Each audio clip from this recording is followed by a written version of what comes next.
Anyway, it's nice to see everybody here tonight. We're going to start this meeting at 6:31 p.m., Monday, April 3rd. The meeting is called to order. I welcome all of you tonight for the council meeting in which we conduct the business of the city. I want to remind everyone that per the city's rules of decorum, all speakers, members of the audience, and council members are to conduct themselves with decorum and not to engage in conduct that interrupts the orderly conduct of the meeting. And if you choose to be a speaker, if you would please direct it to the council on the dais, not the audience, it would be appreciated because that's how it's supposed to work. I want to also recognize Robin Carter, previous council member for, I won't name how many years, and Mayor Don Kendrick over here also, previous council member, and also Mayor of Laverne for many, many years. So welcome, guys. Tonight we're very pleased to have, once again, one of our proud veterans, John Chauvin, if you would come up, John, please. Marine Sergeant to conduct the Pledge of Allegiance for us tonight. And also, Mr. Chauvin, I think that, let's see, how many years were you a teacher, Mr. Chauvin? 35. And I think all three of my children, which are now, I won't say how old they are now. Now the children's children, but anyway, actually Mr. Chauvin and Mrs. Chauvin were my kids' teachers, so wonderful asset to our Bonita Unified. And he was mine as well. Ramon, the good old days. Mr. Chauvin, the show is yours. Okay, I am, as aforementioned, John Chauvin, Sergeant, United States Marine Corps, 1963 to 1967. I served in Vietnam. It is an honor to be able to lead the City Council, the Laverne City Council, in the Pledge of Allegiance. When the pledge, please stay seated. When I call attention, those who are able to, if you will please stand up. Gentlemen, if you'll remove your covers. And when I say present arms, all those who are active military or reserve, those who are veterans, and those who are law enforcement and first responders, and salute. All others, place your hand over your heart. That is when I say present arms, and we'll do this. Okay, attention. Facing the flag. Present arms. I pledge allegiance to the flag of the United States of America and to the republic for which it stands, one nation, under God, indivisible, with liberty and justice for all. Order arms. You may be seated. Thank you, Mr. Chauvin. Commander Ramirez. And thank you again, Councilmember Mesho Cashafagita, Cash for short, for putting this up. It's very important that we celebrate our military in Laverne, as we are a military neighborhood, and thank you for bringing this out. And thank you to Band of Brothers 12034 for being here very much. We have three presentations tonight. I'm going to mix up the order a little bit. What? Can I do a roll call, please? Getting too excited. Roll call, please, Mr. City Manager.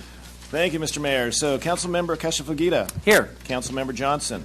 Here. Councilmember Lau. Present. Mayor Pro Tem Crosby. Here. Mayor Hepburn. Here. All members present. Okay, now we'll go to presentations. I'm going to mix it up a little bit. We're going to do, we have three presentations tonight. We have the South Coast Air Quality Management District, second, and then also the proclamation declaring the month of April as Arab American Heritage Month. And last is presentation of the proclamation, actually that's second, declaring the month of April as Arts, Culture, and Creativity Month. With that,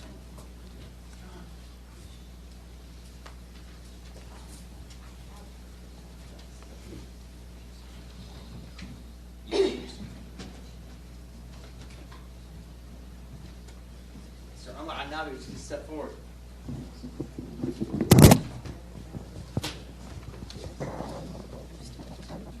good evening. Thank you.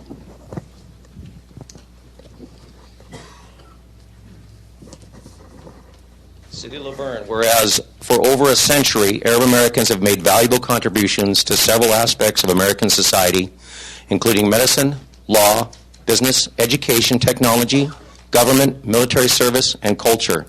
And whereas Arab Americans share in the entrepreneurial spirit and bring a diverse set of ethnic values derived from their rich culture and traditions.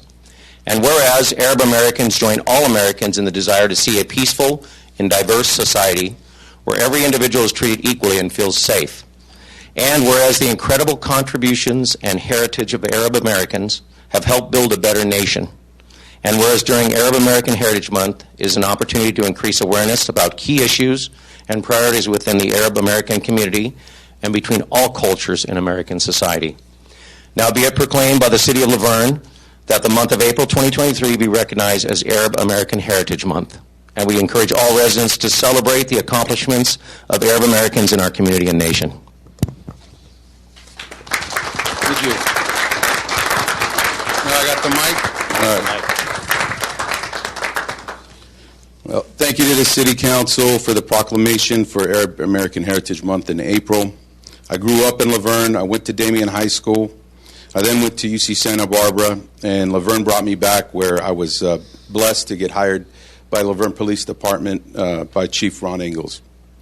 6 years after that, my career took me to the LA County DA's office, where I'm currently a lieutenant. I also met my wife, Reem, who's sitting in the crowd in Laverne, and I met her at the local Baskin Robbins. Let's say I ate a lot of ice cream. My wife also grew up in Laverne and attended Bonita High School and the University of Laverne. My kids, Eva, Eli, and David, and my nephew, Michael, keep us busy. And my mom, thank God for her, helps us every day. We love the community of Laverne. And thanks to our amazing police department and fire department, it's a safe place to raise a family. And special thanks to the veterans and all the senior volunteers in the city. As you already mentioned, Arab Americans have contributed in many ways, and I am honored to accept this certificate on behalf of the Arab American community and blessed to be a member of the Laverne community.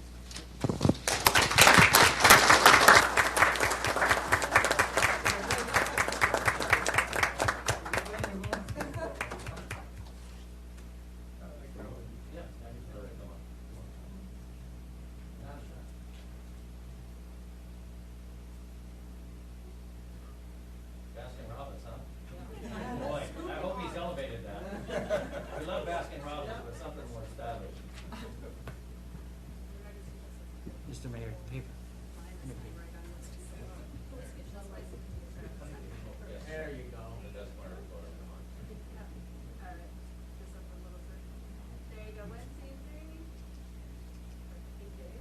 3. We're going to go celebrate at Baskin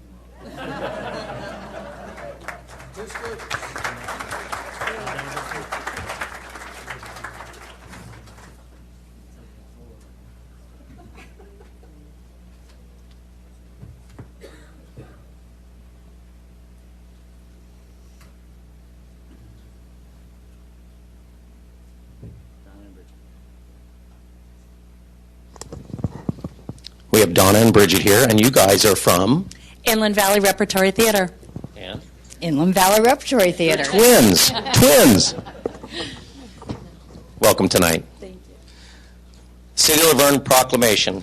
Whereas the 2023 Culture and Creativity Month is the 5th annual statewide celebration first established by the California Legislature in 2019, and whereas the arts, not only an impressive and important agent for economic development, but also impact various social or societal issues, and whereas arts, culture, and creativity spark innovation, growth, and positive change through the sharing of stories and resources, and whereas the creative community always finds ways to lift us up during our most difficult times, spark individual creativity, foster empathy and understanding, spur civic engagement, and serve as a continual source of personal enrichment, inspiration, and growth.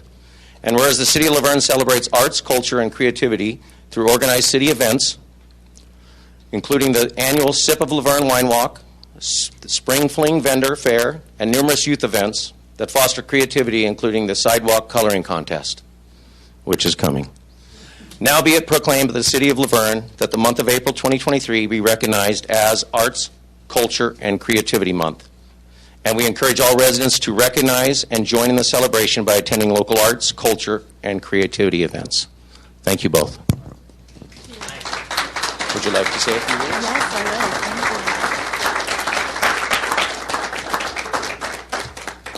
you. Thank you, Mayor Hepburn and City Council members. I am Donna Marie Manano, and this is Bridget Healy. And my husband Frank and I are 22-year residents of the city of Laverne. My husband received his MBA at University of Laverne, and our daughter graduated class of 2019 from Bonita High School. We are the co-founders of the Inland Valley Repertory Theater Company located here in Claremont. As president of our Board of Trustees, Bridget helps to ensure that our nonprofit arts organization's $250,000 annual budget is used to sustain our mission of providing high-quality theatrical productions to the community and by fostering the talents of artists of all ages. Since 1990, when my husband and I co-founded Inland Valley Repertory Theater, or as we know it as IVRT. IVRT entertains, enriches our community with plays and musicals, educates hundreds of children each year through our outreach programs, and provides employment to actors, musicians, designers, and technicians. We are proud to be a part of the Laverne's vibrant and vital arts community, and beyond that, of Los Angeles County, where we have received funding from the Board of Supervisors and from the state of California. Shout out to Marco from Senator Portantino's office over there on Zoom. Thank you so much, Mayor Hepburn and City Council members, for this wonderful support of the arts as evidenced by tonight's very important proclamation. And now, with your permission, I'm a brand new Aztecs fan. I wonder why. Yeah. Thank you so much.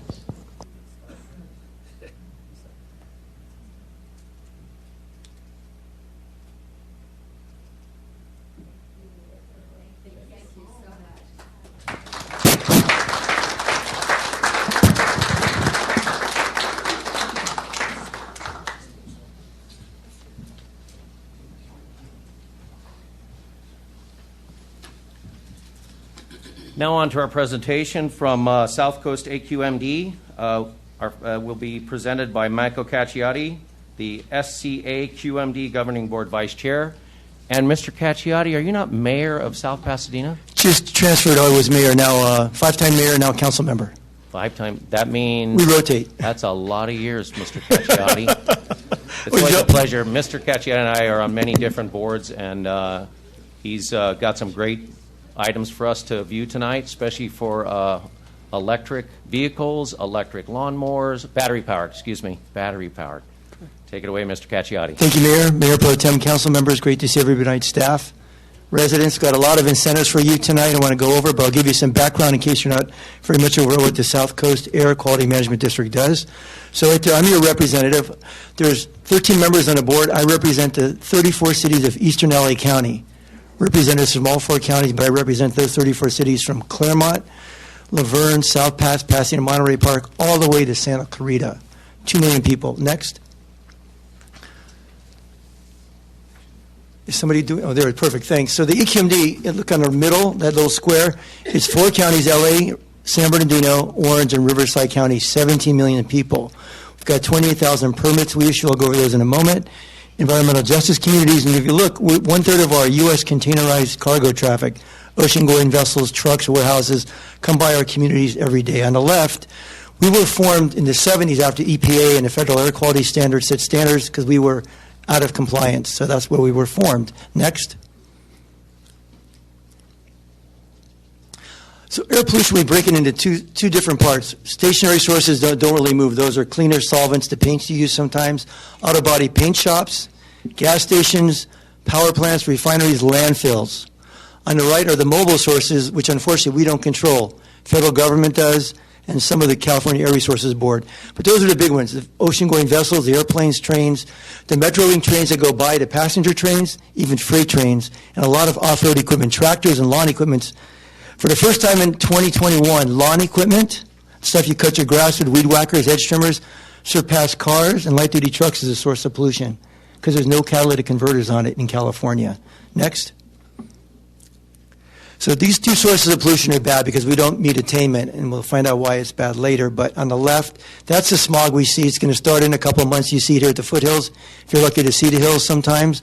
So it's nitric oxide mixes with volatile organic compounds. Photochemical reaction creates smog. And it's different chemical, if you're doing a chemistry experiment, different parts of nitrogen oxide, volatile organic compounds creates the smog on the right.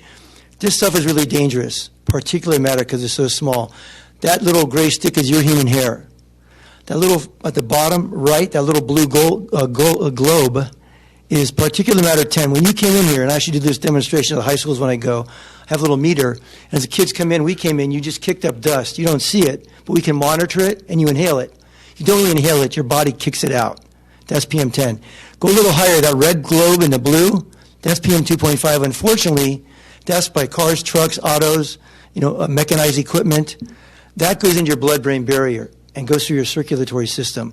What's even more dangerous, even higher, that little red globe right there, that's ultrafine at the very top, that's even smaller, microscopic. And unfortunately, again, it lodges in your organs for years. We do studies at Cedars-Sinai, and it kind of sits there 10, 15, 20 years. We usually expose rats to that and see the difference in their cells. It goes into your cells, even smaller than your cells, and changes things. It expresses genes that are consistent with Alzheimer's in older adults. So there was the first test done 3 months ago in University of British Columbia.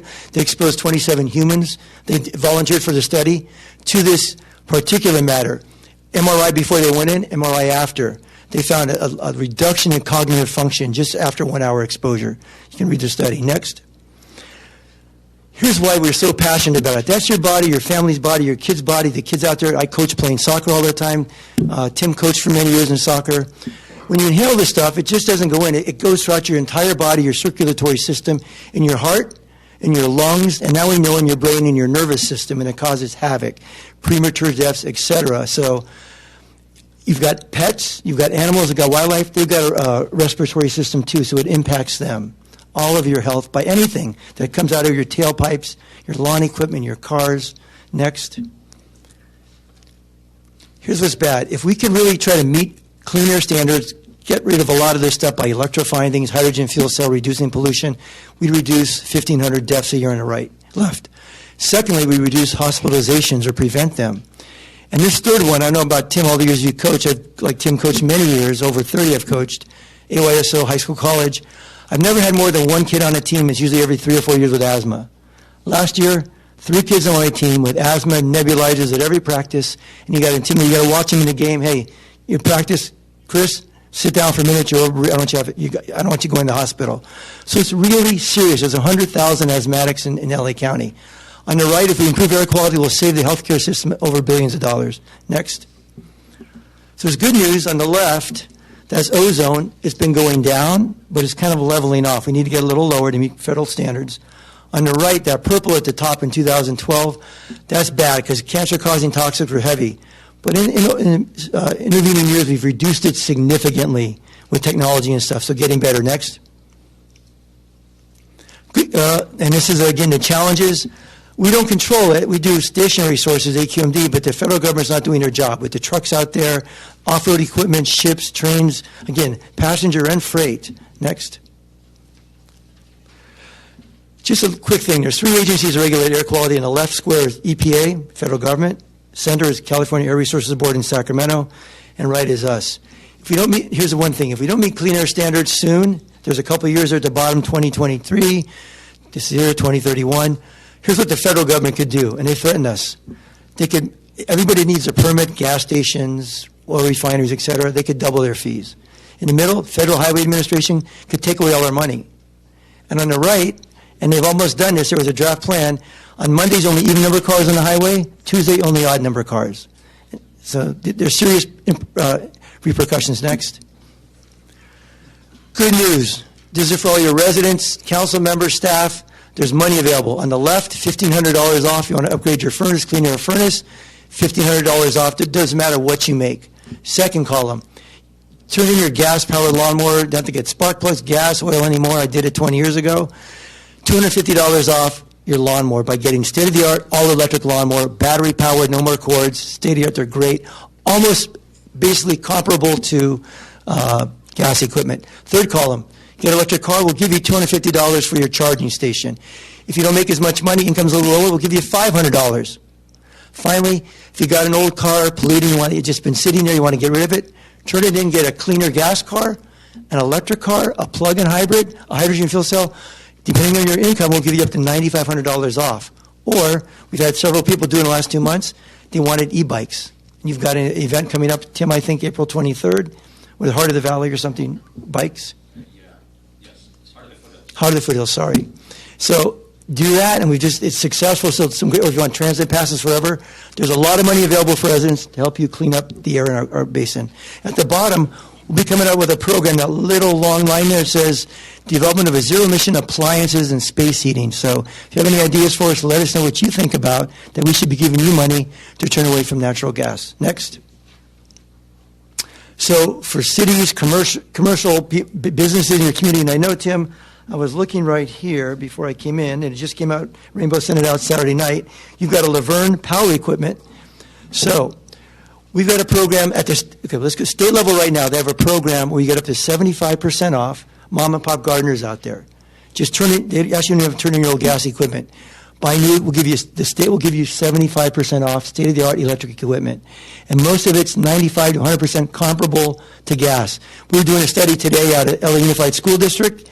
We had 3 different, exact same size, about 200 by 200 feet, almost an acre, and we gave 3 weed whackers, 2 with gas and 1 with battery, to see who would win. Batteries never won, usually far behind. Today's the first time battery crushed the gas-producing equipment. So, and I was a little late, didn't get a chance to shave. I apologize for that, because we're at my yard, a tree fell. We did a video of cutting a tree, and we had an electric saw we wanted to see, because people said it doesn't work. 17-inch, Tim, diameter. Within 17 seconds, right through it like butter.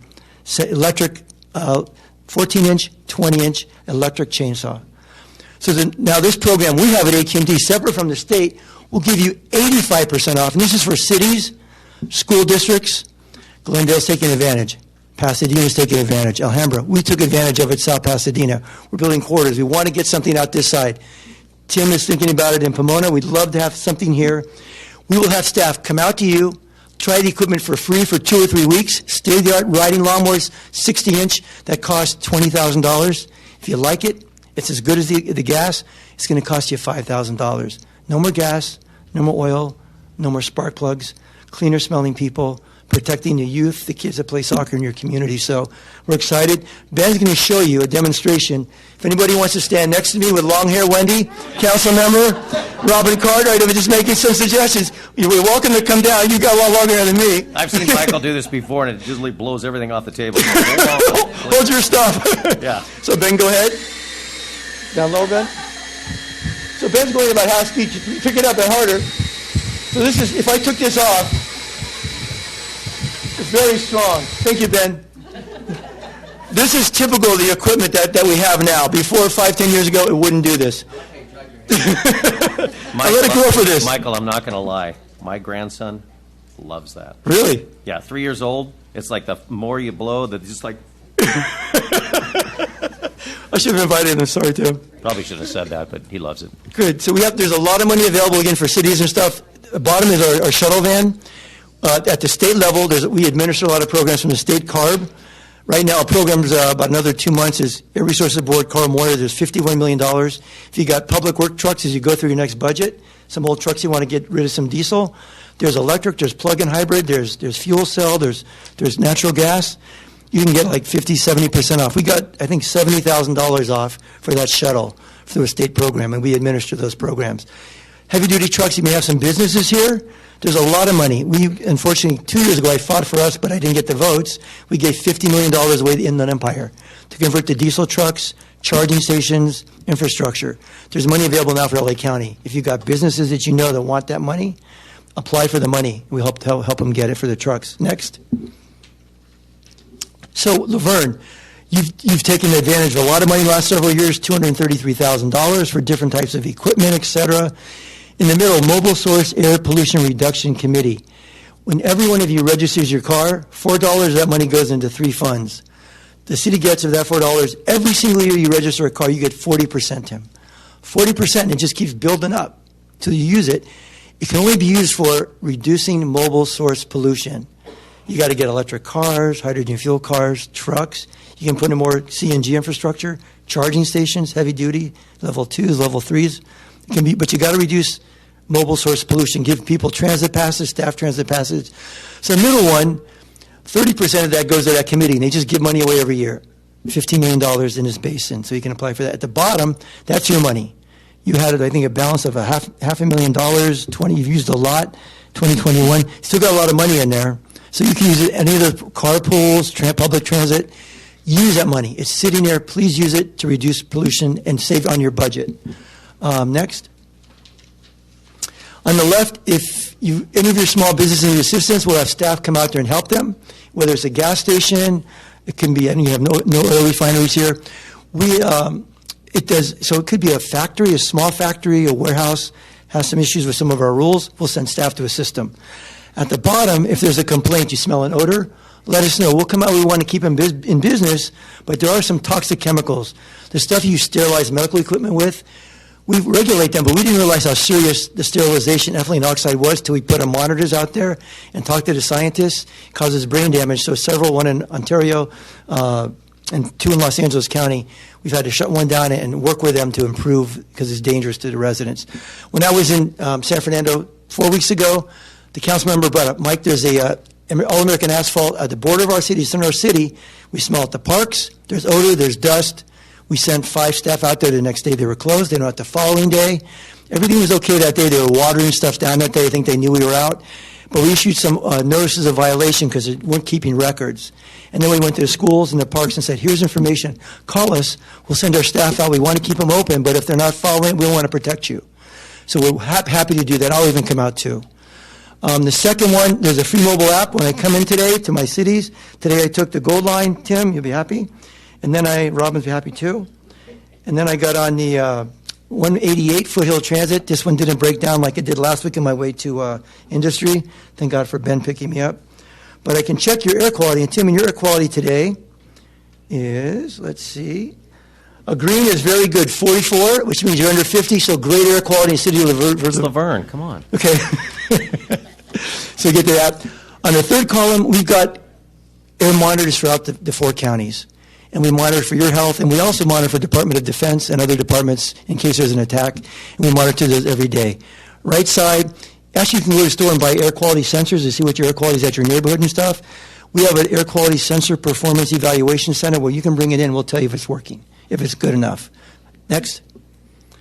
And finally, if you need help, you can call me directly, send me an email, be happy to come out and work with you on any issues you may have or need support on.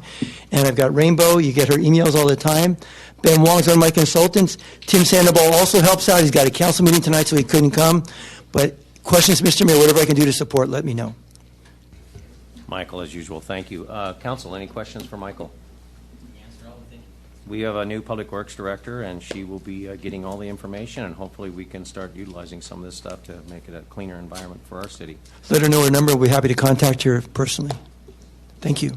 And Michael, just so everybody knows, Michael uses a powered bike, not a powered bike, but a man-powered or a female-powered bike, Yeah. and he rides everywhere, takes the buses, as he said, and we have a lot of meetings with the San Gabriel Valley Council of Governments, and being the previous mayor and council member, but he goes to every single community on his bike and rapid transit to get where he needs to go. So kudos to you. You're a testament to AQMD, and I really appreciate it. And also Rainbow. Rainbow's at most of the meetings that we go to for all of the committees, and we just need to jump on and get this money, don't we? Yep, you're sitting there. Thank you, Michael, again. Thank you. Thank you very much. Thank you very much.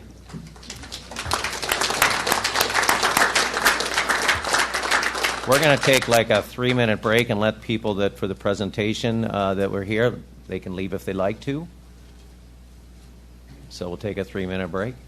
Mr. Domer. Well, I was going to say, I would like to bring up during the announcements our new Public Works Director, just to show herself off. She's right in front, already passing out her cards. She's passing out cards. So she knows I like money, free money. Meg, take the mic. So I'd like to introduce Meg McWade as our new Public Works Director for the City of Laverne. I think, is it on? Okay, I need to get closer. So Meg McWade is our new Public Works Director for the City of Laverne. Meg, do you want to say a few things? I just want to say thank you so much for this opportunity. I bring roughly over 30 years. I like to say that I'm seasoned, but I bring a lot of experience, and I'm so excited to be here. Thank you. Thank you, Meg.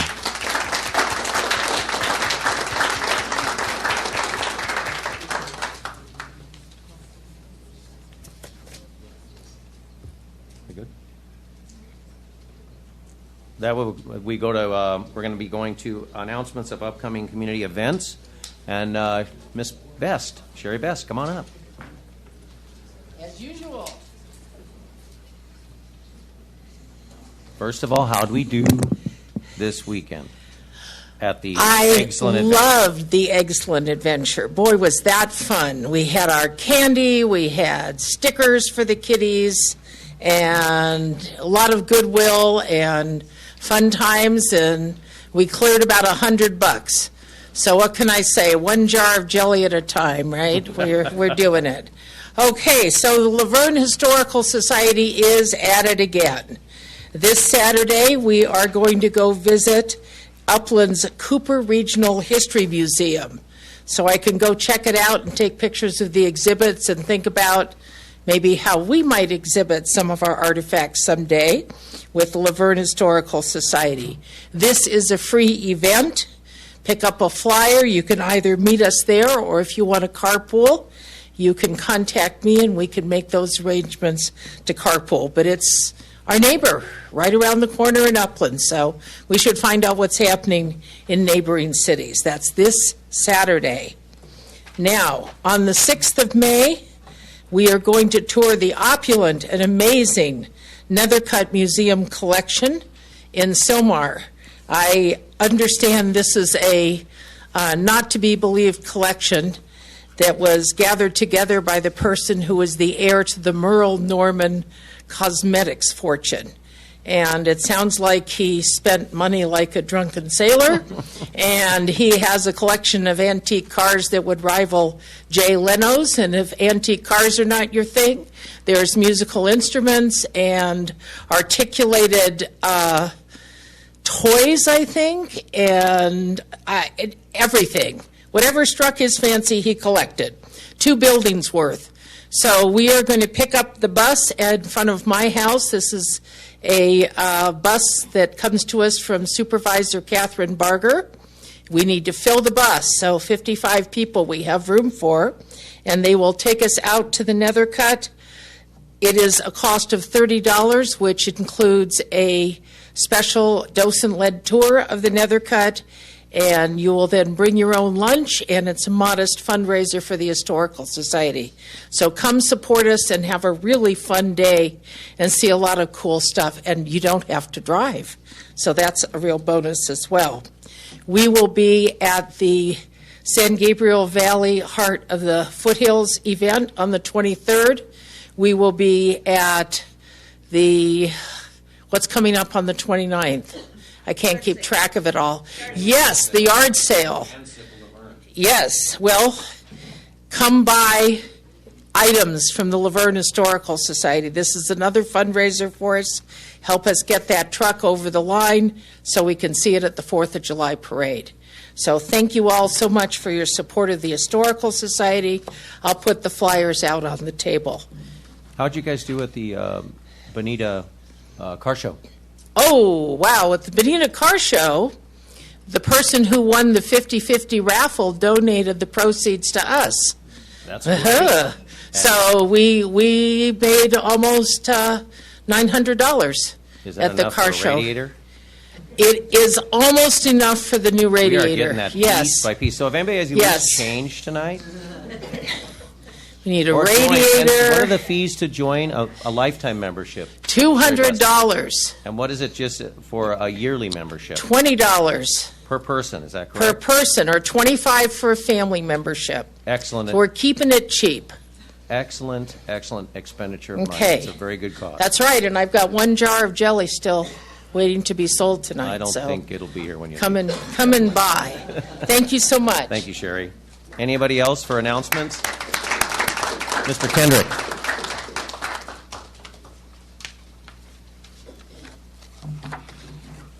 Good evening. My name is Don Kendrick, 2380 3rd Street in Laverne. First of all, I would like to thank whoever's responsible for the VFW leading the flag salute. As a proud veteran, That would be Mesho Kachahagita. it means a Councilmember. lot, so thank you very much. I'm here this evening to announce a new Facebook page. that has been set up called Laverne Best. The Laverne Best Facebook page is dedicated to sharing with our residents the uncommon good within our community. The idea is to share these ideas through social media. So, how does it work? When these caring and generous acts of kindness occur, and you are either part of it or an observer, it is hoped that you will write up a short description and submit it with any photos via email to lavernebeststory@gmail.com. Again, lavernebeststory@gmail.com, or via direct message on Facebook. The submissions will be reviewed to ensure they follow the guidelines and then posted so our community that is comprised of Laverne residents, business owners, organizations, and employees can celebrate the kindness within our city. All aspects of life in Laverne will be included: schools, PTAs, sports organizations, churches, Veterans and Foreign Wars Post 12034, which we saw tonight, retired senior volunteer patrol, which are all over this city doing great things, all city departments and employees, mobile home parks, Hillcrest, Haynes Family Services, including David and Margaret Home, clubs, Boy Scouts and Girl Scouts, Chamber of Commerce, Historical Society, who we just heard from, lots of good things going there, Sowing Seeds for Life, which was posted today about all the goodness that they do within this community, Youth and Family Action, and others. Many vigilant citizens will be constantly on the alert, kind of a watchdog thing, including hopefully all of you, to spread the goodness of our city. So please go to Laverne Best on Facebook and sign up. Some of the criteria includes always keep it positive, acts of kindness and caring, no politics, no promotional or spam, keep it clean, and maintain mutual respect. So if you get caught doing an act of kindness that someone is a witness to, and you think nothing of it, and it gets posted on Laverne Best, congratulations and thank you for helping make our city the best it can be. Or, said slightly differently, Laverne Best. I have a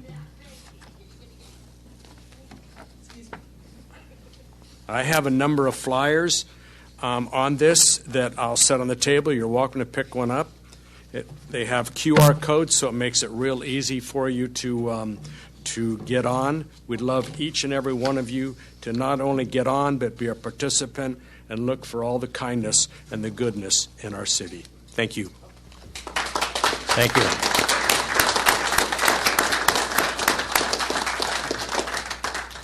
Anybody else wish to announce anything?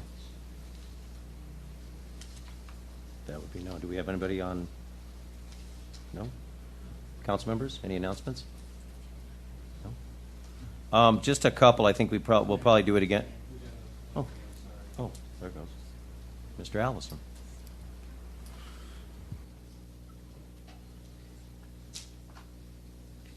Good evening, Mayor and Council. Great to see you all tonight. Just wanted to remind everybody about the CASI meeting this Wednesday at 5 p.m. at Hillcrest in the Citrus Meeting Room. We have a great update coming, and I look forward to seeing everybody. Have a good evening. Thank you, Mr. Allison. Councilmember Lau? Just a couple of announcements. If anyone is free and available on Wednesday, April 5th, there is going to be a blood drive for the Laverne community held at the Veterans Hall from 10 a.m. to 4 p.m. Appointments are preferred, but walk-ins are welcome. And if you give blood on Wednesday, you get a free LA County Fair ticket and a Red Cross t-shirt. If you're not motivated by that, I hope you're motivated by hopefully giving back by donating your blood. The other couple things I wanted to announce, April 8th, which is this Saturday, there is an LA County Fair job fair. So they're looking for folks to work the LA County Fair. So perhaps if you've got individuals in your family, if you're interested in some work for the fair season, there is a job fair from 8:30 to 2 p.m. at the Fairplex.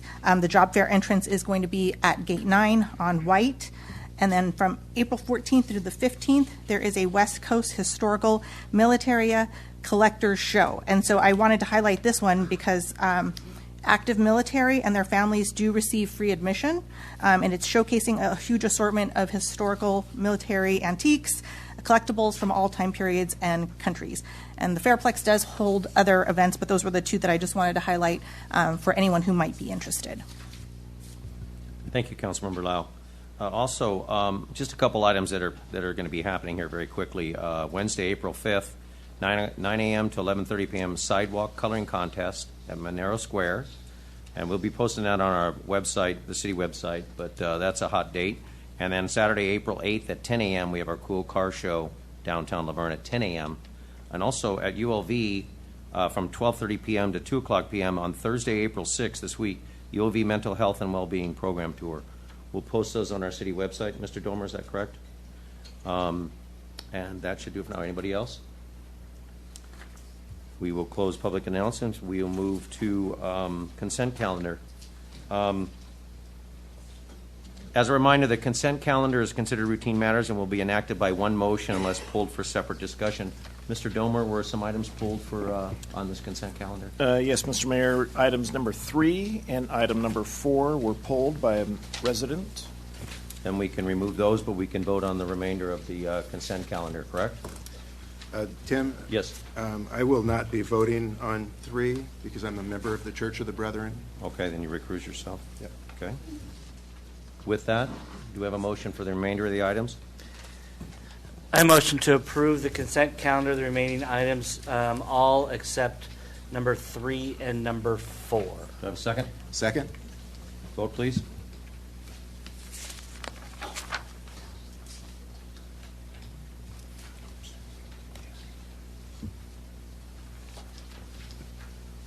And that carried 5-0. Thank you very much. We haven't done number 3.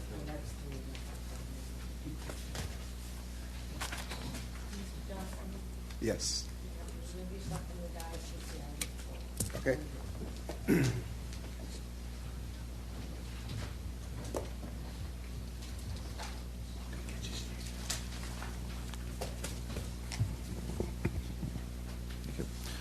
Mr. Domer, who is the person that pulled these items that will just speak on these? This was pulled by Danita Boat. Ms. Beauchamp. Ms. Beauchamp, you have the mic.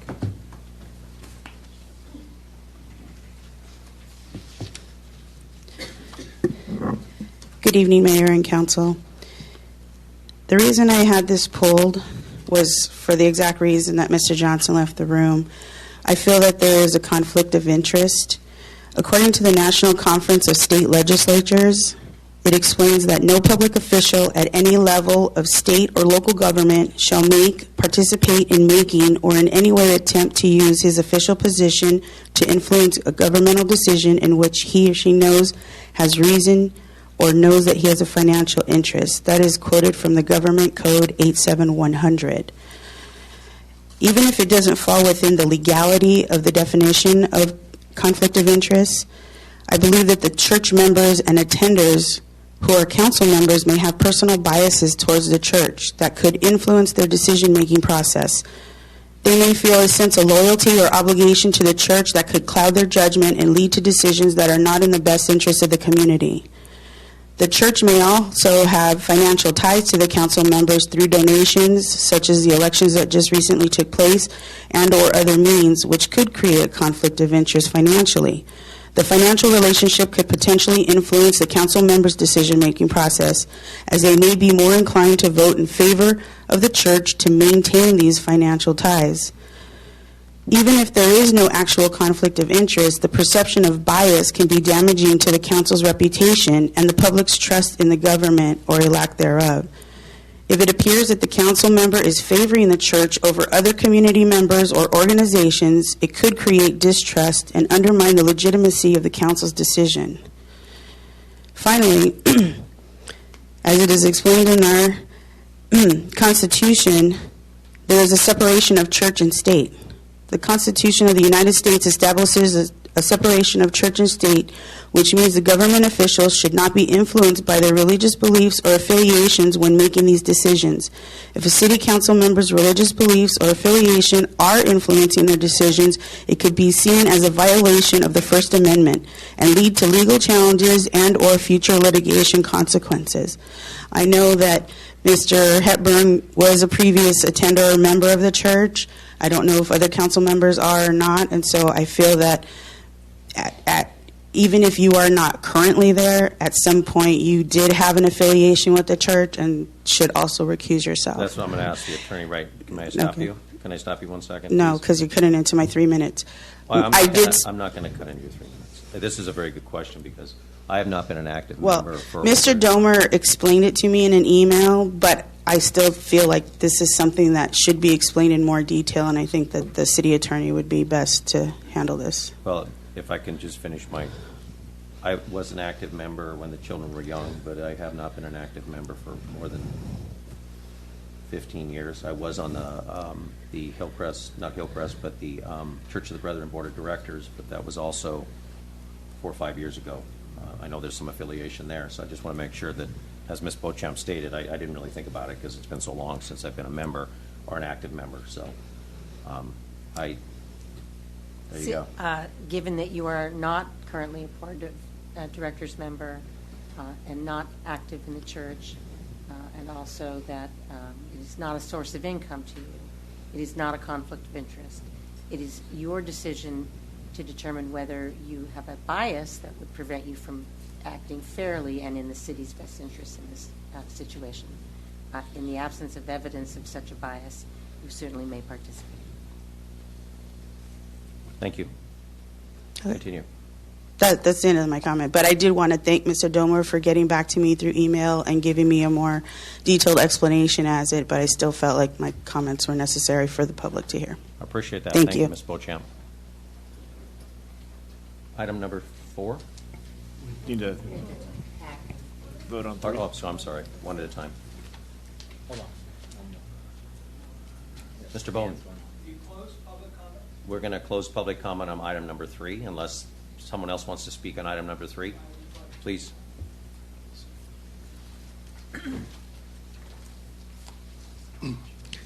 Good evening, Mayor, Council.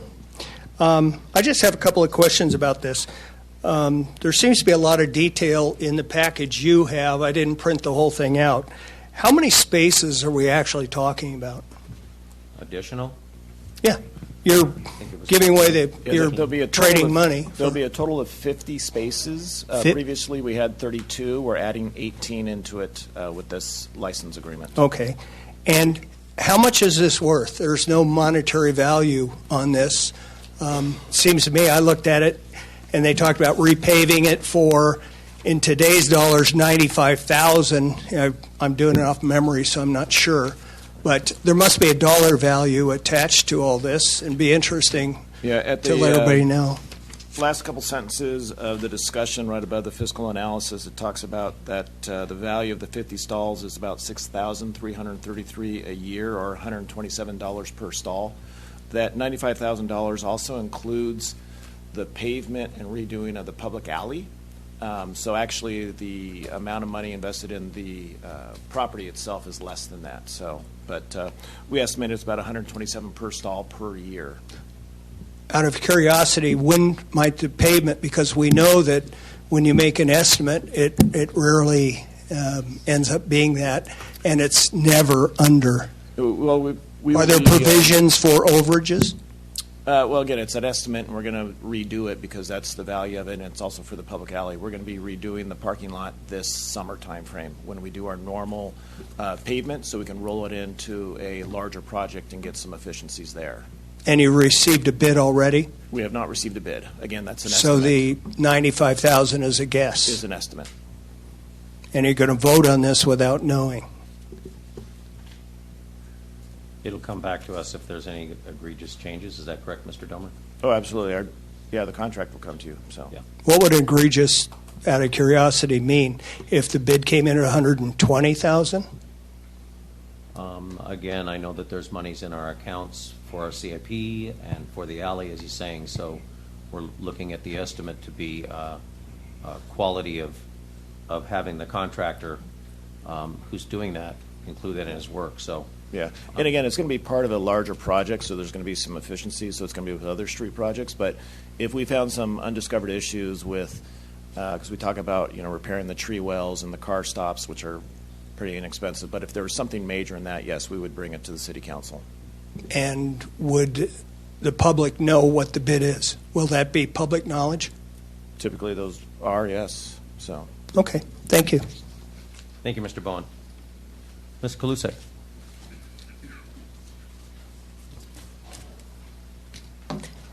Kathy Kalusek, 2242 3rd Street. As a long-term resident of downtown Laverne and having family that had businesses in downtown Laverne, it's much-needed parking. We need all that we can get. So I think it's a great idea, and thanks you guys for working on it. Thank you very much. Any other comments on item 3? Anything? Nobody hands raised? No. We're going to go ahead and close public comment. Back to the dais. Do I have a motion? I move to approve consent item number 3, Brethren Parking License Agreement. Second? I'll second. Vote, please. That was approved by 4-0. We'll wait for Mr. Johnson to return.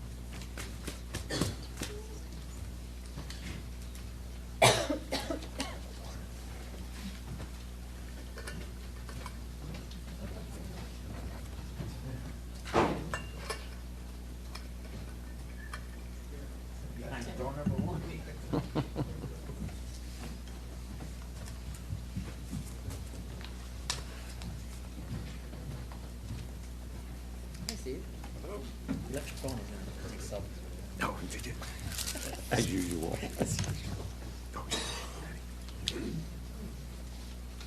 We move to item number 4, Mr. Domer, and that was pulled by whom? Mayor, that was also polled by Denita Bielkamp. Ms. Beauchamp, you have the mic.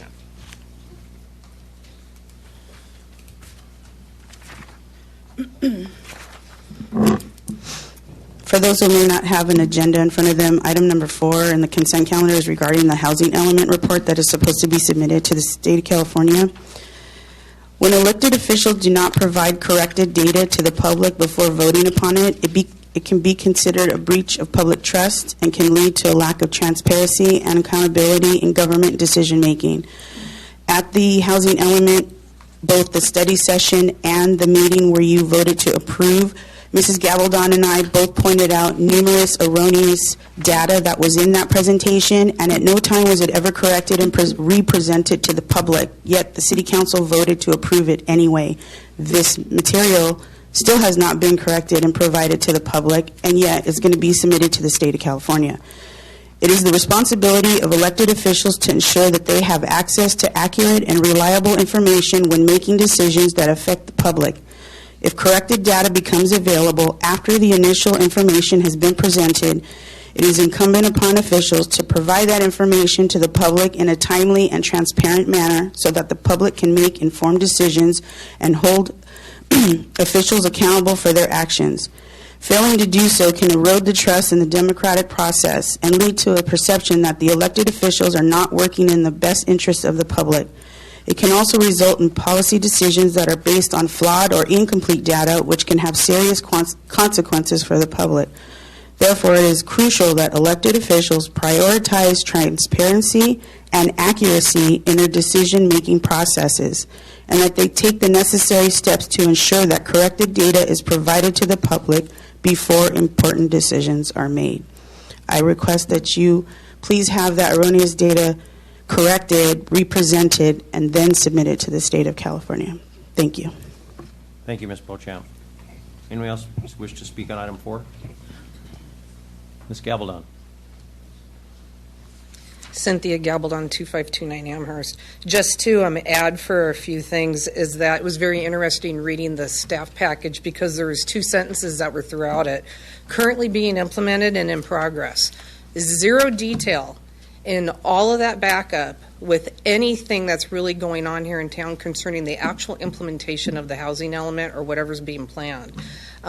Secondly, a third of the tables, the way that they printed in PDF, you couldn't even make heads or tails of how anything worked out. This is just common courtesy to you there, but also to us who are trying to figure out what's going on with everything. We had one table over 4 pages. We had one table over 3 pages. And there's just little things like that, especially for public members who might not understand what's supposed to be in those tables. There's no way to make heads or tails of what's actually been presented. Lastly, and I'm going to ask again, we need to have a workshop soon. We need to have a workshop before the zoning element starts getting pulled forward so that the people in the city of Laverne can really have a handle and understand what is going on with this housing element. No one has ever come back about the RENA numbers and about the true numbers on that. There is lawsuits going through the state of California at this time. The RENA numbers are absolutely flawed. We need to pause and re-look at this housing element again. But I'm asking for this summertime, we need to have a workshop on the housing element, what this all means, how the process is run, so that the people of Laverne can have a better heads up and understanding of how they can be effective, what they need to comment on, and what is actually important in these binders that are this thick. I do this for a living. I know how easy it is to fool everybody, and that's exactly what's being done. Thank you. Thank you, Ms. Gabaldon. Anyone else wish to speak on item 4? Mr. Bowen.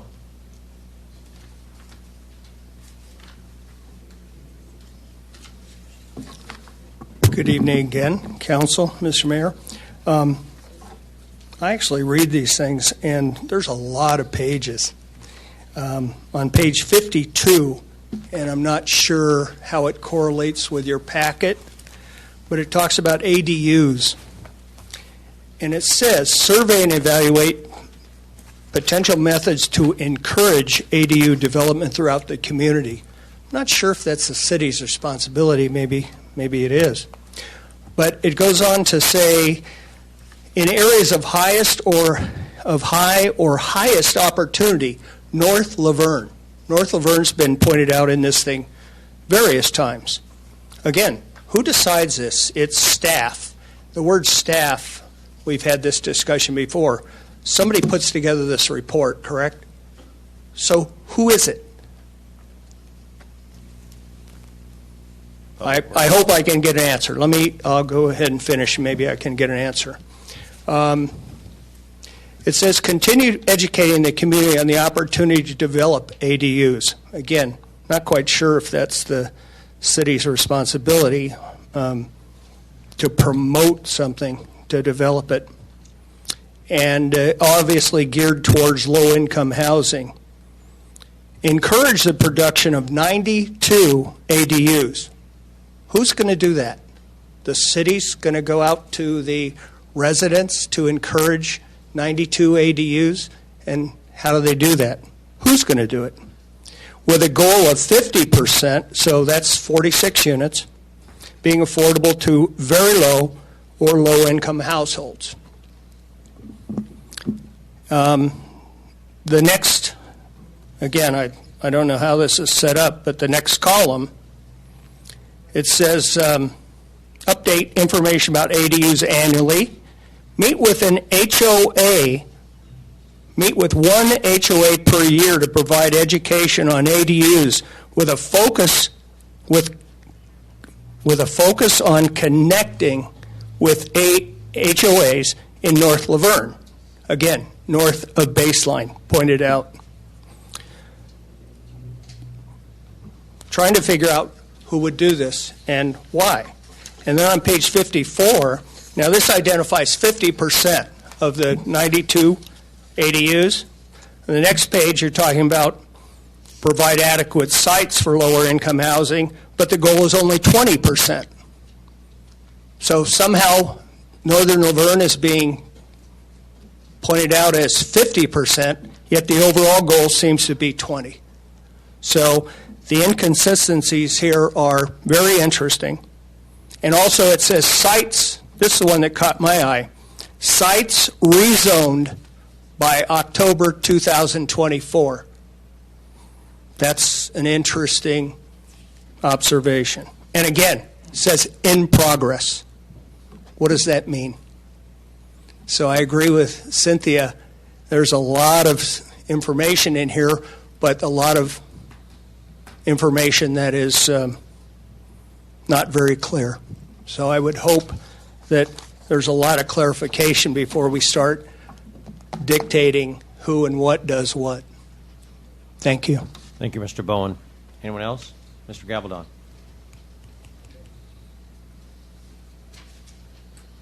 Joseph Gabaldon, 2529 Amherst Street. I just have a question. Has any of the revealed new information regarding the Fairplex development and the 10,000 units planned there in proximity to Laverne been included or amended within the plan? Thank you, Mr. Gabaldon. We have a raised hand. GR?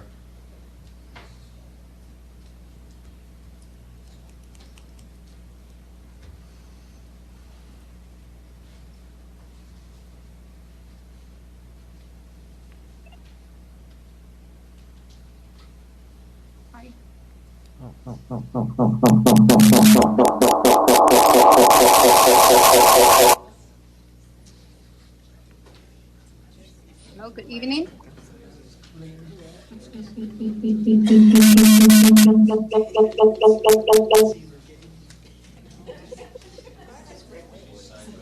All right. Do you hear me? Now I have something to say about item 4. Hope it's no echo right now, so. Nope.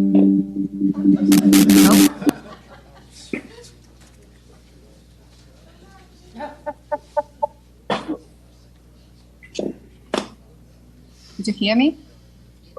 Sorry. Okay. If you could hear me, okay, I have something to this item, housing element. Actually, my name is Lily Brano. I live in 7th Street, resident area in Old Town. So I do care about, I try to learn about from the agenda. Actually, I not really quite understand that because I did remodel 2-3 years ago. Yeah, it's kind of complicated.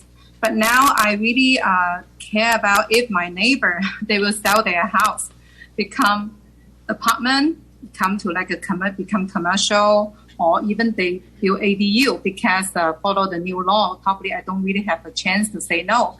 So I try to connect with them, see if you will sell house, or maybe I ask somebody else to still buy the house and then still resident.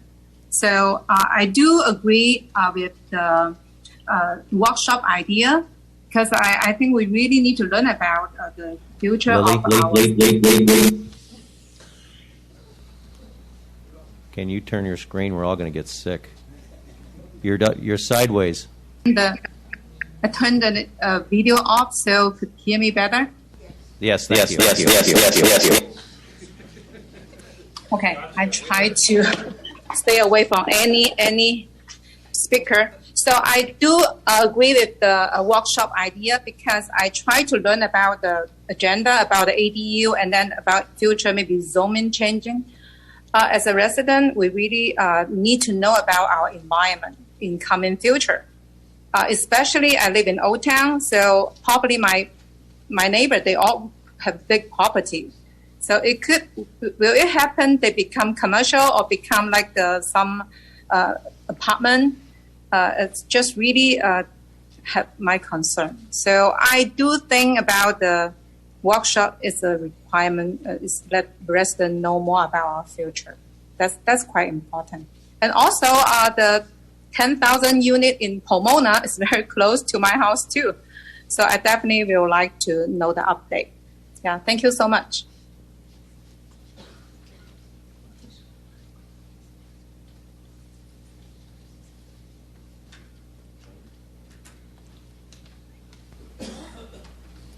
Any other public comment on this item? No other hands raised. I'm going to close public comment, bring it back up to the dais. I just want to remind everything, this is a receive and file item. So you've all been heard, and we'll, as we move forward, we'll bring it back to the public, I think, also. Mr. Domer?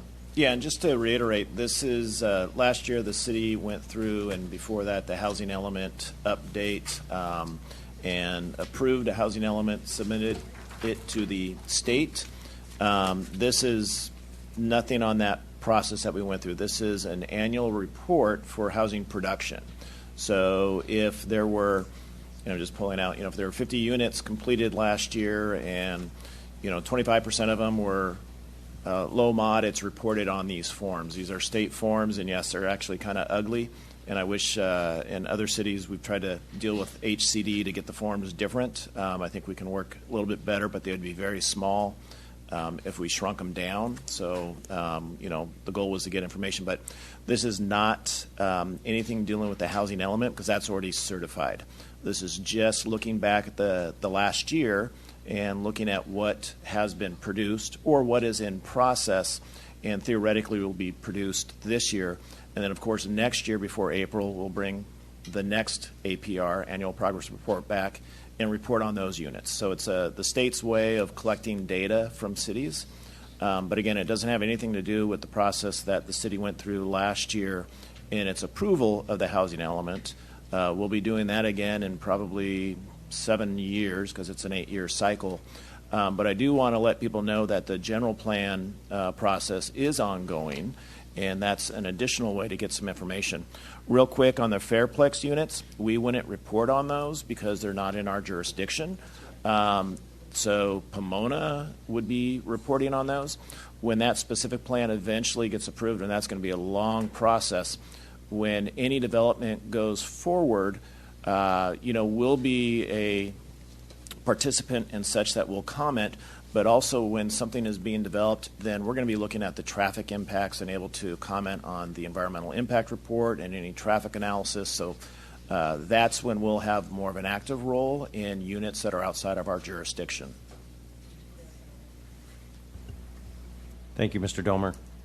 With that, do we need Councilmember Barlow, City Attorney Barlow, we need a vote on that, is that correct? Or it's just a receive and file? It's a receive and file. So we consider that closed. We move on Move to receive and file would also be perfectly fine. A motion to receive and file. Motion, receive and file. Second. To receive and file. Let's do it anyway. There you go. That was approved 5-0. Okay. We move on to public hearings, Mr. Domer. Yes, we do, Mr. Mayor.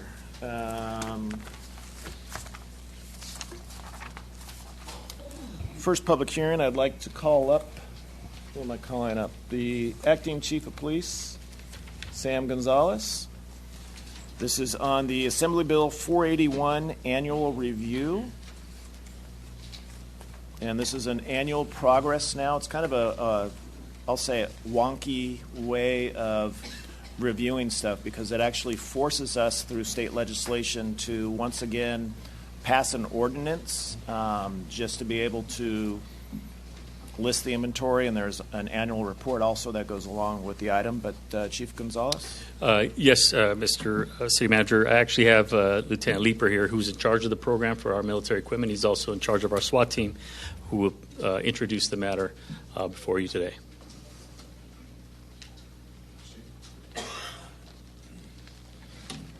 Good evening. I have no leaf blowers or jam, so I apologize.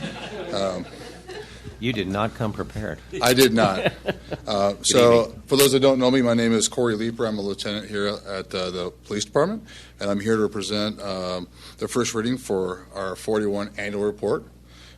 Some refer to it as the military equipment report. To give you some background, Assembly Bill 41 went into effect on January 1, 2022, requiring law enforcement agencies to obtain approval from its governing body, that's you, the council, to enact a military equipment use policy before purchasing, using, raising funds, or acquiring military equipment. Now, that equipment is outlined within the bill. There's 14 categories. In addition, each agency must submit an annual report, which is what I'm here to do tonight for the first reading, to the governing body detailing the equipment used in the preceding year. The report allows the governing body and the public to review and determine whether each type of military equipment identified in the report has complied with the standards for approval set forth by AB 41 and vote on whether to renew it, in accordance with Government Code 7071E2. The bill also requires the department to allow the public to review the annual report and provide comments during a public hearing, which is what this is tonight, after the first reading of the amended ordinance. The policy and the inventory was posted on our website on January 7, 2023. There's some small notable changes. We did return some antiquated equipment to the military, including an armored vehicle that was 40 years old and a robot that no longer worked. And we also included a purchase of our Lenco Bearcat, which you council approved. So with that, I'd like to answer any questions that you have for me. Council, do you have any questions for Lieutenant Leeper before we go to public comment? We will go ahead. Thank you, Mr. Leeper. I'm sure we might have some questions afterwards. We're going to go ahead and open public comment. Is there any public comment on this item?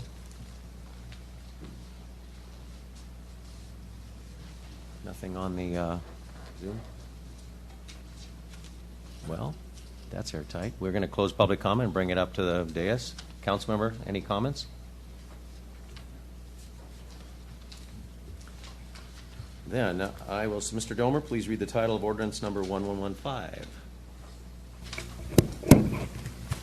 Thank you, Mr. Mayor. Ordinance number 1115, an ordinance of the City Council of the City of Laverne, County of Los Angeles, State of California, amending Chapter 10, Military Equipment Policy of Title IX, Section 10.04.010 of the Laverne Municipal Code governing the use of military equipment by the Department and approving the updated Military Equipment Policy 709. I move to approve. Second. Vote, please. That item was approved 5-0. Thank you, Lieutenant Leeper. You're just so thorough.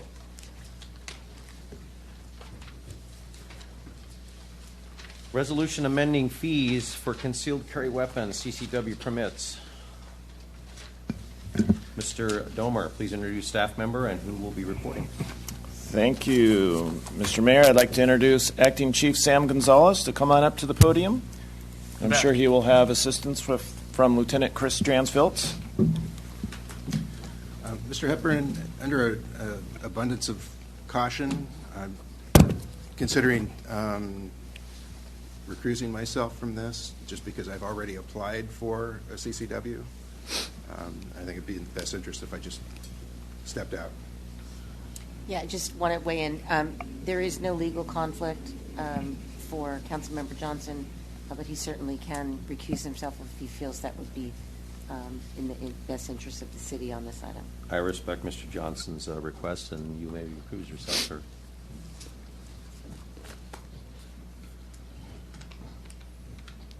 Acting Chief Gonzalez, please continue. Thank you. I too didn't bring any gimmicks today. I'm hoping to provide you some information. You're going to blow your hair, though. You know, there was candy left over from the excellent adventure. I know there was. You had a lot, but that's okay. Kit Kats are my favorite. All good evening, Mayor, City Council, Mayor Pro Tem, City staff. Please forgive me if I'm reading from my notes today, as I want to make sure I cover each topic, as it is important for all to understand why we're here today. The department has heard comments from the public and council relating to the fees for those seeking a private license to carry a concealed weapon.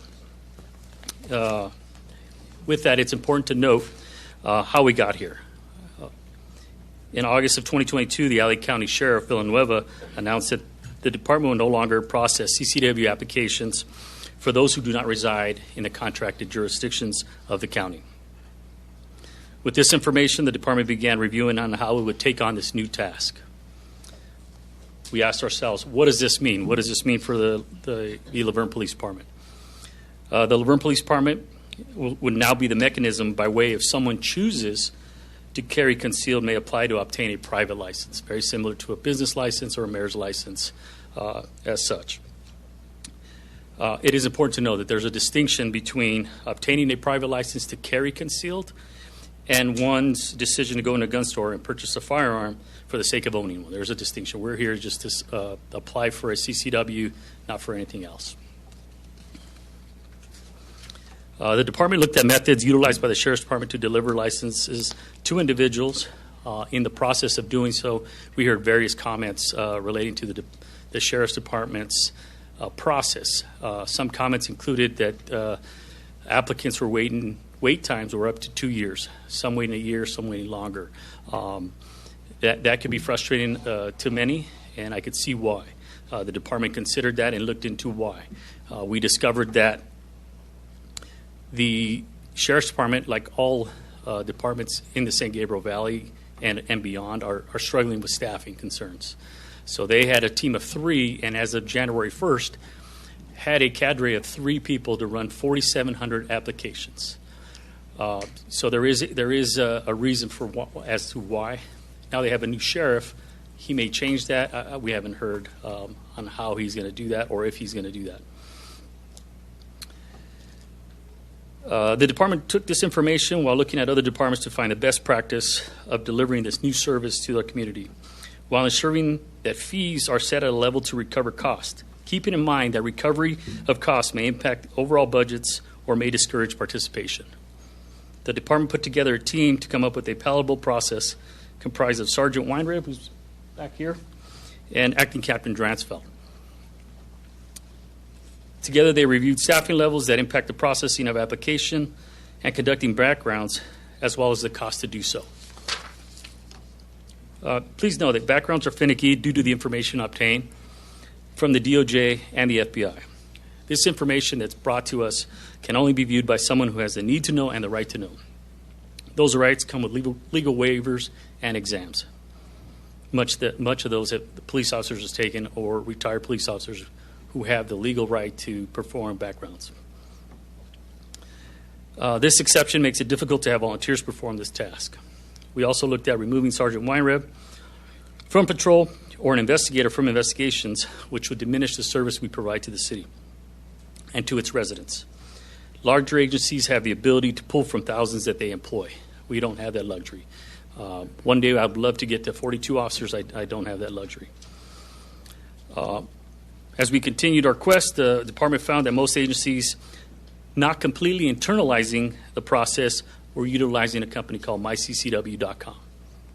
The department's cost analysis for an internal employee conducting a background and a complete report found that it was greater, the cost was greater by doing it internally than the cost coming from myccw.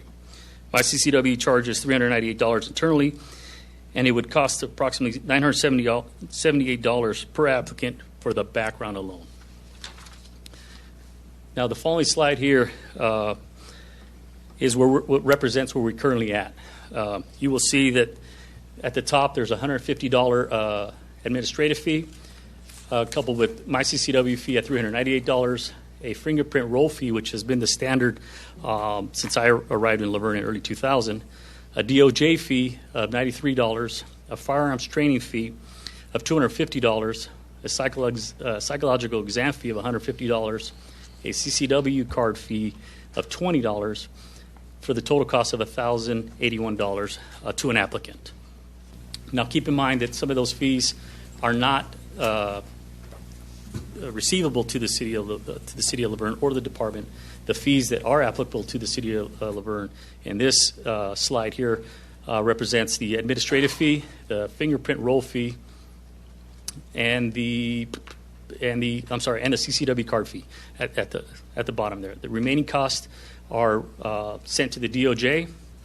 The firearms training fee is to the actual vendor selected by the applicant. And then I believe that was all 3, if I'm not mistaken. Since bringing this to City Council, the department has redoubled its efforts, ensuring that we remain fiscally prudent when determining an updated fee schedule. As indicated in the staff report, the department is proposing to lower its administrative fee from $150 to $100, eliminating the cost of the CCW identification card of $20, which you will see in the next screen. In the next slide, please. Thank you.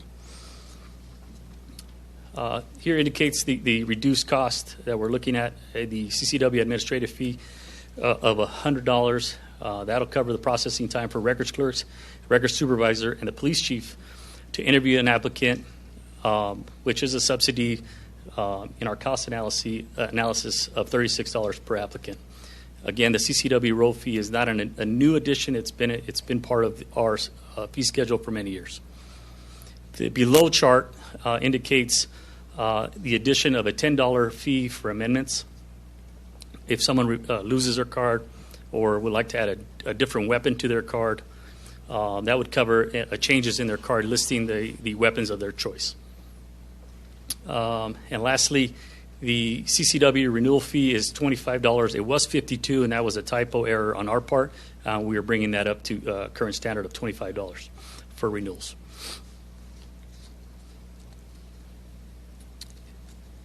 As I move on, you may recall from our previous presentation by Acting Captain Dransfeld, our initial recommendation was to require applicants to have a psychological exam to provide the police chief, who will ultimately issue the license, the private license, with the information in the best interests of the public. The department will be relying on the information from the DOJ and the information obtained from the background to determine the need for a psychological assessment. On the next slide, please. I'm sorry that it's hard to see, but if we can zoom in on it, these are some of the categories that are provided within the Department of Justice report. This could also be found online for those who wish to view those. The prohibiting cases for those instances. It includes both misdemeanors and felonies in each slide thereafter. So if you may go to the next slide, it also includes. This is for misdemeanors here.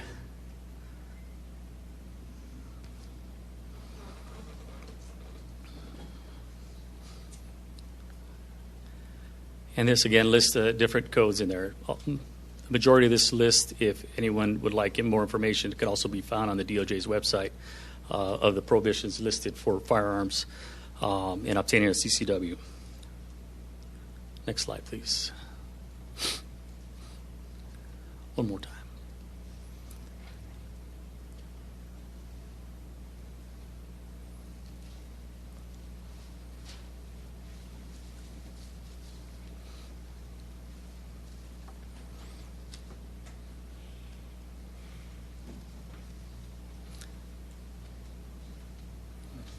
Yes, please.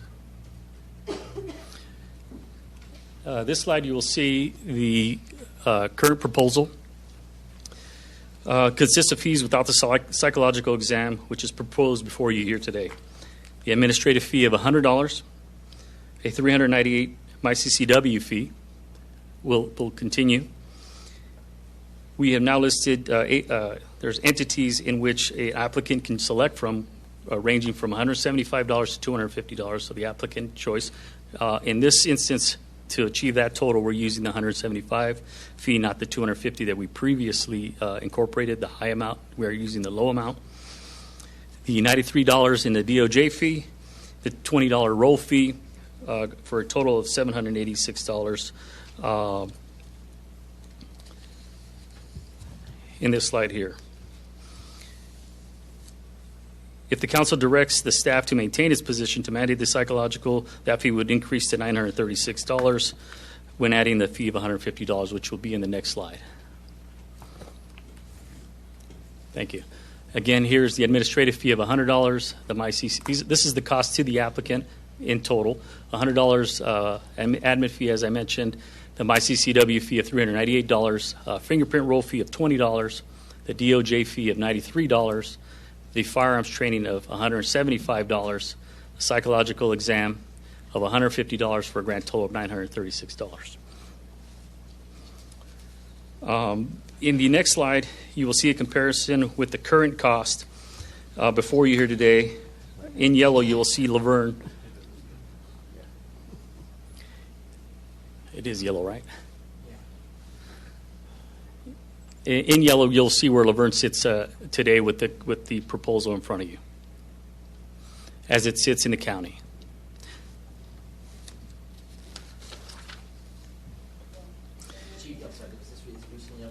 It was recently updated as of when it was presented to council.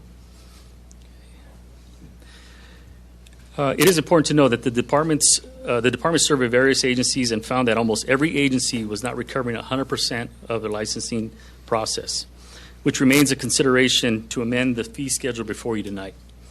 The department continues to monitor the fees associated with the issuance of CCW licenses, and as recent as last week, the Los Angeles County Sheriff has requested that the fees be raised via the Board of Supervisors.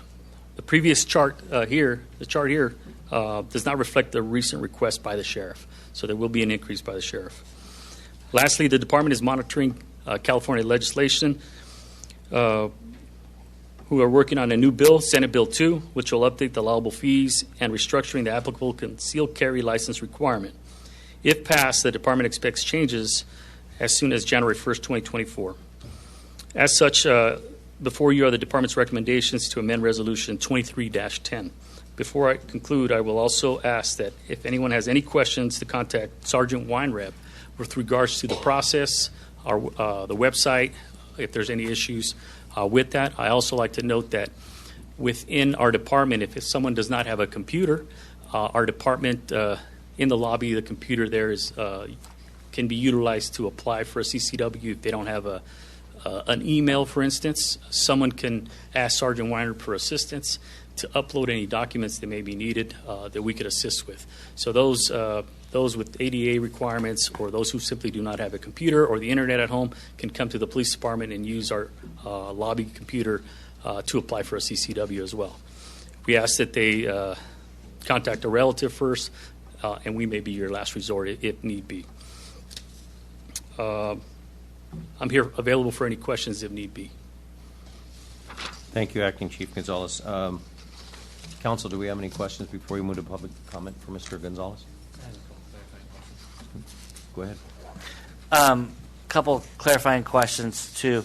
Is that there are places that people that even have a CCW are not allowed to carry their weapon. Is that true? That is correct. That is correct.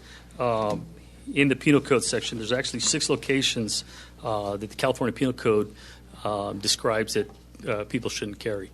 One of them is, if you may recall, the California Safe Schools, Penal Code 629.9.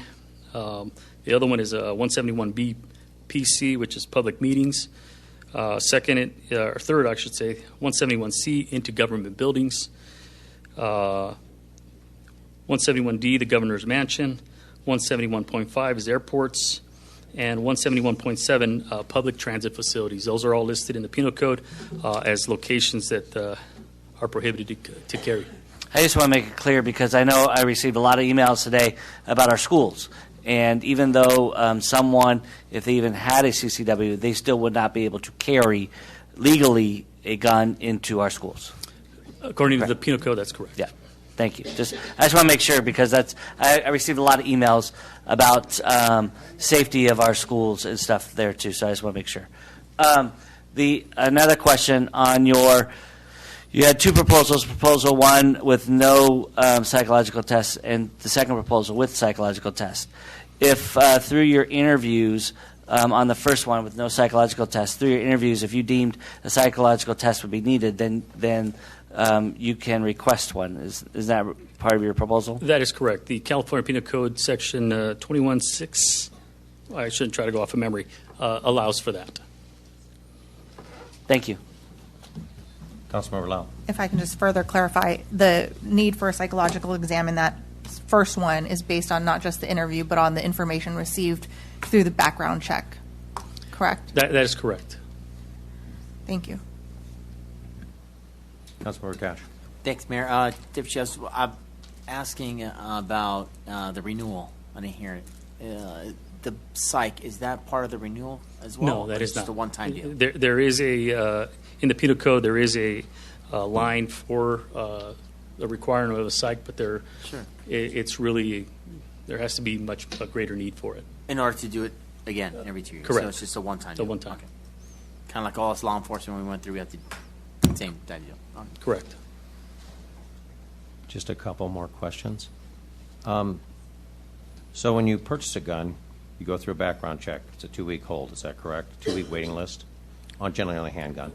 I believe it's 10-day. Is it 10-day? I believe so. Hold. And that's thorough Now for the CCW, they do a background check with 3 forms of people that you know, or just a background check for people. What am I looking for here, Chief? Help me. Yeah, references. Letters of reference. So 3 references. At that point, as Councilmember Lau stated, and also Councilmember Crosby, that the fact is those in themselves, once you do the CCW background, they're going to give you indication that either this individual is okay to proceed with, after they do all their CCW, they do the test, they do the certification, that this person's okay. It will highlight anything to do with psychological issue that they deem necessary after their the CCW background and their check? Not 100% of the time. Okay, so you would get an application, and what we're saying is that the chief of police would be the ultimate individual to, if they saw something in the paperwork that they would say, we're going to move for a psychological test here. We feel that they feel that that's necessary. Is that correct? That is correct. What we're going to be relying on is information from the background, from the DOJ, compile that data in the report when it comes to the chief of police. We'll make that determination. But that doesn't necessarily always give us the information. Not 100% of the time. I cannot say that with certainty. So basically, $786 is the estimate for what we're currently proposing.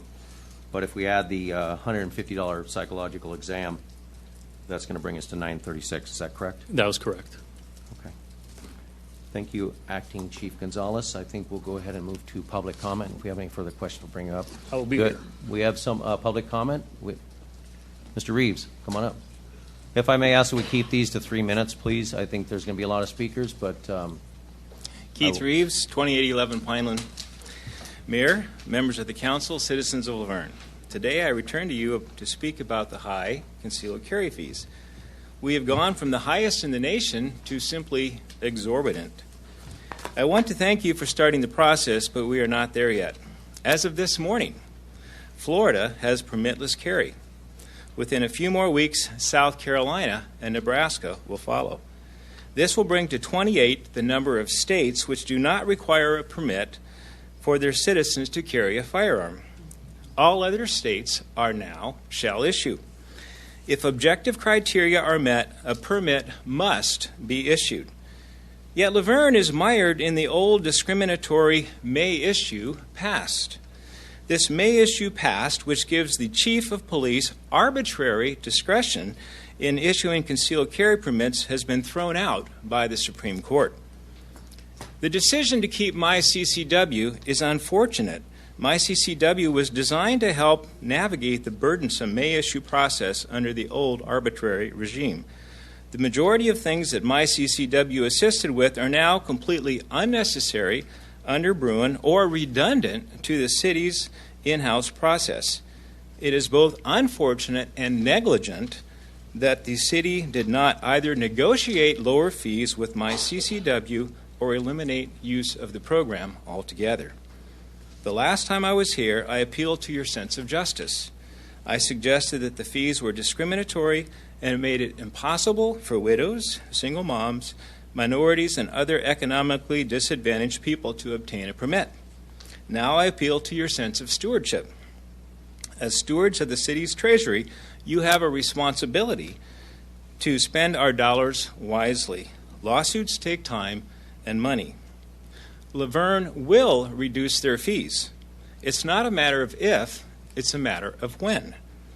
The question is, how much time and how much money do you want to spend in the process? I have waited 8 years to get a CCW from the city of Laverne. I really hate to wait longer, but sometimes you are required to draw a line in the sand. Tonight, that line has been drawn. Thank you. Thank you, Mr. Reeves. Anyone else wish to speak on this?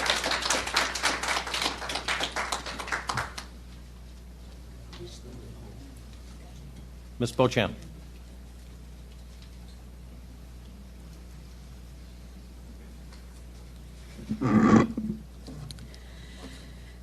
Primary reasoning behind not charging excessive fees for a CCW license is to ensure that the right to bear arms is accessible to as many law-abiding citizens as possible. The Second Amendment to the United States Constitution guarantees the right to bear arms, and many Americans believe that that is important enough to be able to defend themselves and their families. Excessive fees for a CCW license will create a financial barrier to those who wish to exercise their Second Amendment rights. This could disproportionately impact lower socioeconomic individuals, which those are normally the ones living in the areas of higher crime rates who are most affected by the ability to defend themselves. Furthermore, if the fees for a CCW license are too high, it could also discourage the people from obtaining the necessary training and education to safely carry and use a firearm, which could then lead to higher risk of accidents, injuries, or even fatalities. CCW license is a nonpartisan issue because it is a matter of personal safety and individual rights, not political ideology. Both Democrats and Republicans support the right to bear arms, and many people from all other political backgrounds believe in responsible gun ownership and the importance of protecting oneself and one's family. It is important to balance the need for public safety with the protection of individual rights.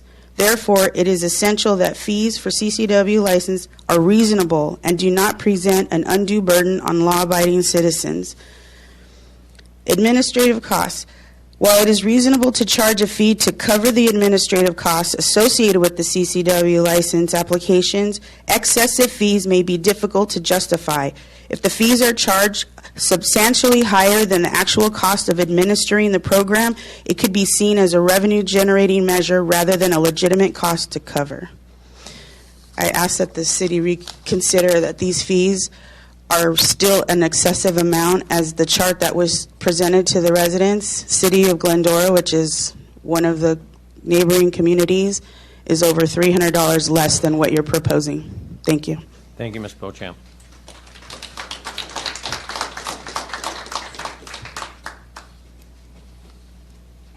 If you could remind you to please state your name and your address, if you could, please, as you get to the mic.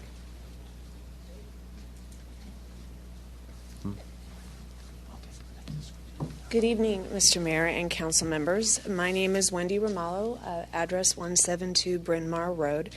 I am a resident of your neighboring community in Claremont and the proud mother of Spartan, Damien Spartan, and a former graduate of Damien. So I'm very familiar with your lovely community.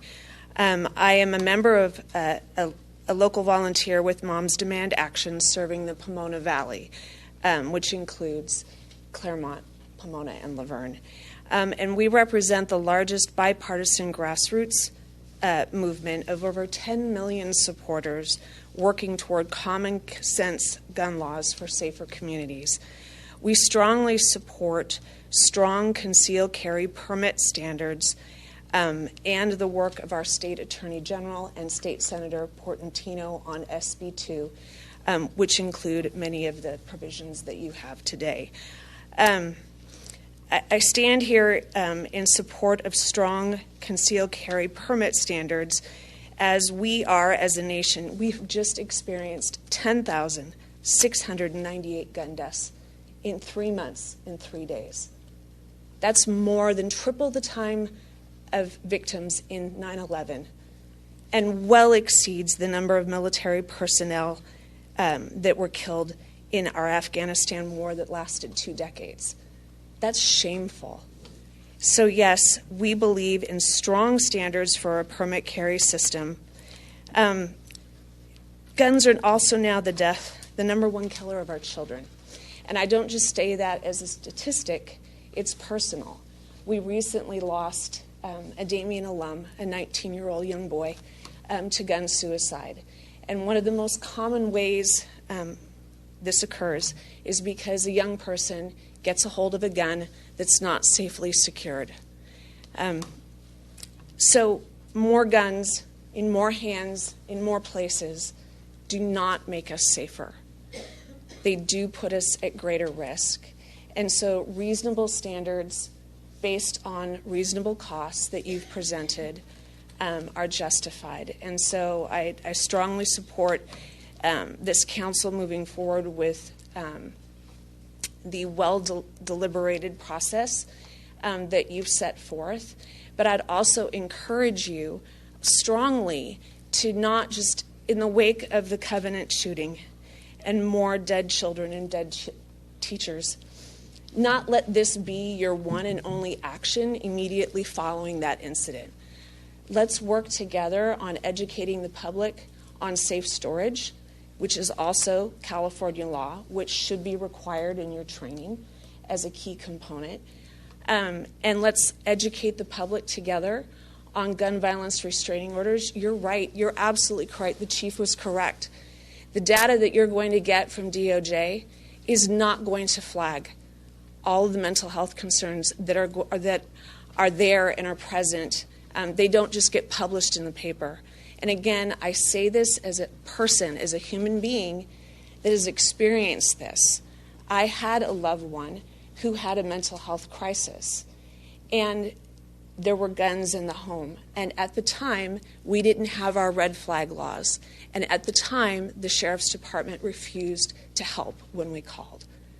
It was easier to criminalize that family member than it was to remove the weapon. We can't proceed like this. It's just not civilized. Thank you. Thank you for your support on this item.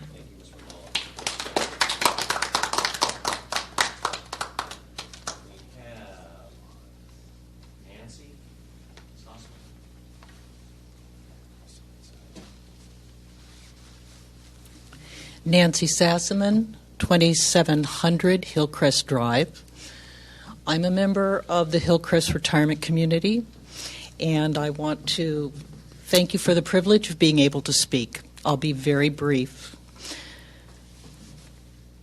I'm not here to change the CCW process. The Supreme Court's already made that decision for me.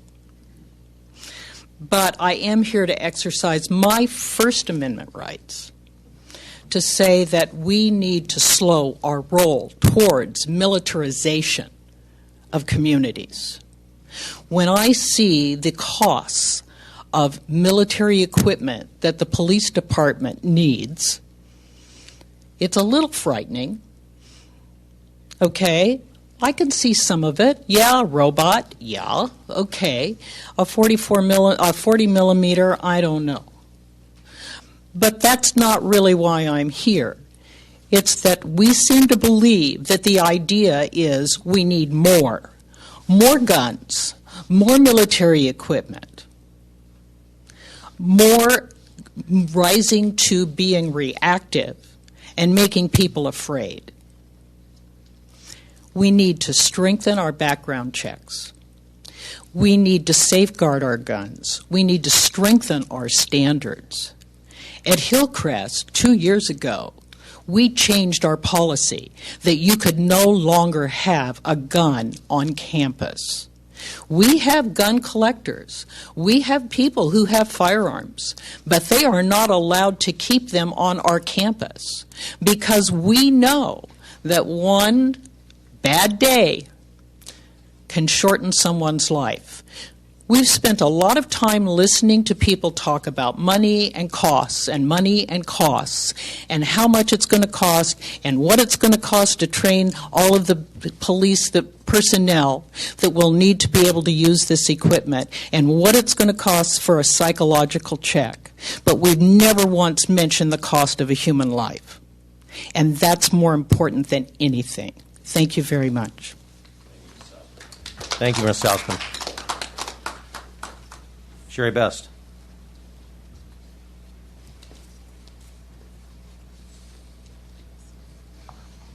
And I misstated on my blue card that I wanted to make a statement during public comments, but I wanted to speak to this issue.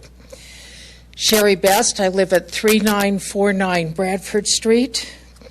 To Honorable Mayor Tim Hepburn, members of the City Council, City Manager Domer, and City Attorney Barlow. Overall, Resolution 2314, which amends Resolution 2310, represents a responsive and responsible reduction of fees for CCW permits in Laverne. The reduction of city administrative fees from $150 to $100, elimination of the $20 CCW permit card fee, and maintenance of firearms safety training with access to vendors offering a reduced rate of $175 are responsive to residents' concerns and serve to reduce the initial cost of a CCW permit to comparable costs in adjacent cities. However, the elimination of a psychological evaluation as a cost-cutting measure is not acceptable.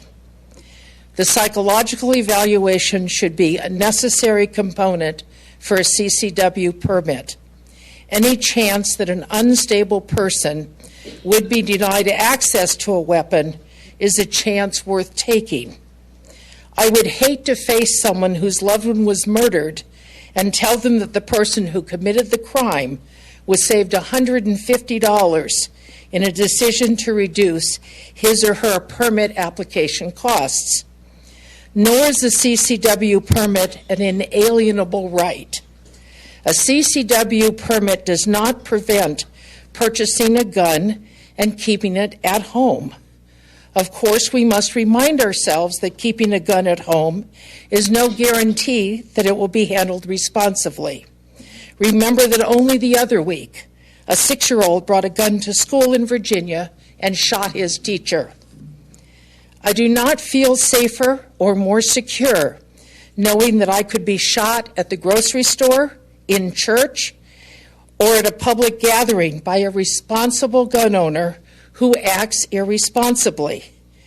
The argument that responsible people shoot people responsibly was belied by the incident on June 14th, 2019, at a Costco store in Corona, in which an off-duty LAPD officer fatally shot a developmentally disabled man and critically injured his parents. Store security tapes showed the victims backing away from the officer and pleading with him not to shoot before he fired 10 rounds. Charged with voluntary manslaughter, the shooter was not indicted by a grand jury, but he was fired from the police force, and the surviving parents of the murdered victim were ultimately awarded $17 million. We can argue that the officer in this incident felt he was acting to protect his toddler son and/or felt himself to be under threat. But if he were armed only with his fists, the dead adult son of the wounded couple might still be alive today. People who train to become police officers must pass rigorous and regular firearms training, background checks, and psychological evaluations. I know this from my brother-in-law, who was on the Long Beach Police Department for over 20 years.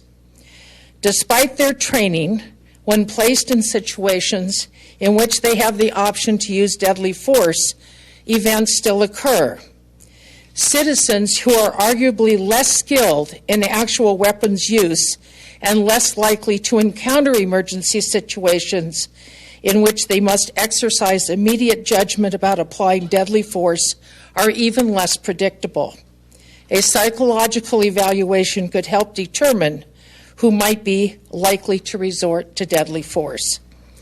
It is certainly not the case that I would feel safer knowing that my fellow citizens are armed, however well-intentioned and responsible they feel they are.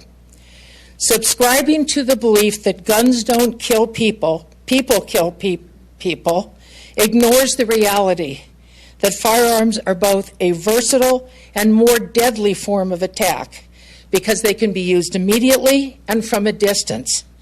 Stated another way, we can say people kill people with guns. The NRA-approved quote, "that guns don't kill but people do the killing," is my strong endorsement for psychological evaluation of the very people who want to carry guns. Thank you. Thank you, Ms. Best. Jared, can we go to the 2 phone callers, please? And then we'll bring more people up.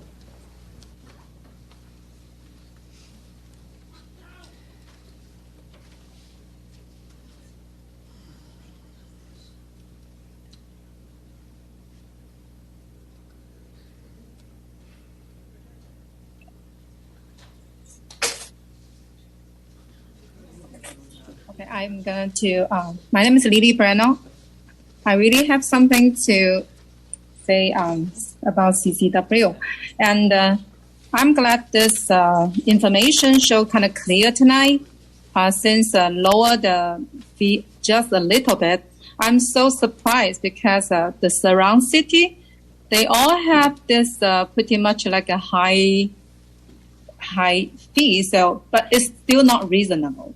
Just the whole California city, even everybody have that fee. That is still doesn't mean reasonable. I'm just thinking if our city too small to be special, I have to follow the crowd, follow everybody expensive. So that's it. So I'm very clear. No 10th Amendment.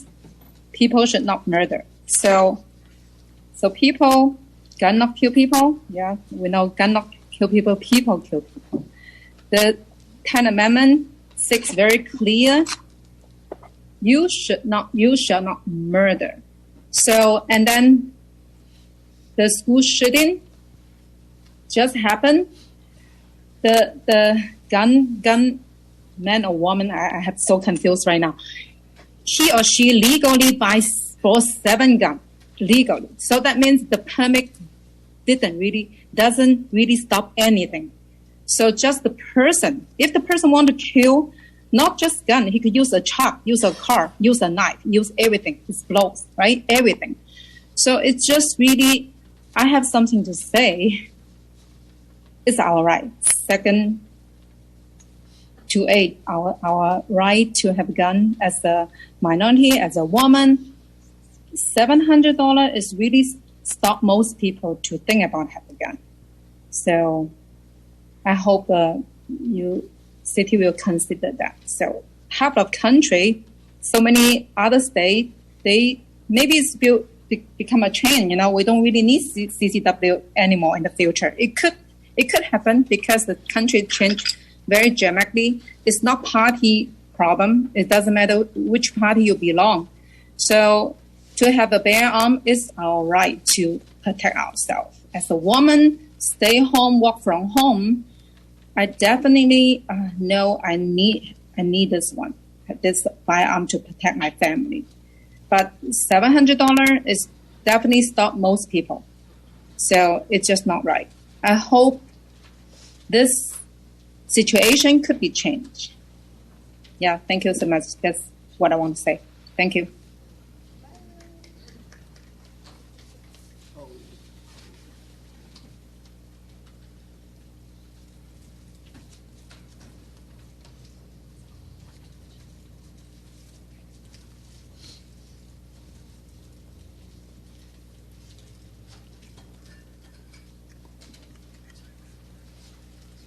Hi, this is Marco Lunger, and I'm State Senator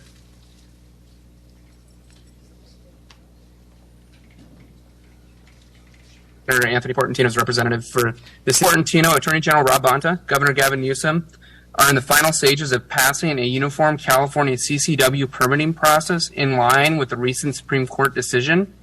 It seems prudent for the city of Laverne to wait until that law passes before creating a local effort that may not be consistent with state law. Thank you very much.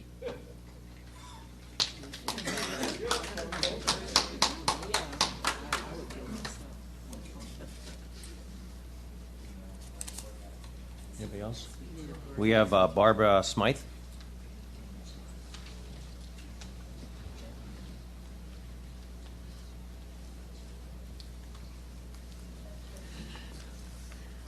Good evening, Honorable Mayor Tim Hepburn and the rest of the City Council. I live at 2644 Mountain View Drive, part of the Hillcrest crew, and was part of those decisions that we made about guns. Maybe this whole thing is a moot point if we're not following state guidelines. That was kind of an interesting comment. I think it's interesting we keep talking about the Second Amendment, which also includes the right to bear arms to form a militia. And we never talk about the militia part, and I'm quite content with our police department as being able to protect me. So I am concerned about this bill because one of the things that I noticed this time is that you had spent a lot of time responding to the residents' concerns about cost and had reduced the cost to the city and to the residents, which I thought was quite remarkable, kind of a win-win. But the part that concerned me was the part about psychological evals.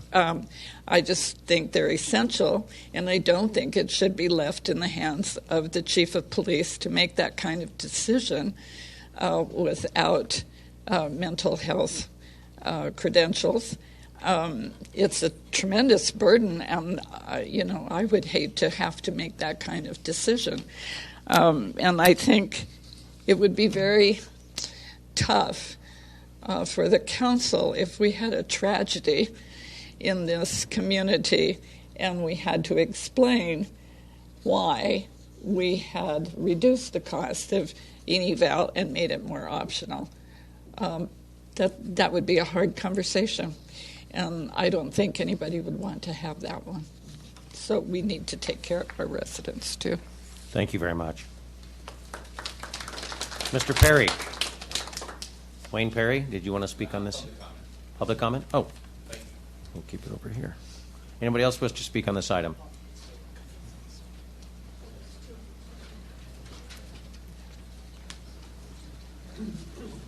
Hello, Costas Morris on behalf of the California Rifle and Pistol Association. I wasn't actually going to speak tonight because I need to discuss with my client these changes. However, I do want to thank the city for having me here again. It's always a pleasure. I noticed that you guys have more attendance than cities many times your size at these city council meetings, so that's good to see that level of public engagement. However, I do feel compelled to speak today to clear up a few facts here. We heard that we saw the listing of other cities and their fees. Although Laverne has moved down the list, thankfully, and that's progress, a lot of those other cities also use MyCCW. So that's the big differentiator here is the $398 that MyCCW charges, whereas cities that don't use it are significantly cheaper in price. Just a couple other points. This figure about gun deaths, 10,000 a year, it's true, but it includes suicides, which make up over half the count. And of course, a CCW permit has nothing to do with suicide. If you have a gun and you're unfortunately dealing with a depressive episode, it's not going to matter if you have a permit or not. Suicide is not usually done in public. It's done, sadly, in one's home. So that won't actually have any bearing on this. And of course, people with carry permits almost never commit crimes. There are outliers, of course, like with anything. But one of the reasons the Sheriff's Association opposed Senator Portantino's last effort to pass this bill, which failed last year, SB 918, was because they said that the legislation was not needed because their experience had showed that people who get these permits, people who willingly come to a city or a county and say, I would like to do this legally, I'll pay your fees, I'll take your course, they're very unlikely to ever commit crimes. And remember, most California counties have been shall issue for many years in practice because this was left to the sheriff. So you had tons of counties, including Riverside, San Bernardino, Orange County had moved in that direction recently. So most of these counties have been this way for years and haven't had the surge of people with, committing crimes or people with psychological episodes suddenly going crazy and shooting everyone. And remember, most of these places do not require psych exams either because, again, this is something that comes up in your background check if you've ever been institutionalized, if you've ever had that kind of episode that would cause a record. That's something that would prevent you not just from getting a permit, but from buying a gun.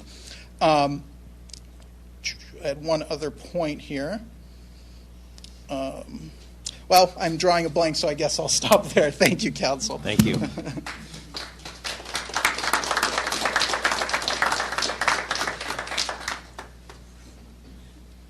Again, please state your name and address if you don't mind, please, for our records.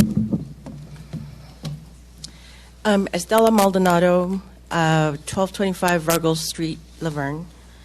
Thank you, Mayor, City Council, and the City Administration.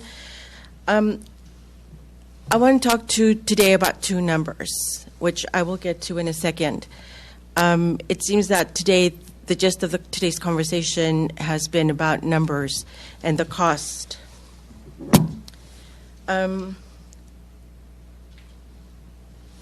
In an average year, gun violence in America kills 40,000 people and wounds potentially twice as many. And that has an economic consequence to our nation of $557 billion. That's 2.6% of the U.S. gross domestic product. The staggering figure of $557 billion is 5 times the nation's budget for Department of Education, which funds preschool through college for millions of Americans. Again, this $557 billion problem represents the costs of a lifetime associated with gun violence. And the costs are broken up into 3 categories. There's the immediate cost, the cost of, during the incident, calling the police department, the fire departments, the medical assistance, the ambulances, and so on, anything that represents a cost during the incident. Then there are the subsequent costs, the support, physical and mental support to the victims and even to the perpetrator. This is important because this is where mental illness and the mental instability of a person is highlighted after the fact, instead of highlighting it before, which, something like the psychological assessment would aim to identify. And then lastly, there's the quality of life cost, because people who, just think of the children who have been in the presence of a mass shooter and have had to climb up through windows and hide under their dead classmates, and think of what that is going to do to their lives and the costs associated for that child growing to be an adult to experience sometimes more than once gun violence, the cost that it's having on that person, that family, on us, all of society, this country. The average annual cost for overall gun violence in the United States, and this is the first number, the average annual cost of overall gun violence in the United States is $1,698 for every resident in the country. In comparison to the $1,081, this is higher. And now, I know you're trying to look for savings. So if it goes down to $700, this is twice as high of what we are all paying. If we take away the emotional, the human life, which is the second number, priceless, the loss of our loved ones is priceless. If you take that aside from this conversation and you want to discuss just numbers, well, you're looking at doing the right thing and including the right mental health professional, which, no disrespect to chief of police or anybody else that's being enlisted to do this, but that is not their skill, that is not their education, their training. And unless they have that, and unless they were hired to perform that very important, very specialized task, then it's irrelevant.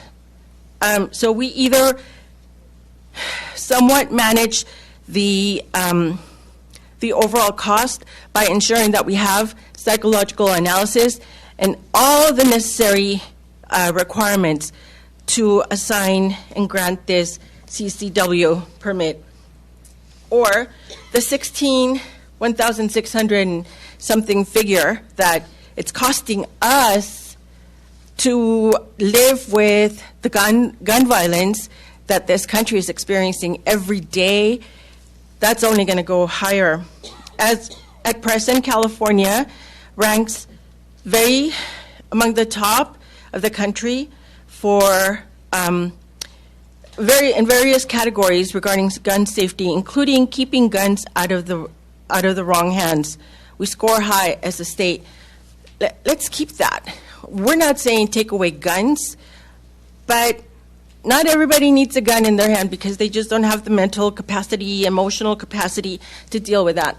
Ms. Maldonado, if we could finish our thoughts. I am done. Thank you. Thank you very much.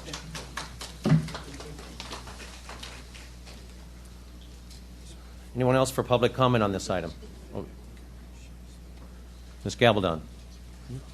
Good evening again. Cynthia Gabaldon, 2529 Amherst Street. First, I must start off that I am also a Damien mom, longtime Boy Scout mom, lived in the Valley for a long time, has seen a lot of changes around here. First, I'm going to go through numbers more, though.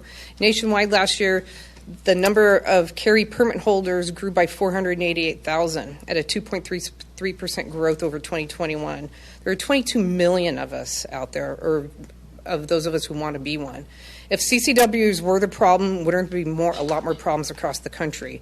In fact, it's actually the opposite. The states with the most shootings are Washington, D.C., and they're 2 times more than anybody else. The state of Connecticut, of all places, Colorado, Minnesota, Wisconsin, Washington, California, Michigan, Illinois, and New York. These are the states with the strictest regulations on the good guys, and the bad guys know it. So when I hear all these things, and I do a lot of work in areas of the state of California where it's very, very depressed, and there's a lot of gangs, I'm telling you right now, the gangs and the bad guys don't care about any of our laws. That's why they're the bad guys. 8.5% of American adults have permits. Outside of the most restrictive states of California and New York, about 10.2% of the adults have a permit. In 17 states, more than 10% of adults have permits. Alabama has the highest concealed carry rate, 32.5. Indiana is second at 23.4, and Georgia is third at 15.5. 6 states now have more than 1 million permit holders. Alabama, Florida, Georgia, Indiana, Pennsylvania, and Texas, and Florida has almost 3 million. You never hear about problems in those states. 28 states, since I just heard about 2 more tonight, have actually adopted carry for the entire state, meaning permits are no longer needed. In 2022, women made up 29.2% of the permit holders in the 15 states that have to sort it by gender, an increase of 28.3% from the year before. 7 states had data from 2012 to 2022, and the permit numbers grew 115.4% faster for women than for men. I want you to think about that. And this is a fundamental fact that in this country, with so many of these horrible district attorneys, women do not feel safe, and we are not safe. That is just bottom line, and it almost happened again today, and thank goodness the Board of Supervisors pulled it, but they're going to let out 4,800 criminals out of our county jail, and thank goodness that stopped. This is more than just being a constitutional right, and what I was going to say about this is more than just a constitutional right. This is fundamental to our protection, and the only reason why we have the First Amendment in this country, which we are hanging on by a thread right now, is because of the Second Amendment. Because if we didn't have our firearms, they absolutely would treat us the way my family saw it in East Germany, the way a lot of my friends from China have seen it, the way it's going on and happened in Hungary, the way it's happened in all these other countries. Do not take this for granted. There's a lot of changes coming. Do we need to make money to end up paying for this? Maybe we do. I was looking up what some of the other cities do. City of Glendora charges $12,000 if you get pulled over for a DUI. How about that? We could pull over 5 people a year and you got your money covered to run this whole program. Seriously, that's what they do there. And lastly, about safe school zones, because that question was brought up, 96% of the guns used and these mass shootings, 96% were in the safe zones. Safe zones, the minute you put a big sign out there on top of them, they're a target. You have to think like the bad guys. They're making it easier on them. We're the good guys. We can protect people. I've been shooting since I was 5 years old. It's not scary. Once you practice, and every woman who's listening to me tonight, you should go to a class and learn how to use a firearm. It'll be the most invigorating and powerful thing that you can learn. And lastly, I was told, and this is anecdotally, I have to admit that there's about 80 of us or so that have actually applied. I've heard that 40 of them-ish are actually either a city employee or a volunteer. So once we get through that whole 80 group, so do you think that you have 40 or so cuckoo birds that are working here at the city? That's one. I mean, I don't know. There might be some. And then 2, the other 40 of us, once we're through, you guys might get 1 or 2 a year. So I just don't understand why we have to go through my CCW, definitely not that psychological eval, because that's completely being discriminatory against us, one, but two, it's because of the laws, we don't have to. And just people need to do more research on the truth about gun violence here in the U.S. Thank you. Thank you, Ms. Gavaldon.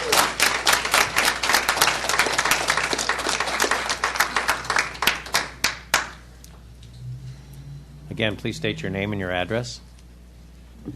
Yes, sir. Jim Carlson, 1111 Baseline Road. Thank you for your time, Council, and getting to speak again. I think our police department does an excellent job. You know why I know that? Because nothing happens in Laverne. Nothing. And we like it that way.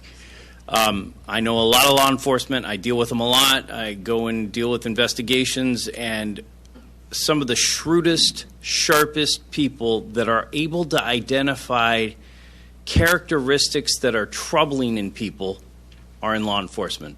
They have an uncanny ability to recognize something ain't right. I think all people could be caught on a good day or a bad day. But I think in general, to say that law enforcement is incapable of determining whether someone has the mental capacity to behave themselves, even under moderate stress, is an unreasonable statement. They deal with us on a regular basis, whether it's a traffic stop or any other interaction in the city. I feel law enforcement has the mental capacity and the ability to make determinations that are relevant to this. So, I mean, psychological evaluations are always going to be subjective. You just don't know. It could be a person that I knew from college and we got along great, or it could have been someone that we didn't get along great, or we were rivals in college or whatever. You just don't know. I do know this. I do know that you guys have made a very concerted effort. I can see an enormous amount of thought has gone into your decision making and what you're trying to do. I don't know what the magic number is, right? I don't think anybody does. I think if we all knew, we'd all just said, hey, why don't we just make it this number and we'll make this whole thing go away. But one of the things that's different about this process for us as the first group is you know who we are. There's no hiding this. You're all going to know. These are the guys that applied because we came, we talked, we told you what our thoughts were. But in general, you would almost never know who this person is. It's not something that's discussed. You can't brandish your firearm at any time. It is an immediate grounds for revocation. Me lifting my arms up too high and exposing my sidearm and getting the wrong attention of the wrong person could trigger a call, and he has a duty to act on that. And maybe you get a warning, but there's a good chance you're going to think real long and hard before you want to give up the $1,000+ you just spent on getting the right to carry that around with you. It is extremely rare to have someone carrying a CCW participate in gun violence. It is possible. Of course it's possible. But it's more likely to have the person with the CCW be very careful to take close notes, record what's going on, knowing that they've got a shot that if someone did come at them, they could defend themselves to the death if they had to. And they could document the situation better than almost anyone else involved. I don't know where everyone's mind would be under that duress. I've never had a gun pointed at me and been robbed, so I don't know what that feels like. But I got to believe I would rather have the option to know that if someone did come at me, I didn't have to just surrender and hope they didn't take it, thinking, gosh, I'd prefer he's not an eyewitness to my robbery. I think I'll just shoot him anyways. So that's, to me, that's one of the biggest question marks that gets posed is if the person feels they're better defended and the Constitution allows for it, we should cooperate with that. And I would like to impress on the city, some of us financially, it doesn't matter to me what you charge, but it does to some. And maybe there's a way we could help those people if it's an issue. I'd hate to hear that a single woman got maimed or killed because she just couldn't afford it and it was something she wanted. And she just happened to not be economically able to live in an area that was as safe as she would prefer. Those things I think about a lot. But I appreciate the fact that you have come back with so many concessions on so many separate points, and I'm very grateful for the fact that, as impassioned as everybody is tonight, everybody has maintained their composure and been respectful of one another, and I'd like to thank you all for that, because I think that goes a long way to describing wherever you're at on this topic. Calm heads usually will get you to the best solution. That's all. Thank you. Thank you, Mr. Carlson.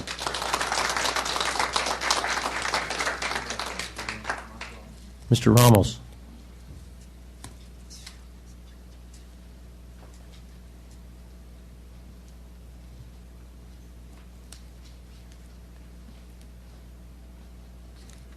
Good evening, Mayor and Council. Mark Ramos, 2247 2nd Street here in Laverne, resident since 1995. My day job, I'm also president of United Food and Commercial Workers Local 1428, which in this city represents the folks that work at Vaughn's, Stater Brothers, CVS, and Rite Aid. Mass shootings happen in grocery stores, as you know. Mass shootings and people who decide to commit violence with a gun, it crosses a lot of lines. Whether you're a racist, you're a religious zealot, but the one connecting thing is the gun. To me, more guns is not the answer. More guns puts more people at risk. We ask so much of our police department every single day. Our police officers have to be mediators, they have to be police officers, they have to be psychologists, they have to be coddlers, and they have to be counselors. That I don't see any reason why stepping back and saying, you know what, let's take one extra precaution and make sure there has to be a psychological evaluation. Because nobody here wants to make that mistake that they missed something. Nobody. The last thing we want to have is some dang candlelight vigil out here and talk about thoughts and prayers. While people have their rights, people also have the right to live. A mistake in issuing a CCW to somebody who shouldn't have it because something was missed in a psychological evaluation, or the DOJ, as you heard the acting chief say, is an irreversible mistake.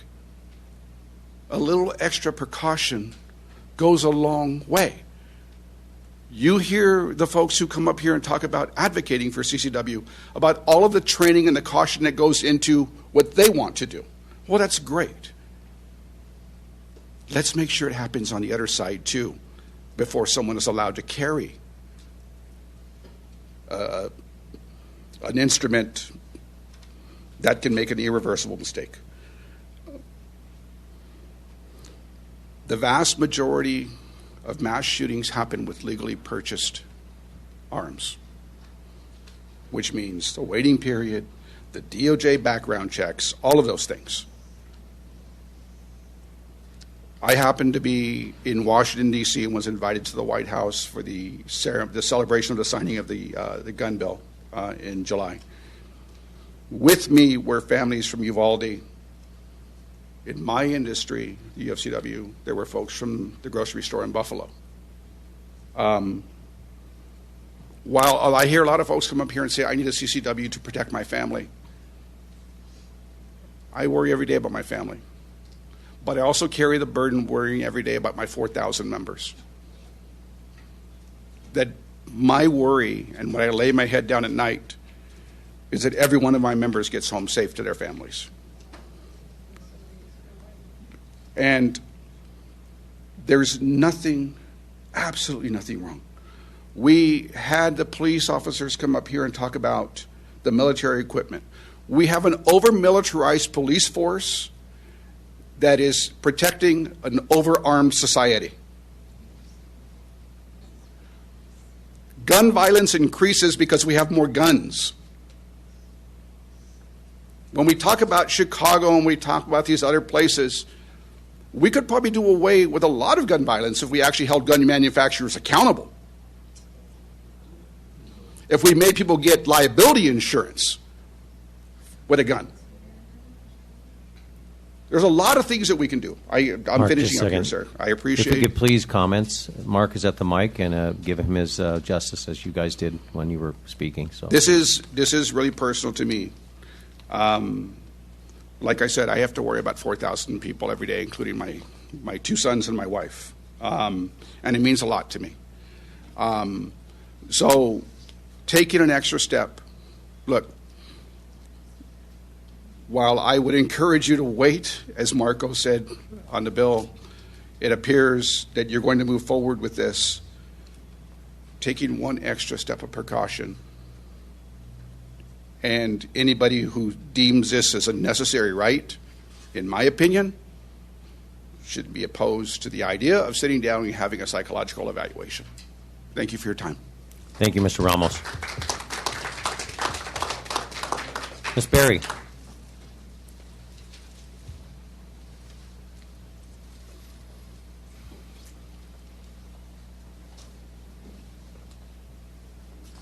Good evening, Pam Berry, 2117 Durango Court. I always wonder about this mic. So here we are tonight. We're not discussing whether we're doing this. You've already decided in a prior meeting $1,100, almost, pretty close to that. Okay, so we're here to discuss the reduction. And somebody recommended possibly dropping or renegotiating my CCW. I think that would be a good idea to at least look into how can that be renegotiated. What are they doing that would be duplicating something else that is part of the processing of the city or the background issues so that it's more efficient and hopefully less costly because the fees are still too high. I want to be able to defend myself. Concealed carry weapon holders are not overall the perpetrators of gun violence. We're there to defend ourselves from violence. I am becoming more and more physically vulnerable, and I want to be able to protect myself, but those fees are really high. So taking a gun safety class, being familiar with the safe storage, the safe carrying, the safe use, that's part of the process, and I completely understand that. I am not going to be a grocery store risk. So we need to get away from some of the, just the big, broad, sweeping things that people with guns are bad. Good people with guns are not bad. Bad people with guns don't have permits. They use stolen weapons. They use, they get them all over the place. But they're not the people that are going to be applying for this. And so the fees don't matter to them. It matters to me. So I'm just asking if there's something else you can do. Taking off the psychological evaluation, taking off some of those fees, cutting them is a very good start. Thank you. Thank you, Ms. Berry. Ms. Kalusek.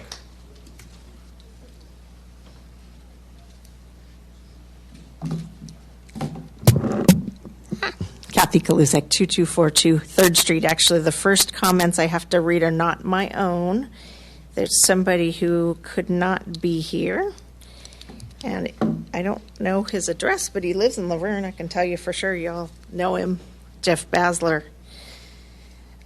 Good evening, Council. At the last meeting, I expressed my support of Laverne offering concealed carry permits and encouraged keeping the cost of doing so as low as possible.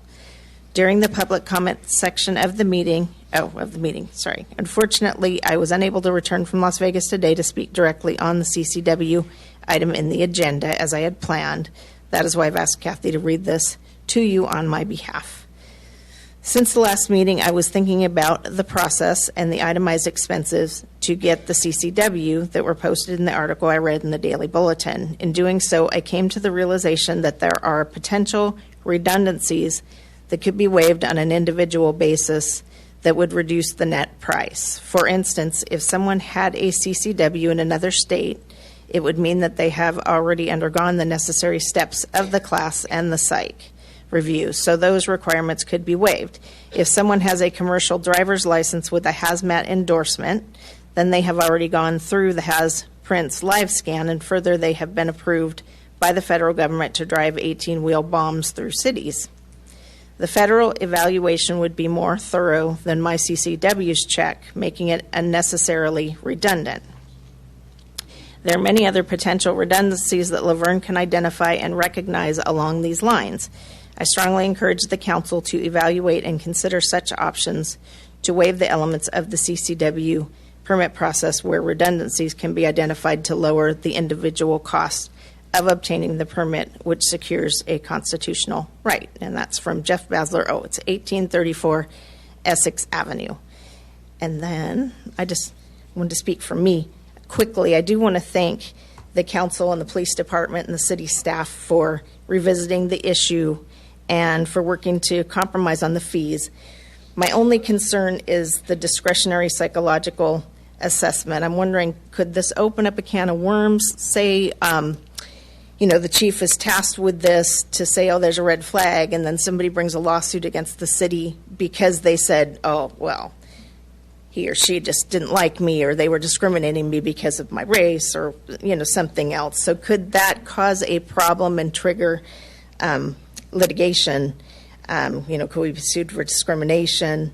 I really think the best option is to require the psych for everybody.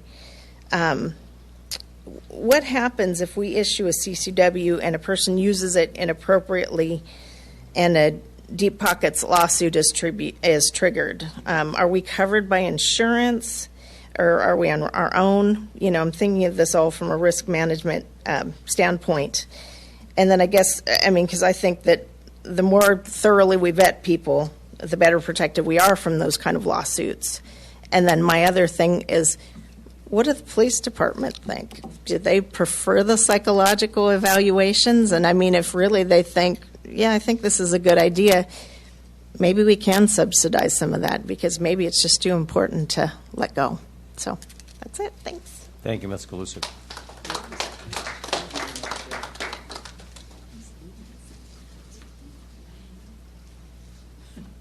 Again, if you could state your name and your address. Yeah, please. Hey there. I'm Erin Duffy. I live at 2988 Butterfield Avenue in Laverne.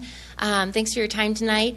And I really appreciated the initial resolution that the council approved unanimously just a few weeks ago. And I can understand the need to reduce fees and the concerns about that. But I really take issue with the removal of the psychological background checks as a universal precaution. I think it's one thing to go to the desert and target shoot, and it's a whole other thing to be carrying a firearm at the ready in your purse. It's a big responsibility, and to take on that responsibility, I think a one-time psychological exam is not too much of a burden.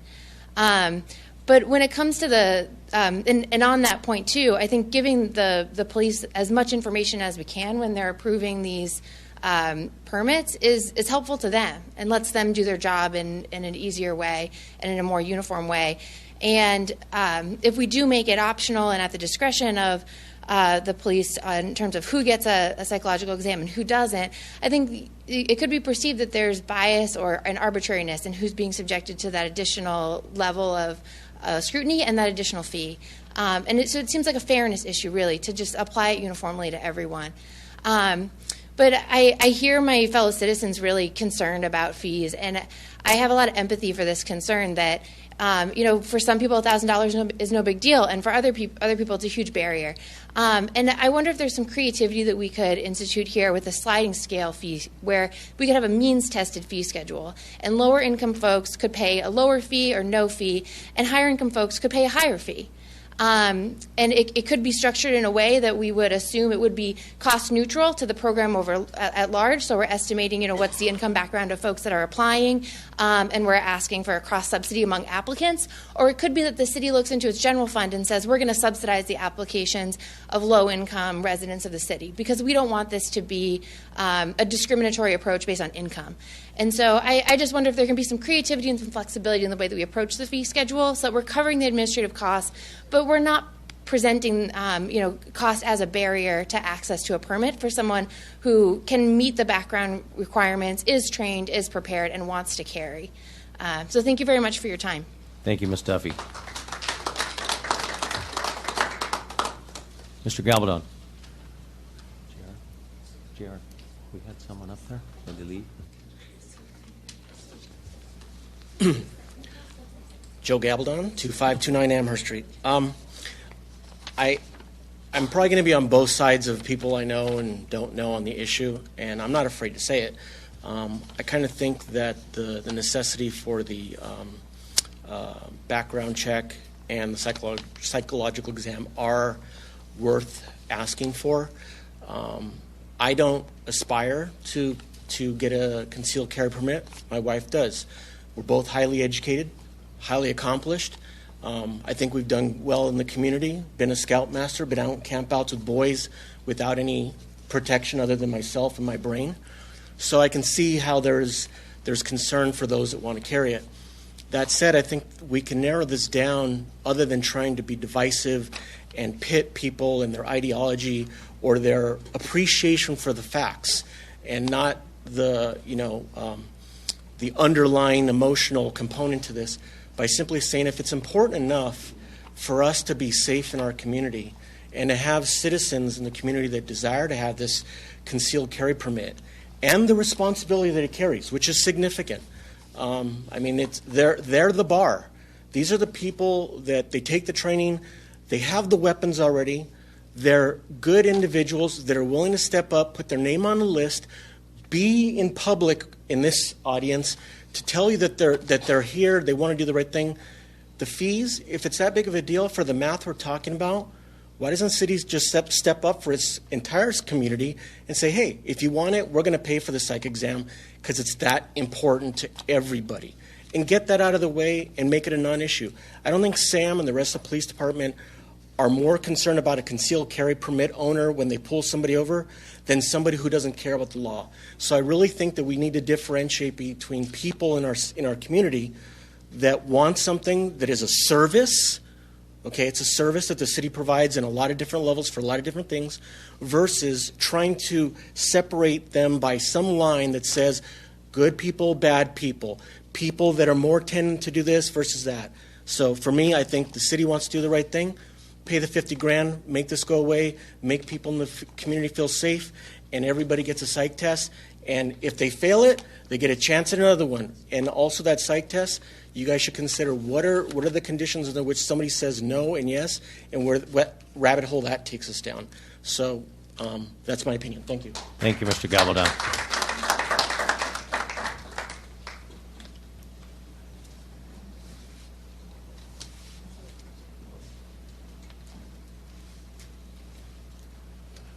Hi, thank you for an opportunity to talk to you.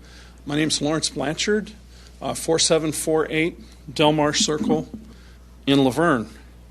Just a few comments here. First has to do with all of sort of the emotional statistics that's been presented. And I understand that, but I would like to, present something on the other side of the issue in terms of firearms in the United States. Largest, most comprehensive survey of American gun owners ever conducted suggests that they use firearms for self-defense about 1.7 million times per year. So there's a very significant use of firearms on the good side as opposed to evil. And it's used very often to head off some very bad situations and to protect people from some very dangerous things that could happen to them. So there's that. The other statistic I would like to cite to you is that concealed carry holders commit less crimes than sworn officers of the police departments. That's a statistic that has stood up over time. that when they survey the amount of crimes committed by police officers, and I respect police officers very much, but on their personal lives, police officers commit more crimes than concealed carry permit holders. So the whole notion that concealed carry permit holders are going to be criminals, going to be out there doing crazy things with guns is just balderdash. It's not true. The other thing that I would like to comment on is this whole thing on the psychological evaluation. This has all been presented as a matter of personal opinion. Well, the Bruin ruling says otherwise. You're not allowed to put in place a subjective standard in determining whether somebody gets a concealed carry permit. So this subjective standard is somebody making a personal opinion about you as to whether you should be permitted to have a gun or not.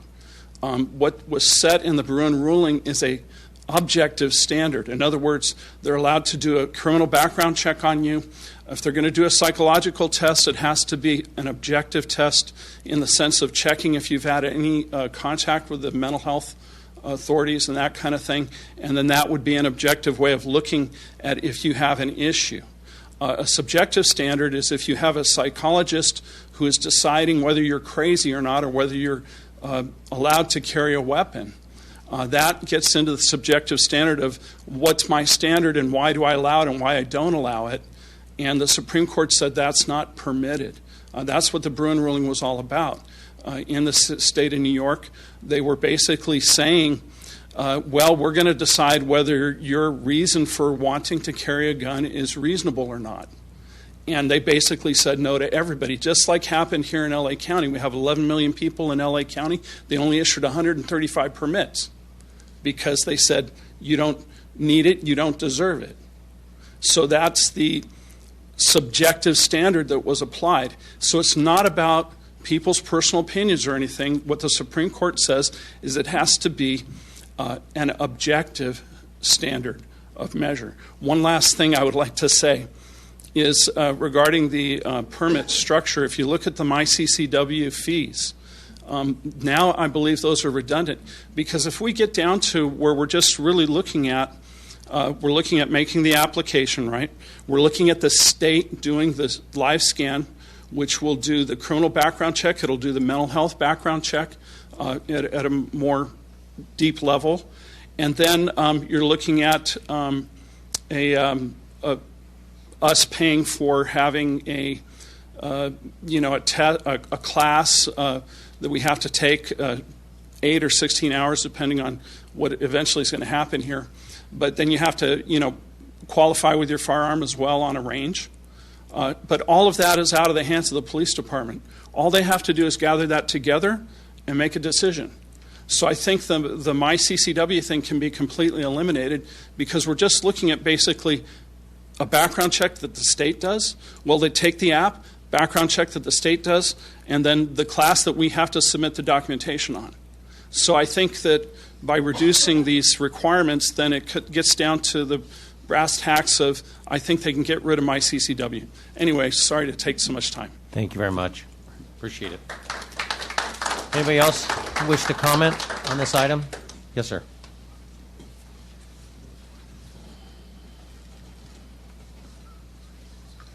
My name is Harry Hoffman at 2039 Maverick Circle, Laverne. This is a very heated discussion, and I understand. I just got my CCW through the sheriff, okay? The fees were a whole different range, okay? Last time I looked, the county has jurisdiction in stuff like this over the city of Laverne, okay? I would have loved to have gone to the city of Laverne, but I was directed through the NRA to go to my sheriff. Okay, so that's what I did. When I heard about these fees on our neighborhood site, I was appalled. I consider myself relatively sane just coming up here. But in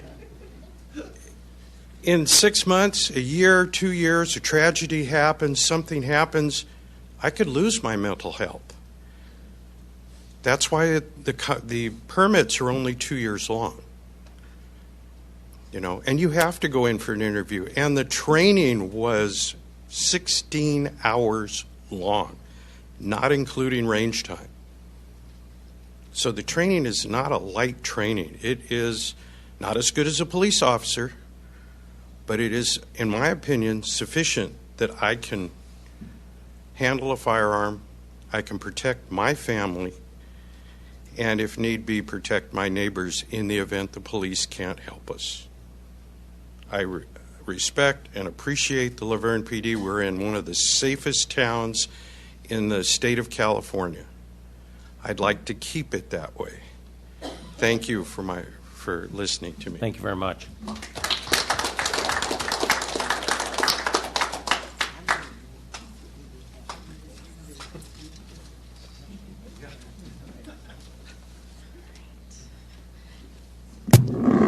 I'm a little short. Good evening, Mayor Hepburn, City Council. My name is Isabel, and this is my very first Laverne City Council meeting. And I came today because this is a topic that's important to me. I'm concerned about the concealed carry weapon process because I'm a parent of 3 young kids who go to preschool here in Laverne. I have a 3-year-old and 2 4-year-olds. I'm also a licensed clinical social worker here in the state of California. So first, I'd like to applaud the city on their efforts, the city and staff, for reducing the proposed fees for the CCW permit. And I'd also like to point out that at your February 21st meeting, the council already voted to require the psychological evaluations for all CCW permit applications. And I believe this was the right decision. I would like to implore this council to please retain the psychological evaluations as part of the permit process. As I'm sure you all know by now, firearms are the leading cause of death among America's youth. And this is not just due to school shootings. This is due to increasing access to guns in our homes and in our communities. And these deaths are entirely preventable. During my social work training, I worked in an adolescent health clinic that implemented the best practice of conducting mental health screenings in addition to providing primary care. And such screenings complemented the medical care that our patients received. And sometimes we caught mental health symptoms that may have been overlooked by the doctors, nurses, and other medical personnel that were treating our patients. This was just part of the teamwork that we did. There were mental health professionals and medical professionals on the team taking care of our people.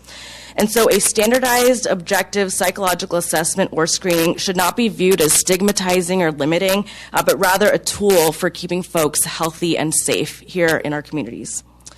By eliminating the psychological screenings from the CCW permit process, we increase the chances that a concealed carry weapon ends up in the hands of someone who is not well or who is not responsibly able to carry a gun in public. By eliminating the psychological screenings, we increase the chances that Laverne adds to the growing list of cities that's been marred by tragedies. We just don't want that here.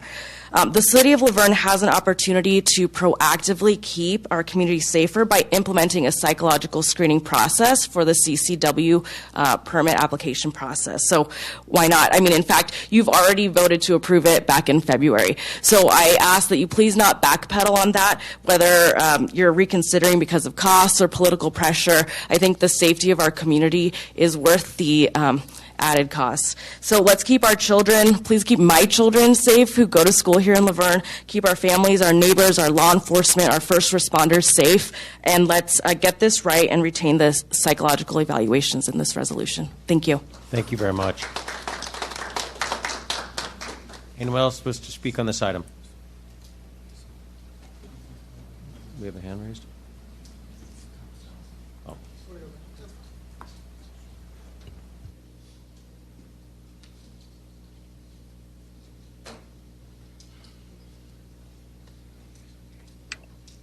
Good evening again, Mayor and City Council. Thank you for taking me again on this very important issue. I want to, before I start, just kind of highlight how much and how universally the people of Laverne care about the safety and security of minority, poor, marginalized people, and ask the council to keep this in mind as we are considering other things in this city. With regard to the actual psychological examination, I just have some questions, and I think they align with some of the previous speakers, but I would like to know what criteria will the chief use to determine whether or not a psychological evaluation is necessary.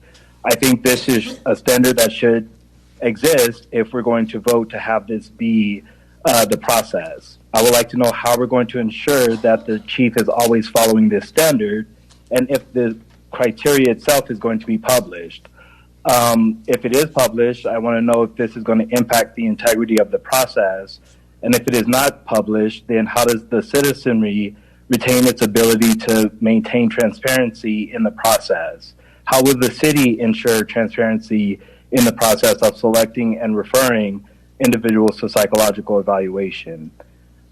I think that a blanket approach will basically alleviate the city from issues of alleged discrimination, which I think would just expose the city to greater litigation, which is what I understand is what's making this a complicated issue. I think Sam Gonzalez is great. I look forward to calling him full chief without the acting qualifier one day. But we don't know what the future is in store. We don't know who's going to be chief down the line. And I think it requires having a systematic protocol that means we're able to maintain the integrity and transparency in the system. I also understand that the police were initially for psych evaluations.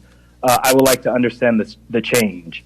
If it is only fee-based, then I agree, shocker, with Mr. Gabaldon. I believe that the city should actually absorb the cost of all psychological evaluations if the police's change in position is simply because of the cost. Lastly, I understand that a significant concern is potential litigation. And I've seen the city council tell more than enough lawyers to go pound sand for things like smelling and, quality of life issues. I think this might be one of the times where the city could take a stand. And if litigation is ever appropriate, I think this is an issue that litigation is appropriate for. But if California is also going to create a standard, then I think let's leave it to the state to litigate this issue, and we need not even get involved in this at fear of creating more harm than good on this particular issue. So I'm hoping to get some response to those questions. I do agree with the Bruin standard that the psychological examination should be objective. I think psychologists can be discriminatory too. So a strictly objective system that makes sure that we're doing this the safest way possible is what I'm advocating for. Thanks, Council.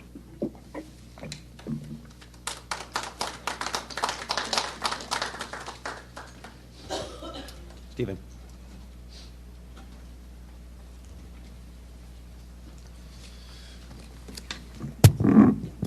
Good evening.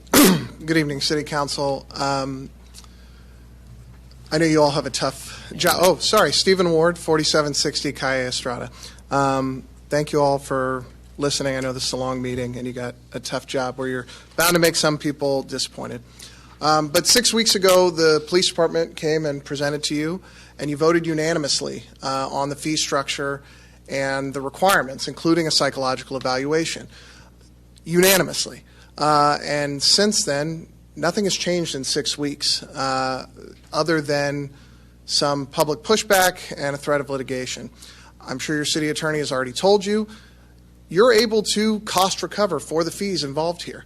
My CCW was cheaper than doing this in-house. Doing the live scan, the weapons training, all those charges that don't go to the city are required under state law. So while I recognize the impulse to respond to the good faith concerns of those who have issues with the costs, the fees are justifiable and they're defensible. And while I don't want to see the city dragged into litigation over somebody saving a few $100 on this application, it is a defensible fee. And so I do want to start with that. But if you want to avoid that, if you want to be responsive and say, let's incur some of the costs, let's lower artificially the fees and eat some more of the costs to satisfy the good faith concerns of a lot of responsible gun owners in this room and some gun owners on the dais. I respect that and I understand that. But I don't think the place to cut costs is by eliminating the requirement for the psychological evaluation. 6 weeks ago, when this first came up, Mayor Pro Tem Crosby, you said the psychological evaluation was needed. And Mayor Hepburn, you agreed, and you said it was extremely important. The Laverne Police Department, I pulled this from their website today. They said that the detailed assessment that the psychological assessment provides is very important for the police chief as it assists with making an informed decision when issuing a CCW permit. They mention that the exam that is provided is used by mental health professionals to assess and diagnose mental illnesses such as depression, anxiety, antisocial, or psychotic behaviors. This morning I spoke to one of the licensed clinical forensic psychologists from the counseling team, the vendor that Laverne PD associates with. And she's an expert in threat assessments. And she told me that the exam can flag things such as folks that have problems with emotional regulation, anger management, paranoia, psychosis, and other antisocial behaviors. These are the folks that we don't want to be carrying a weapon at all times. Now, I understand that a psychological evaluation is not required to obtain a firearm, and it's not going to stop a CCW permit requirement is not going to stop every person who has ill intent or who is unwell from committing an act of gun violence. But the statistics are clear. Looser carry laws lead to increases in gun violence because we have folks that might not be mentally or emotionally stable enough to carry the enormous responsibility of carrying a weapon with them at all times. And the likelihood of a routine dispute turning into a shootout in a bar, in a grocery store, on the road increases dramatically. The cost currently is capped at $150 that the applicant can pay. SB2 might lift that cap altogether so the city doesn't have to subsidize it. But I echo others. If you want to subsidize something, instead of subsidizing the administrative costs, subsidize the costs of the psychological evaluation. Subsidize keeping the city safe because, as the Laverne Police Department said, it's very important. Mayor Hepburn, you said it was extremely important. Mayor Pro Tem Crosby, you said it was needed less than 6 weeks ago. I ask that you not back off of these positions. Your city attorney has told you you have the ability to require this common sense step in the process. And so I ask that you, each and every one of you who have campaigned on and spoken about the importance of public safety, take a stand today and keep the psychological assessment requirement and stand up for the public safety of our community. Thank you. Thank you, Mr. Ward. Mr. Bowen.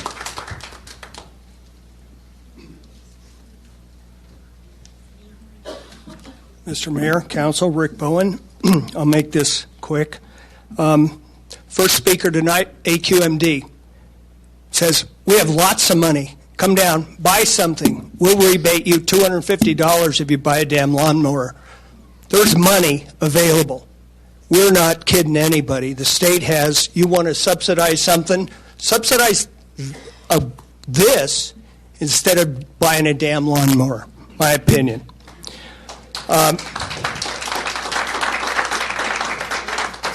Number two, I may be one of the few people in this room that actually did have a gun to put to my head. And tonight it reminded me, 30 years ago I walked into an armed robbery. To this night, I never, ever blamed the gun. I blamed the jackass that was there robbing the store and took me and other bunch of people hostage. Obviously, nothing happened, but never blamed the gun. I blamed the guy that was a criminal that was robbing the store. And last thing I'd like to say is, I've heard a lot of stuff tonight. A week ago today, a mentally ill person that was allowed to buy, I think the last count was 7 guns. Her parents said she was mentally ill. Walked into a Christian school, killed 3 9-year-old children. and 3 adults trying to protect those children. So if anything, I hope to God we remember those 3 kids particularly on tonight's evening. Thank you. Thank you, Mr. Bowen. Anyone else wish to speak on this item? Nothing on the queue? Zoom? Oh.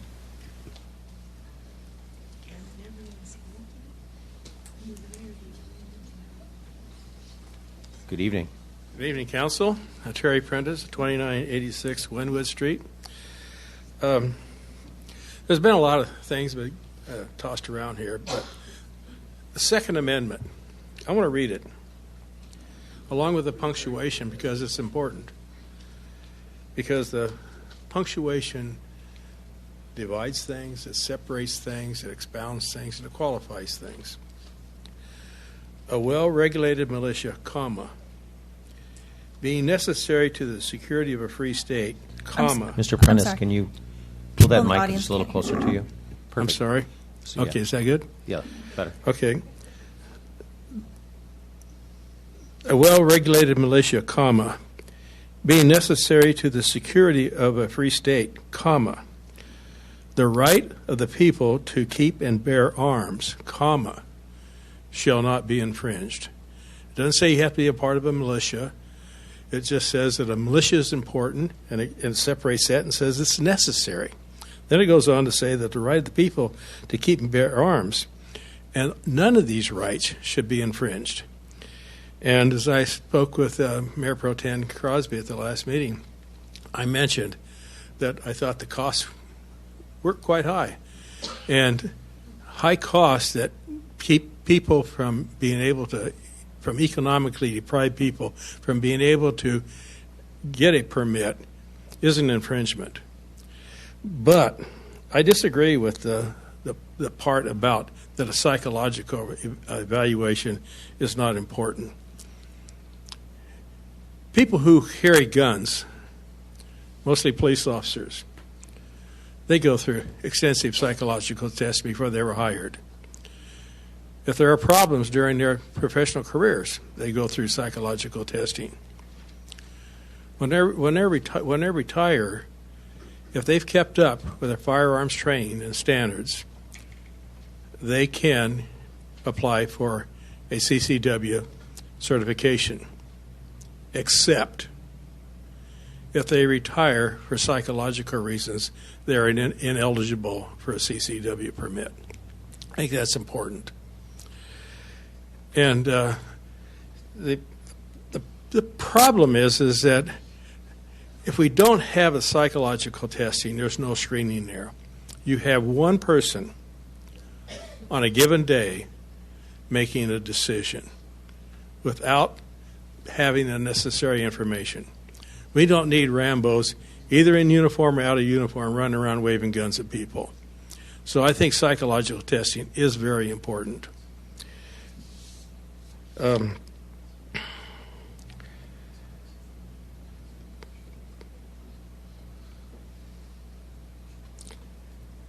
I know there's been comments made about that you can't have other subjective standards to that, but I know that in 2022, the Supreme Court ruled against the city of New York City, and they said they could not have the proper need to issue a permit for carrying a gun outside the home. This wasn't about concealed weapons. This is about carrying a gun outside the home. And they said that there should be no restrictions on someone carrying a gun outside the home. Now we have 26 states, and I understand maybe 28 states that are what they call constitutional carry. That means there's no provisions there. There's no psychological testing. There's none of that. And when people talk about gun deaths, people who have CCW permits are seldom ever involved in illegal shootings. In fact, every week, if you follow the news, often, several times a week, you will hear or read that a person who has a CCW saved people's lives from an active shooter, whether it's in a liquor store or a grocery store or just in a neighborhood, people are protecting their house. And so I think that the psychological testing is very important. And if we want to lower the cost on it, I think we ought to do away with administrative fees and all the rest of that kind of stuff. But the psychological testing and firearms training, knowing when to shoot, under what conditions they are allowed to shoot, and when they cannot shoot, and what is in the background of when we're going to fire that firearm. Those are the important things. And another thing is, if someone's thinking about getting a CCW permit, it's more than just carrying a gun on your hip or shoulder holster. There's a lot of liability goes with that, and you need to have a safe in your house where you can keep the gun safe. When you travel, you should have one in your car. In this past year, I visited my grandson who was up in Northern California. He's an executive with a school district up there, and he was taking around showing the schools. Well, I'm glad I had my driving gun safe in my car, because unlikely if I went on campus with carrying a gun that I would have been arrested.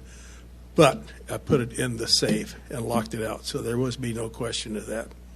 So and anybody get CCW permit, get insurance to cover you in those instances. Thank you. Thank you, Mr. Prentice.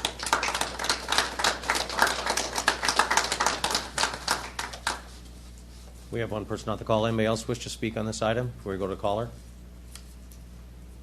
Okay, we'll go to the caller.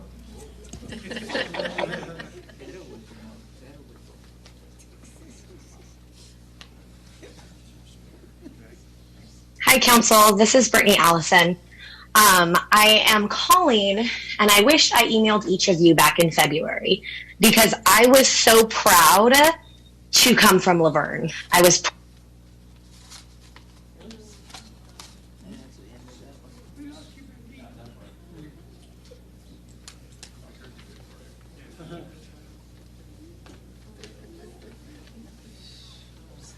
I'm also proud of your willingness to reconsider cost and going back to the drawing board of finding ways to ensure equitable access.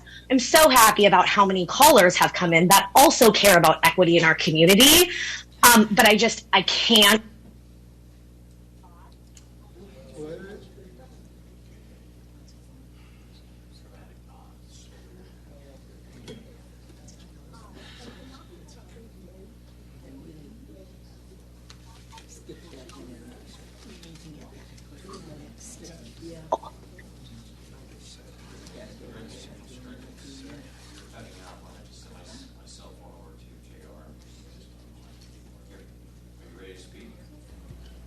We're losing you. It's cutting out. Just a second. I'm going to put you on the mic. You're going to be hot here. Just give me 1 second. Go ahead. All right. Can you hear me now okay? No. You can't hear me now better? Okay. I'm so sorry. I'm going to tell you, it was sounding really good, Modern so I hope technology. this is good the second time around. So I'm calling because I really wish that I had emailed each of you back in February, because I was so proud of coming from Laverne. I was proud of my police chief. I was proud of city council. I was proud of the work that the staff had done. And I was proud that you were willing to include the requirement for a psychological evaluation in the application process. And for the record, I'm also proud of you for the willingness to go back to the drawing boards and find out ways that you could reconsider cost. I'm so proud of all the people who called in and care about ensuring equitable access to things in our community. But what I cannot stomach is having $150 for a psychological evaluation be something that falls off the wayside. And not because I think everyone needs a psychological evaluation. In fact, I think it's not going to impact most people who apply. But what I do know is that a background check, DOJ information, and police chief subjective decision-making is going to miss things that a mental health professional who is an expert in this type of analysis would not miss. having the responsibility of my family's safety means that I believe every fiber that we add to the safety net that keeps our community safe is worth it. No constitutional right, including your right to bear arms, is absolute. So having cost, fees, trainings, and evaluations that ensure that the individuals who are entrusted with this responsibility are absolutely safe and trained is a way of balancing the right to bear arms with the community's right to life. We know that crimes of passion and impulsive assaults and even suicides are absolutely a thing. And there's studies that have been shown, statistics that have been brought up. In my research, I found just back in September, Johns Hopkins School of Public Health found that the average rates of assaults with firearms increased an average of 9.5% relative to forecasted trends after 34 states relaxed restrictions. What this meant is when states relaxed restrictions on civilians carrying concealed firearms in public, they saw an increase in the average rate of assaults with firearms. And so this is something that needs to get taken into consideration. I think that we need to add this layer of safety to this process, and I'm really happy to hear it sounds like most callers agree. Thanks so much. Thank you, Brittany. Any other speakers on this item? Robin Carter. Oh, you're leaving. No, I'm leaving. Thought I get.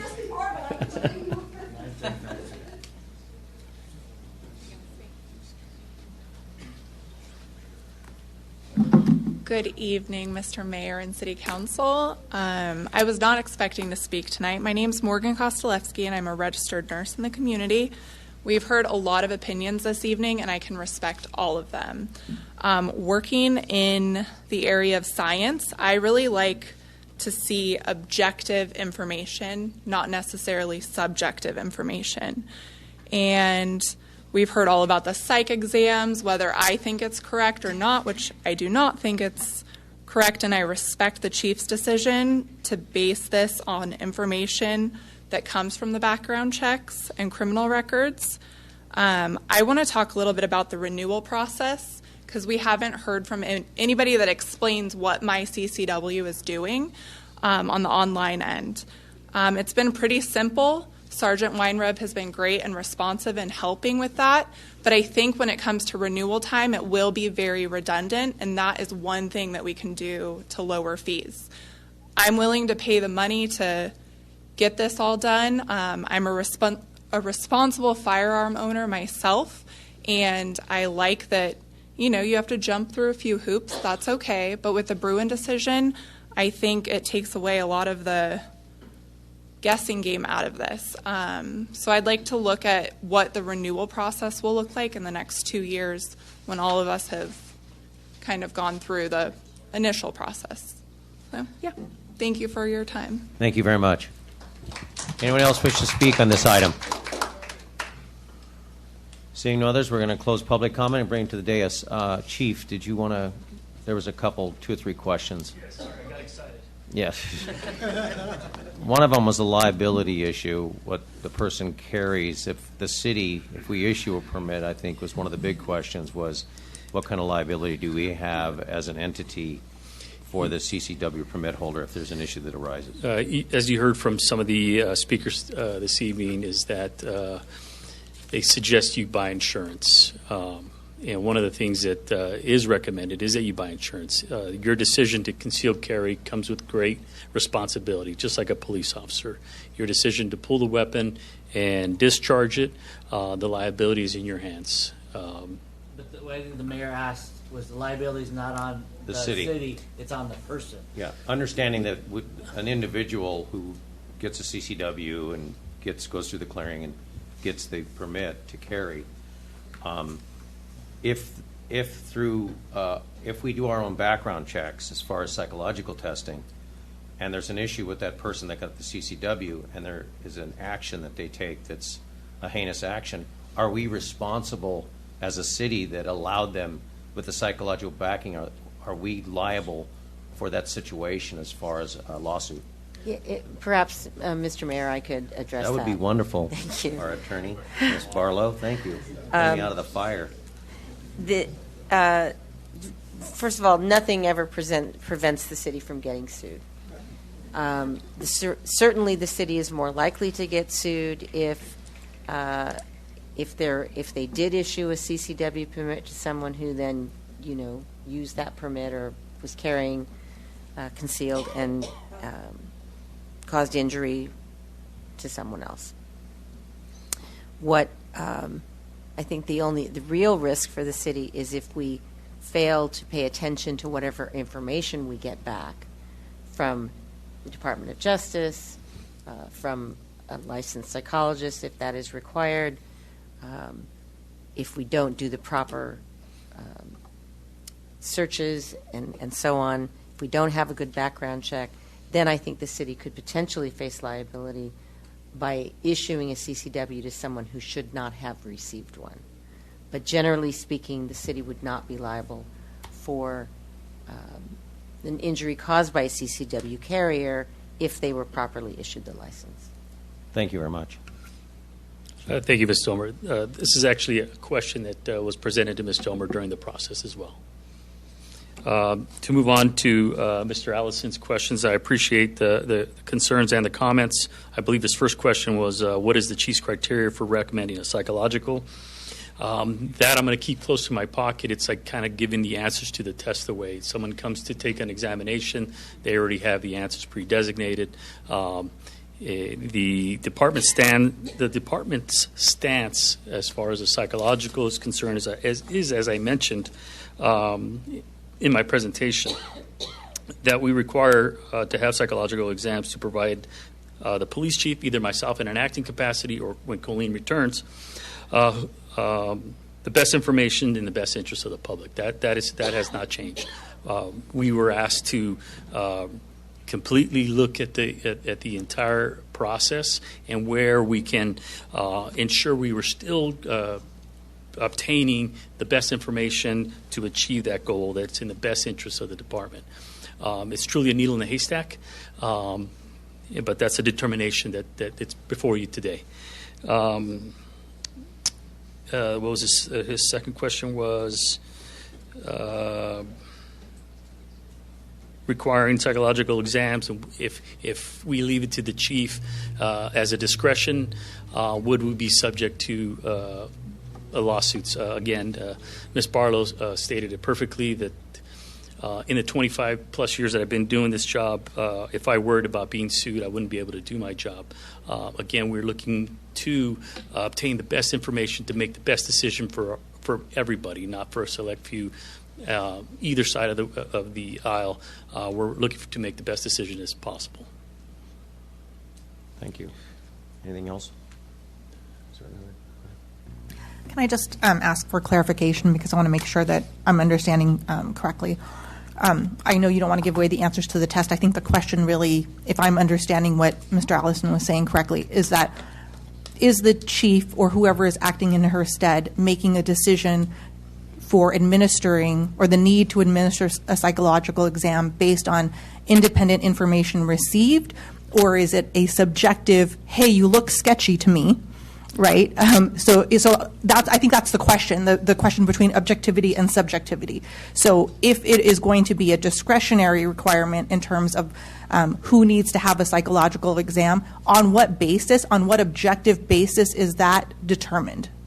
That is based on the information obtained in the psychological. Obtained in the background to have a psychological performance. Okay. And then just to further clarify, because I think someone else had mentioned that under the background check that there was letters of recommendation or something to that effect, and that's not the case. It's references, as in any background check that would be conducted, there are references asked for that are included within the scope of that background. Is that correct? That is correct. Okay. Thank you.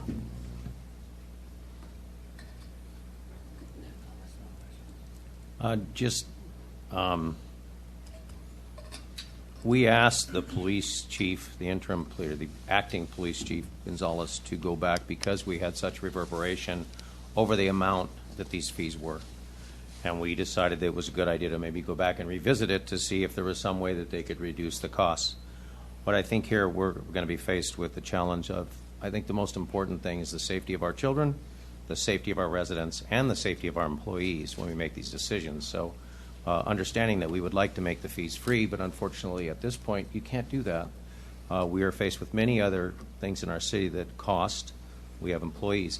We are already in this current fee structure, not the new fee structure, but the current fee structure. We're going to be $15,000. Is that or $15,000 of a cost to the city? Is that correct? With this new fee, we will be absorbing $15,000 worth of cost. Is that correct or incorrect?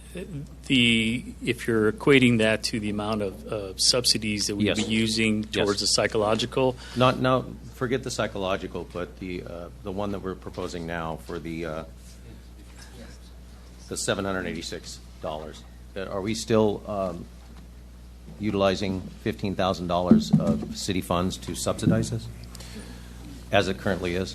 So when we talk about the subsidies of performing the actual exams, we are going to be, we have adjusted those amounts so that we can make it more palatable. Would it be $15,000? I'd have to double check the math. But I think that's what it stated last time. We're actually are subsidizing already with our current fee structure. That is correct.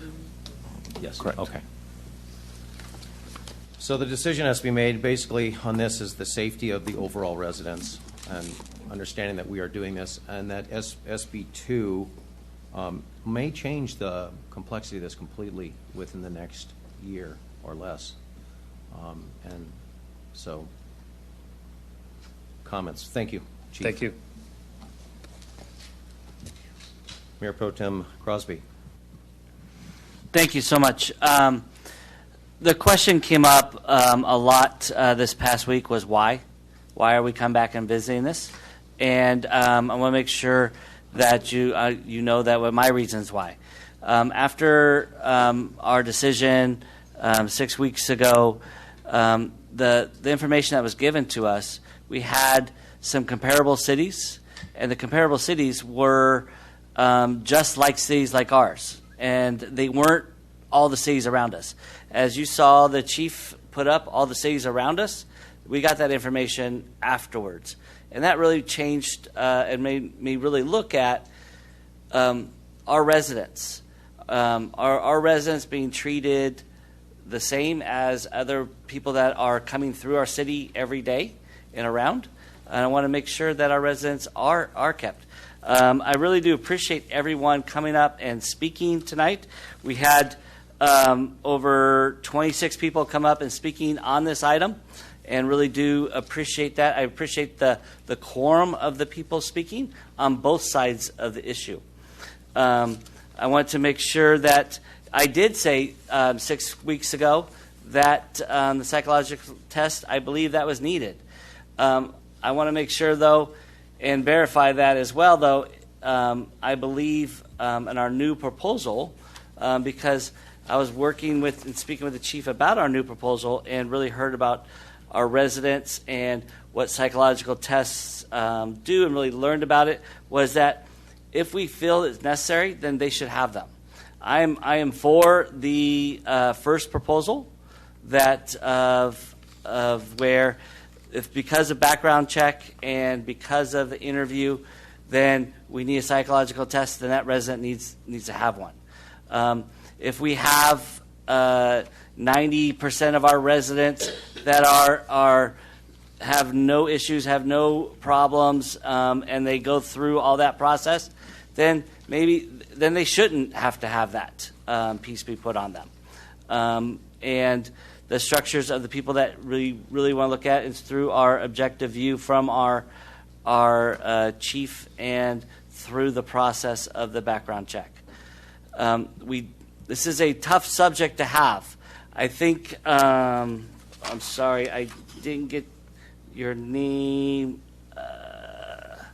He said it great last time, where Jim Carlson, you said last time, where this is like a state issue and a country issue, and put on the state and it's put on our local municipalities. And I really believe when we have these larger issues, it really is we should all be the same as a state.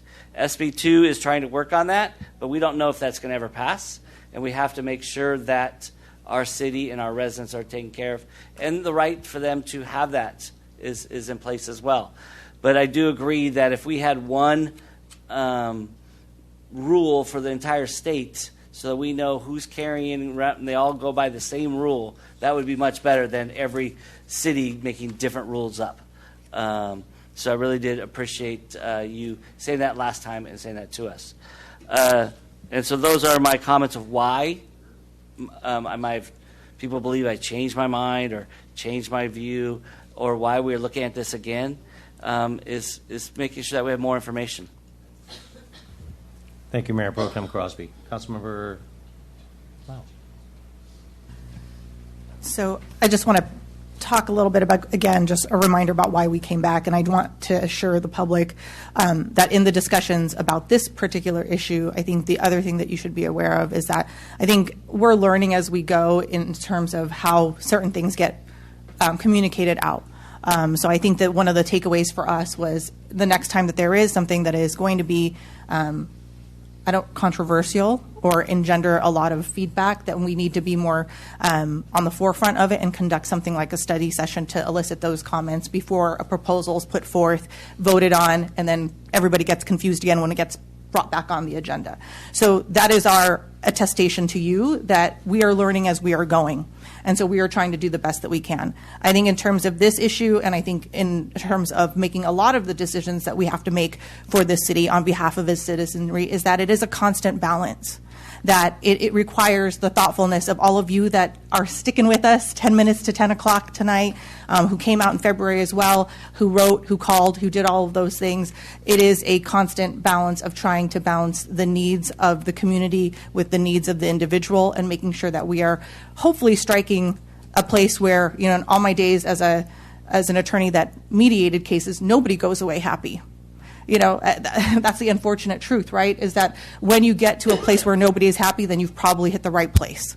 And, you know, I think that in my conversations with acting chief and with some of the other police officers regarding the psychological evaluation, because I know that has been a huge point of contention. When we voted on this in February, I said yes to psych evals across the board.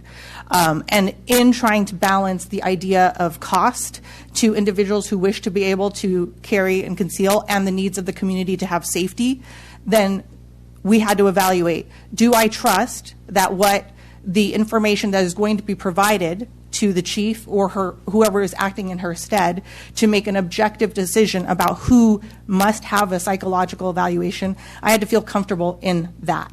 And knowing that this isn't going to be arbitrary, it isn't going to be based on, hey, I know you, you're my friend, I kind of like you, so, you know, you don't need to worry about a psych eval. That's not, you know, that's not how this is going down, right?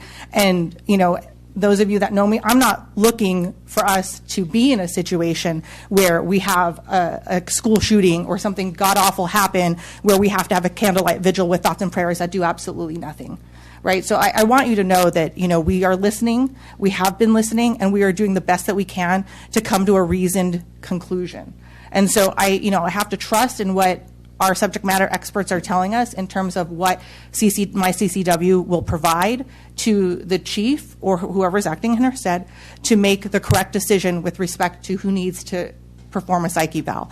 I think it's also key to note that the point that the chief made earlier about the right to own a gun, the right to have a gun, is separate and distinct from a personal license to be able to carry the gun wherever you want. So that is the distinction. So that is, you know, I want people to be aware of that. You're still allowed to have your gun. The question here is, how do we balance the concerns of the community with the concerns of the individuals who want to be able to be responsible? And I've talked to some of you who, like Ms. Gabaldon said, has been shooting since she was a small child. There are probably people that I would trust more than others based on the conversations that I've had with them and their knowledge around handling something that can kill someone, right? I didn't grow up in a household with guns, but I'm not here to take away your right to do that. If that's how you grew up, if you hunt, if you do whatever. But I do need to think about the community at large. So, like I said, I want you to know that this isn't something that we take lightly. We wouldn't be here this late at night. We wouldn't have had, you know, the endless conversations that we've had with residents. And all I can promise from, you know, this point forward is on other issues of import. we are going to try to be more on the forefront of things rather than doing this. We vote once and then we come back and we vote again. So. Thank you, Councilmember Lau. Councilmember Cash. Thank you, Mayor. Thank you, rest of my team, council members here. We've had this issue that was brought up to us a while back, and I do agree. I agree with then. I kind of agree with now. I'm just stuck in between, almost like a rock and a hard place. I am more than anybody else a patriot, and I never wanted to think your right to carry your firearm that many men and women in this country have fought for. Right? So. What I was stuck in is like, how do I make it affordable for you?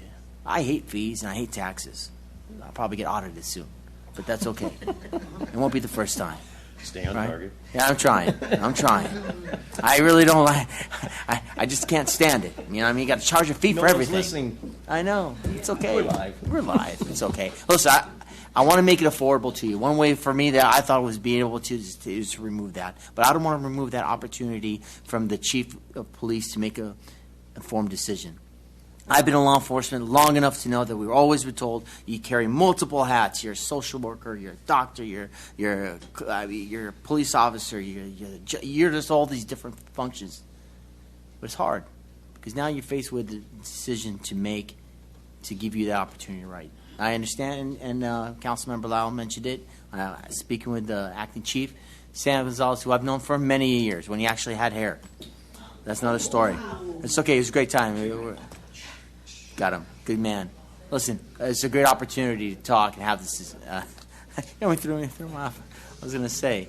But let's give them an opportunity. Let's give them that opportunity to make that informed decision, right? Let's base that on those that have experience in dealing with mental health, okay?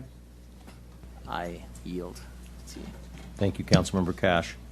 I want to personally thank Acting Chief Gonzalez, Acting Captain Dransfeld, and Sergeant Weinrob, also our city staff, Mr. Domer. As Councilmember Lau, they've all stated, this kind of came upon us. We had a chief of police that fell ill, and this was all part of this time frame when we probably would have had it out to where we could have had it vetted out with the public to go over this item. Unfortunately, that didn't happen. So moving forward, we're making sure that any big item on this, any items that need to be discussed, is discussed before the residents to make an informed decision for all of us. And we all do listen. We've had countless emails on this, countless. And I pride myself on reading all of them and responding to all of them. You may not like my response, but I do respond.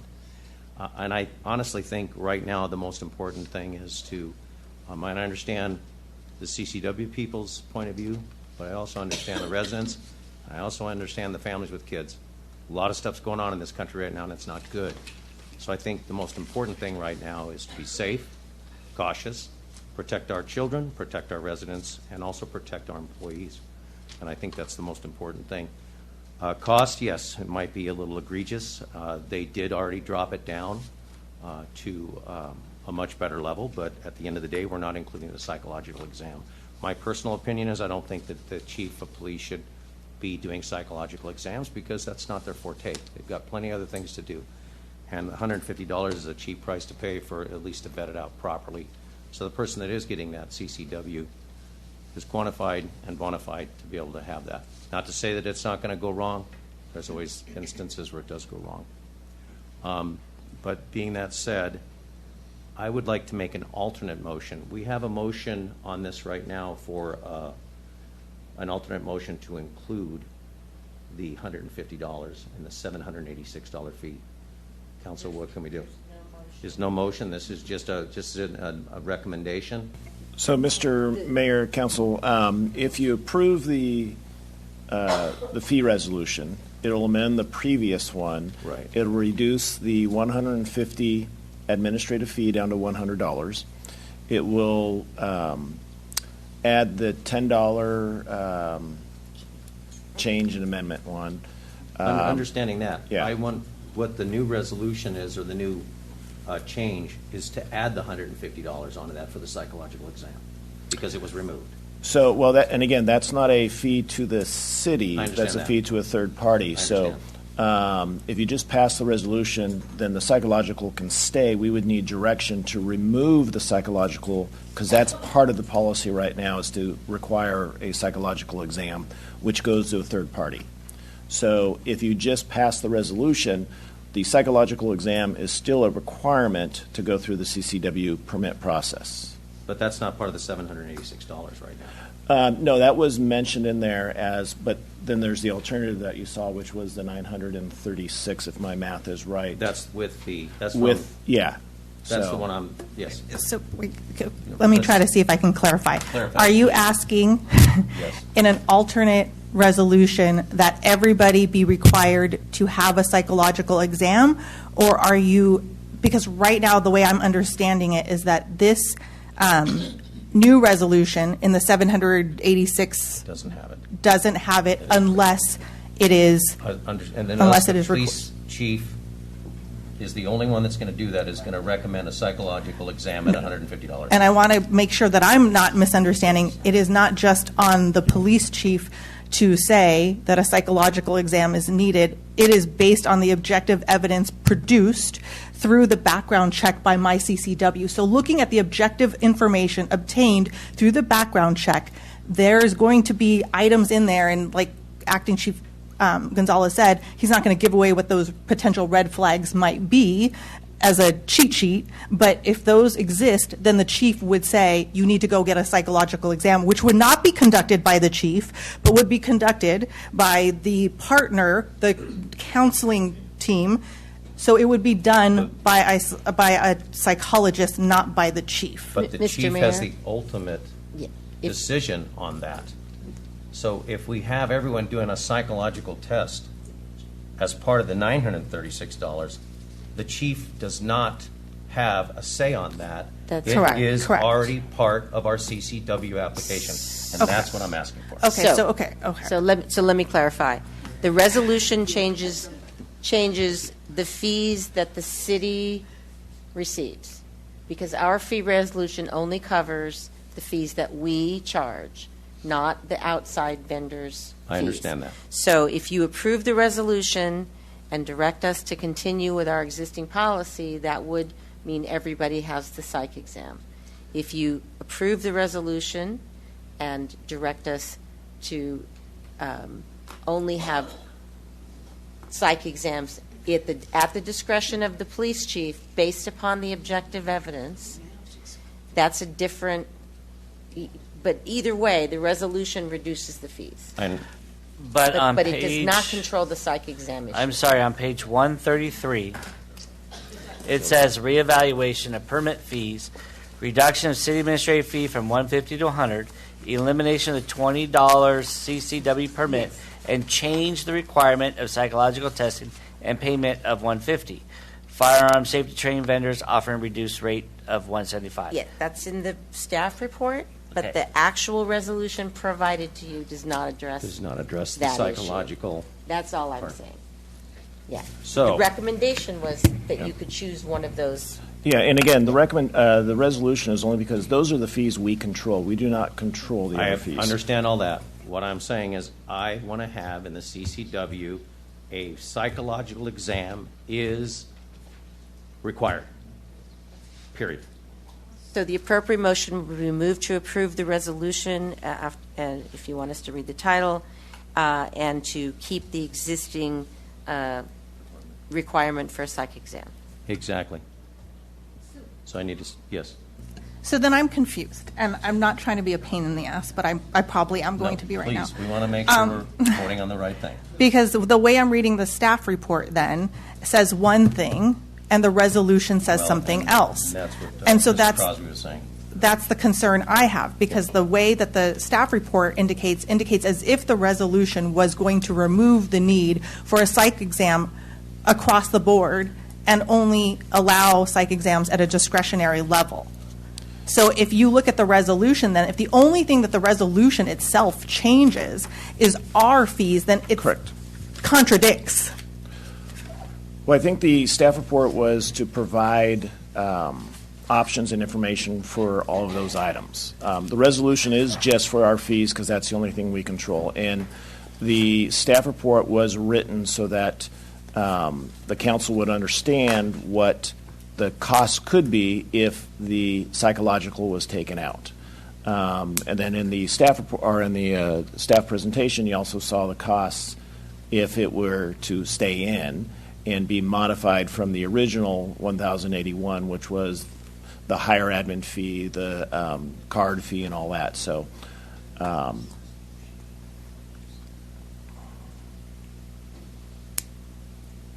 going to read the last line of the psychological examinations on page 133. Accordingly, the need for a psychological assessment for applicants will remain discretionary as part of the permit process.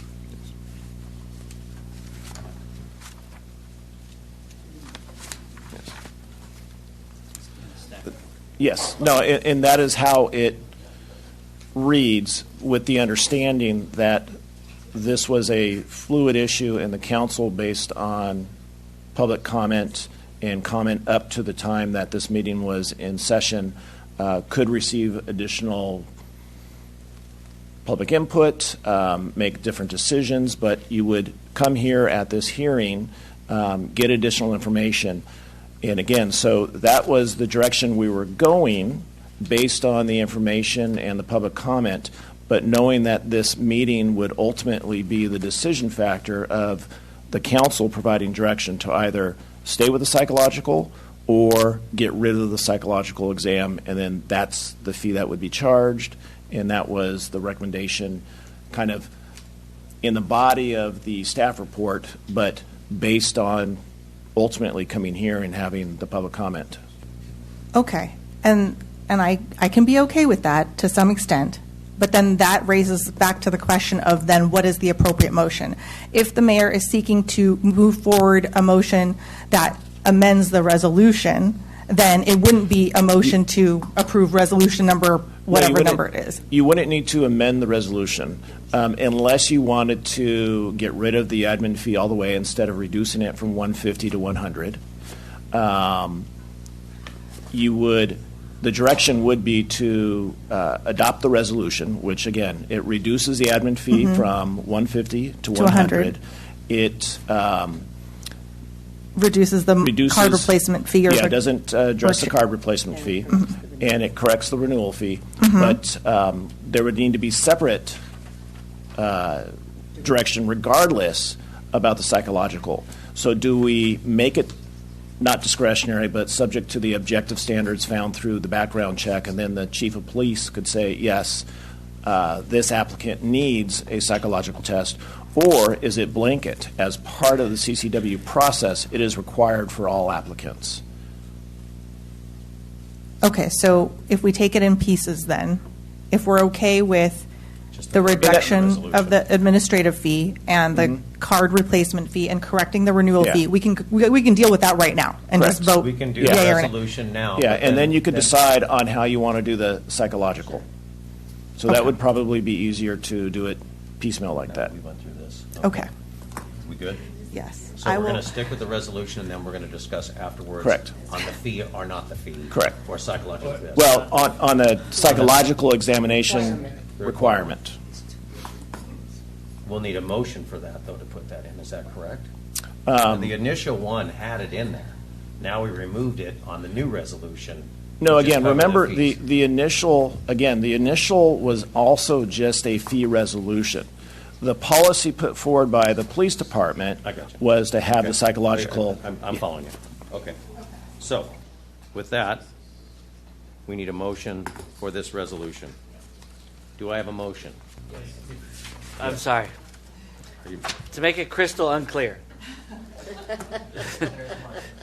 is this motion, again, is not for or against the psychological, it's only for our fees right now.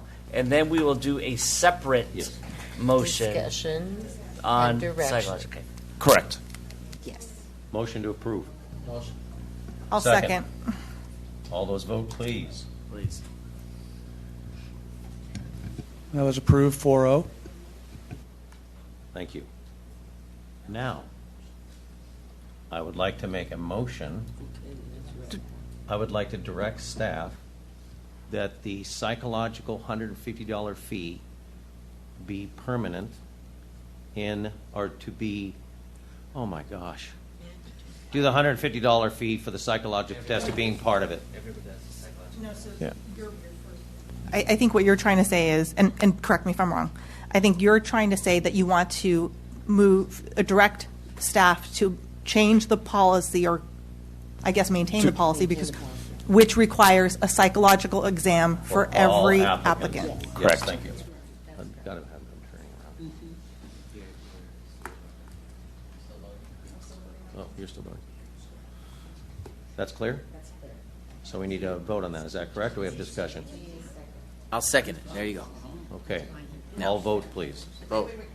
We are voting Hold on. for the So psychological The test, motion, $150. to be clear, To be clear, the motion is to direct staff to maintain the existing policy to require all CCW applicants to have the psychological exam. that's clear.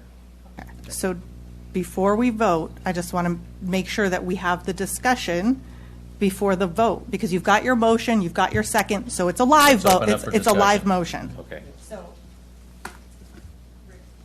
Mayor Pro Tem Crosby.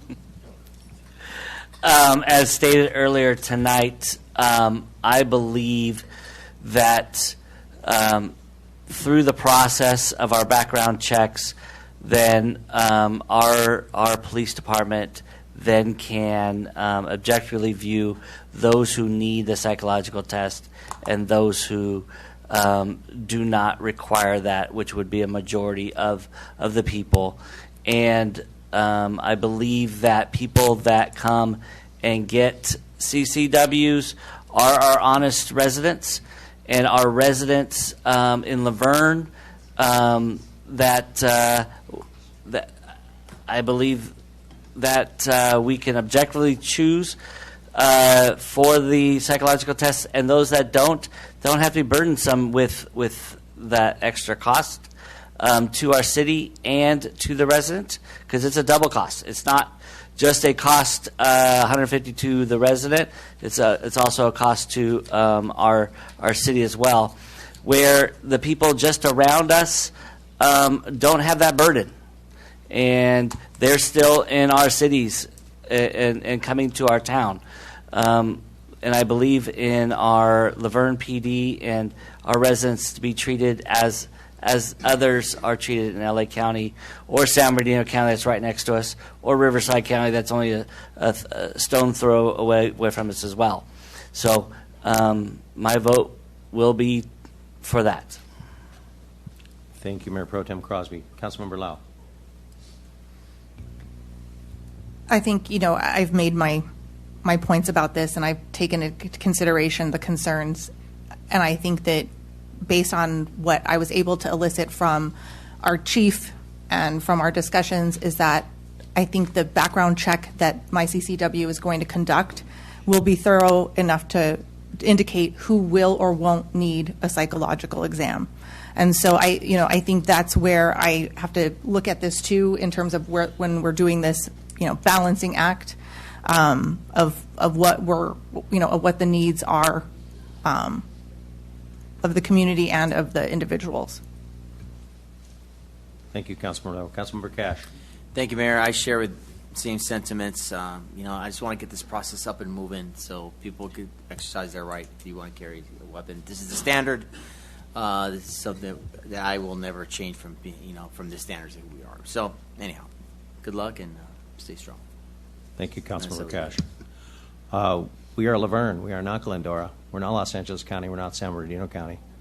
We are Laverne, and we have a higher standard, and that's why we keep our city safe. And I think this is just one more thing to keep ourselves safe, keep our children safe, our employees safe, and our residents safe. I firmly believe this $150 psychological exam testing is important. It takes the guesswork out of our chief of police and staff to do extra work when we have them do that, give us the report, and we make our decision. And so, you want to talk again? I just have a question. Councilmember Lau? I'd like to hear actually from Acting Chief. I would like to know where your thoughts are on this. If this is going to make, because I can see both sides, and I'm trying to be cognizant of this balance. I think in a perfect world, if we had the coffers for it, I'm not against Mr. Galbadon's, recommendation that we just pay for it all. The problem is we don't have the money to pay for it all. But, I'd like to hear your point of view in terms of a universal requirement for the psych exam. My opinion is that we allow the policy to stand as is and have a requirement. Okay, I'm sorry, I missed the first part. Can you say that again? Yes, my recommendation is to allow the policy to remain in place and have that requirement for all. Thank you. I appreciate the clarification on that. Thank you. I ask for a vote, Can we restate the motion so we're all clear on what we're voting on? please. Yes, the motion is to direct staff to maintain the existing policy requiring all CCW applicants to have a psychological exam authorized by the state. Okay. Yes. if you Left, want left is decide, yes, right is no. No, if you don't. I'll second. Okay, so we've got first and second. Okay, we're good. We're good. Can you Second. vote? Crosby, you're voting. Ready? Vote, please. That motion carries 3-1 with Crosby dissenting. Thank you, everyone. Just to let you all know, this isn't my longest meeting. We've had plenty of long meetings. I can hang with the best of you, so I really do appreciate your time, all the emails, your comments. We're not leaving yet. We still have public comment. Oh, yeah, we need a 3-minute break for some business to attend to, so. We're going to bring this meeting back to order at 10:24. We move to public comments and oral communications. Do we have anybody that wishes to make a public comment? I do have some cards here. He should go first. This gentleman's been waiting all night. Oh, yeah. Yes, he does. Wayne, Perry, come on up. Poor guy.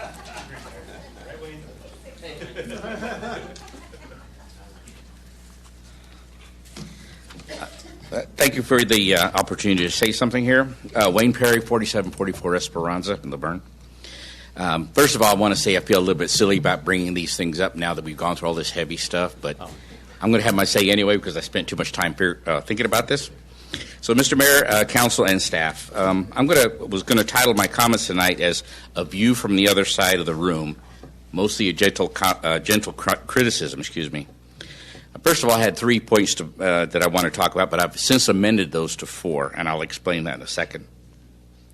Mr. Mayor, previously you said that you were, and I'm paraphrasing here, that you said that if somebody had already voiced an opinion on a subject before the council, it didn't need repeating. I'd like to see that applied to this council, and I'm referencing what happened last council meeting. And that was when you spent an awful lot of time appreciating City Finance Director Lopez. She was thanked for doing her job by at least 3 members of this council and Mr. Domer, too. The word appreciate was used at least 20 to 25 times, although it seemed to be an awful lot more. That meeting could definitely have been shortened by a few minutes if the body had edited itself when it comes to thanking and appreciating city employees. That was my first point. Second point, I was going to say that this body was being cowardly by not putting forward the CCW issue back on the agenda. Obviously, my point is moot now, so that's the end of that. The third item was, speaking on a more positive note, thank you, Mr. Mayor, for your Instagram posts titled Minute with the Mayor. I find them informative and a welcome source of city information, and I really appreciate it. Okay, my fourth was, and this was added at the last minute because I saw the city manager's newsletter come out right as I was leaving the house, and I noticed that there was no mention of the CCW issue as an item for the city news. So I looked back at all the way back to January, and as far as I know, there was no mention of CCW. Plenty of fairs, plenty of egg hunts, plenty of team sports, all the good things.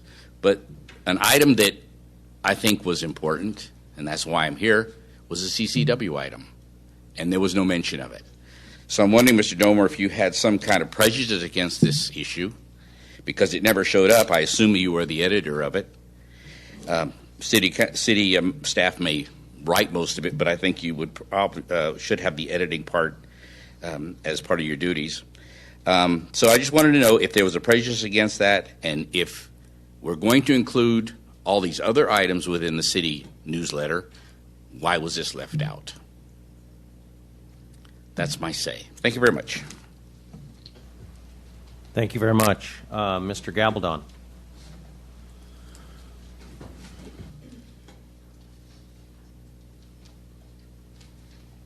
I guess I'll start it off with a bit of a funny. I was going to present on something else tonight, but I think given what we talked about, I'll save it for another meeting. I think a couple things. I'm going to start with Councilmember Lau. I appreciate what you said, because it's the first time I've actually heard anybody on the council say that in a way that I felt resonated with people. But it's what you said that was most important about if you had anticipated this issue and put it in front of the city in a more public and transparent way that gave everybody the opportunity to participate. I know that people can miss stuff, and you try sometimes to put things on the agenda, but really it's on the agenda at the last minute. And if you're not here that weekend to catch it and prepare, you're just not ready sometimes to show up. But I think that if the city took more time to anticipate these very hot button issues in the community, a lot of the information and the redundancy of the thoughts and comments that has been mentioned, and I mentioned it too last time about limiting people to, bless you, would be avoided. Because I think trying to get people to get a constructive thought out to a productive end in 3 minutes is asinine. Okay? Because if everybody had the chance to sit in a room and hear somebody bring it up, they'd know it got brought up. And they would feel compelled to repeat themselves just to voice their opinion, so that you knew that the community cared about the issue. So I really encourage you to look to do that more with the community, because I think that's actually an olive branch. Additionally, I think, my honest opinion, I think you missed the mark on this issue this evening from the standpoint of the root issue, which was cost. I don't agree that cost should have been an issue at any point on this. I know the city spends a lot of money on different things, and this was a choice you had to make. And this one, for whatever reason, was put upon the police department to try to cost account for their expenditures so that they're not putting the city in a deficit position. I think that was a misstep on your part. I think that you shouldn't put your city staff or the police department or the fire department in a position of trying to defend what is obvious a necessity or a need, and then put it on the residents to fight back because they feel like it's coming out of their pockets again. We are taxpayers. We paid the price the first go-round. We paid for everybody's salary on this dais. We paid for the city attorney, the manager, everybody first. So when you make decisions about what we should pay for again, please consider our opinion in that regard. Thank you. Thank you, Mr. Gabaldon. Ms. Beauchamp.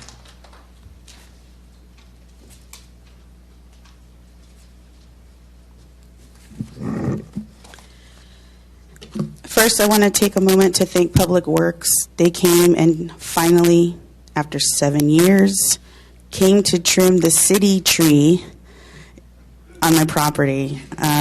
We were very concerned with the drought, and the roots come to the surface, and then all of the rain we had, and the ground is saturated. It was leaning towards my house, which is facing my parents' bedroom. I don't need that falling on their heads. So thank you very much to whoever made that happen from the city. Secondly, I'd like to ask why our flag was not at half-mast for the shooting, the children that were shot and killed in the Nashville school shooting. That is a travesty. Anytime a child is killed anywhere in this country, our flag should reflect that in honor of those people who lost their lives. Third, I didn't get the presenter's name of the AKMD presentation. The mics weren't working. Michael Cacciati. Okay, thank you.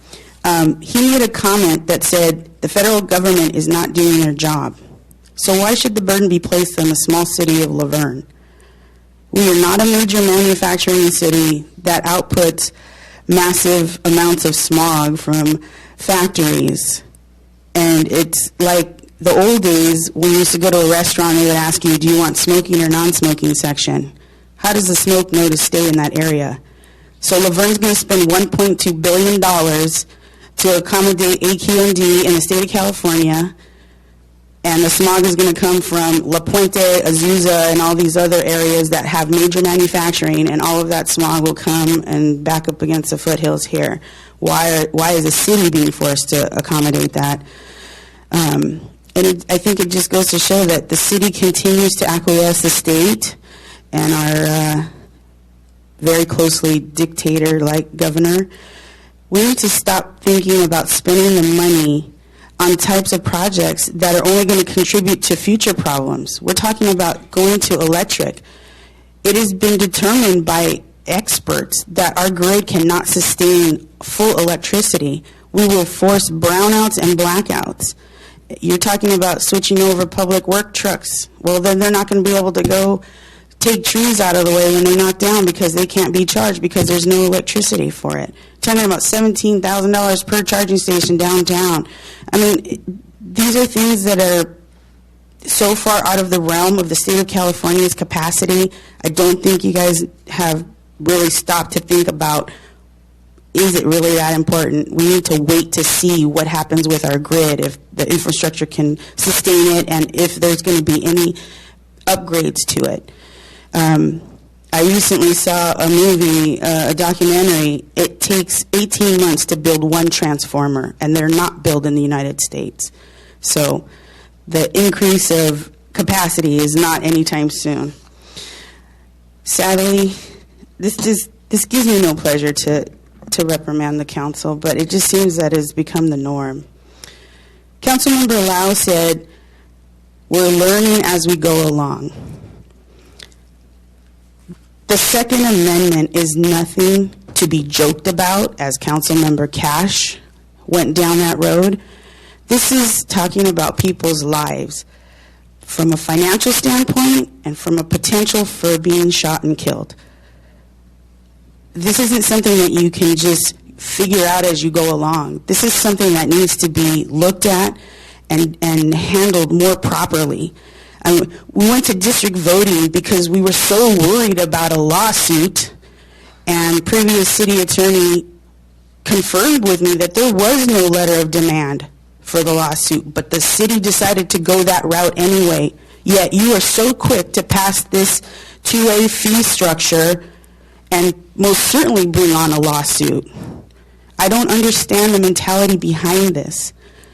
Your actions don't go with what you say, and it's very disturbing to the residents. I think transparency is the only thing that's going to really provide trust in the residents for the votes that we gave to you as our elected officials and representing us.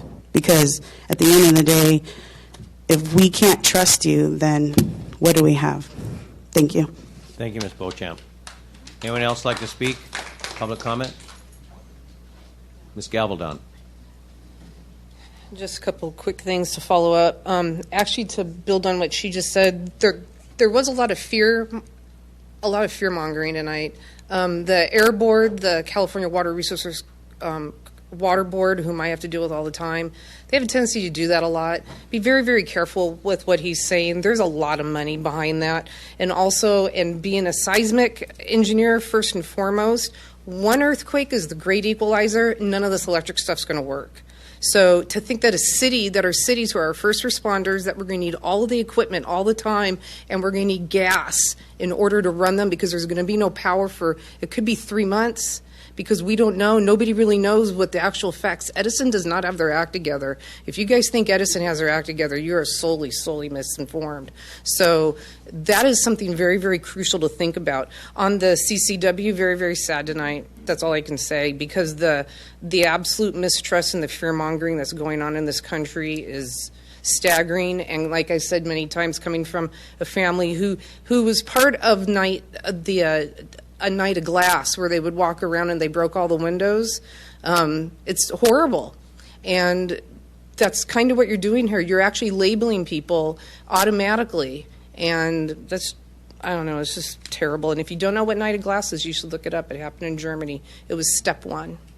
Also, for public comment on the air stuff, It better be U.S.-made batteries because, as we all know, most of the batteries that are coming to the U.S. are made in South Africa, and it's done with slaves, and it's all owned by Chinese companies down there. And it's 98% through slave labor. So we better not have any non-U.S. made batteries. And then lastly, Board of Supervisors for LA County just changed their speaking requirements for meetings. It's now 6 minutes per person. Thank you. Thank you, Ms. Gavaldon. Anyone else wish to speak on public comment? Anna Anderson.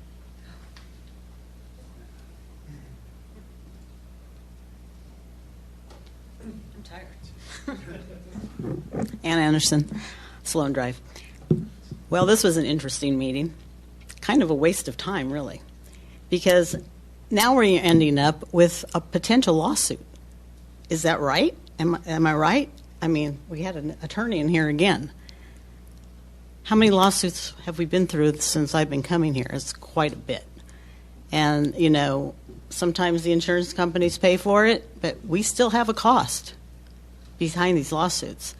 And then we're talking about, well, we can't do this because we don't have the money. Do we have the money for a lawsuit? Seriously, do we? Because I'm looking on the risk thing of California, of cities. We're not doing so good. We're just not doing so good. And I think we should start talking about what are we going to do to get our risk factor lower in this city. I mean, we're not as bad as Claremont. We're not as bad as Pomona. But, you know, San Dimas is doing great. We're the same size city, and so is Glendora. So what are we going to do? The lawsuits kill us. I mean, how many lawsuits have we had? Oh, quite a bit. So I think it was just kind of a waste of time. We ended up where we were last time, and we got a little bit of the money down. But I don't know, it was a long meeting for basically nothing. And I do have a question for the city manager, if you let him answer me. These proclamations that we're having, we're sure having a lot of them. And, you know, sometimes they're just on the calendar as a proclamation for the whole United States, and we're going through. You know, the one tonight wasn't bad because we had somebody talking, and we offered something to them. But some of these proclamations are just, I don't know. I looked online, and I noticed that cities around us have a system to get a proclamation to the city council. I just wanted to know from the city manager, do we have a system? Who presents these things? Who's the author of them? And why do we have them? And like I said, some are okay. We presented something to one of our citizens. That's great. But sometimes they're just redundant, a lot of these things, because they're already on the calendar. We already know what, you know, January is. It's just like last October was American Italian Month. I didn't come up here and say I want a proclamation. It's just, you know, it just gets redundant. Okay? So I'd like to know who's presenting these proclamations, who's the author behind them, and if there is a procedure, because a lot of cities, it almost takes a month to get them on the calendar. And it seems like I don't know who's putting them on or why we're putting them on. And some are good and some are just redundant, because we can look on the calendar and know what month it is. Okay? That's it. Thank you, Ms. Anderson. Anyone else for public comment?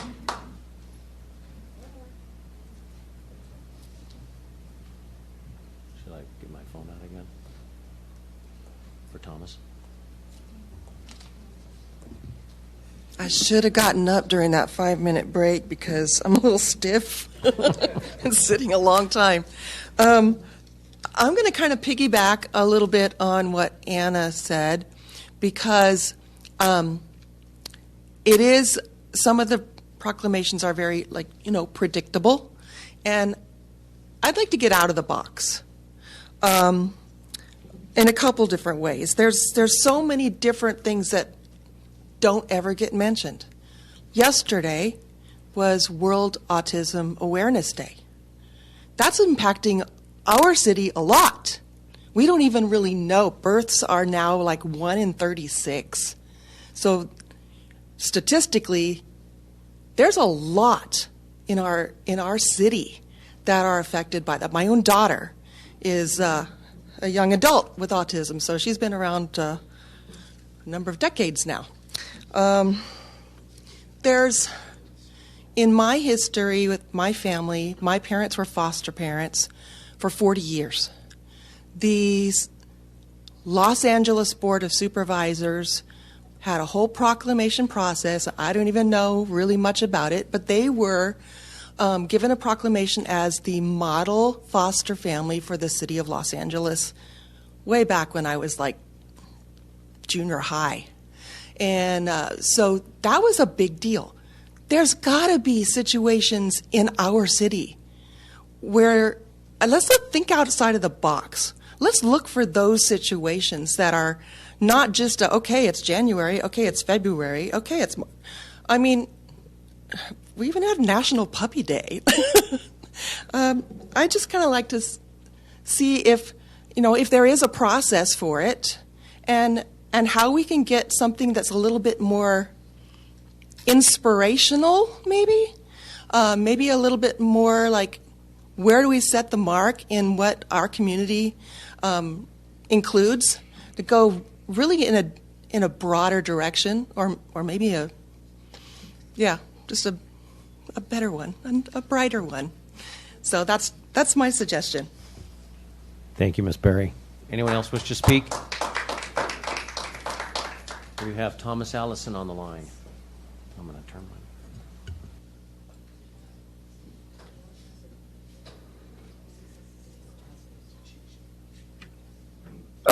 good evening again. Can you guys hear me? Uh-oh. Are we good? All right. I wanted to actually recognize the leadership of council tonight. Tonight was not a easy decision, but I think you guys handled the democratic process with grace. No matter what side of the issue you're on or whatever decision you made, having gone through the process and hearing people out and then expressing your opinions, I think is exactly why the First Amendment matters, and it's why Laverne is a special place to be. So it was not a waste of time. It was, in fact, an act of democracy, and that's what the City Council is there to do. So thank you for that. I also want to thank the staff for balancing a very controversial issue and, again, doing so with grace. I think taking time to appreciate them and thanking them for the hard work they do is important, because whether we believe it or not, it is the extraordinary miracles that staff pull off year-round that make this city why people want to be here. And so it is the staff and the time that we take to appreciate them to keep their morale up that I think makes this all work and makes this city a place that everybody wants to live. So I want to leave on a positive note that this was a great act of community. This was an act of democracy. People were compassionate, and we engaged the way that a community should. So thank you.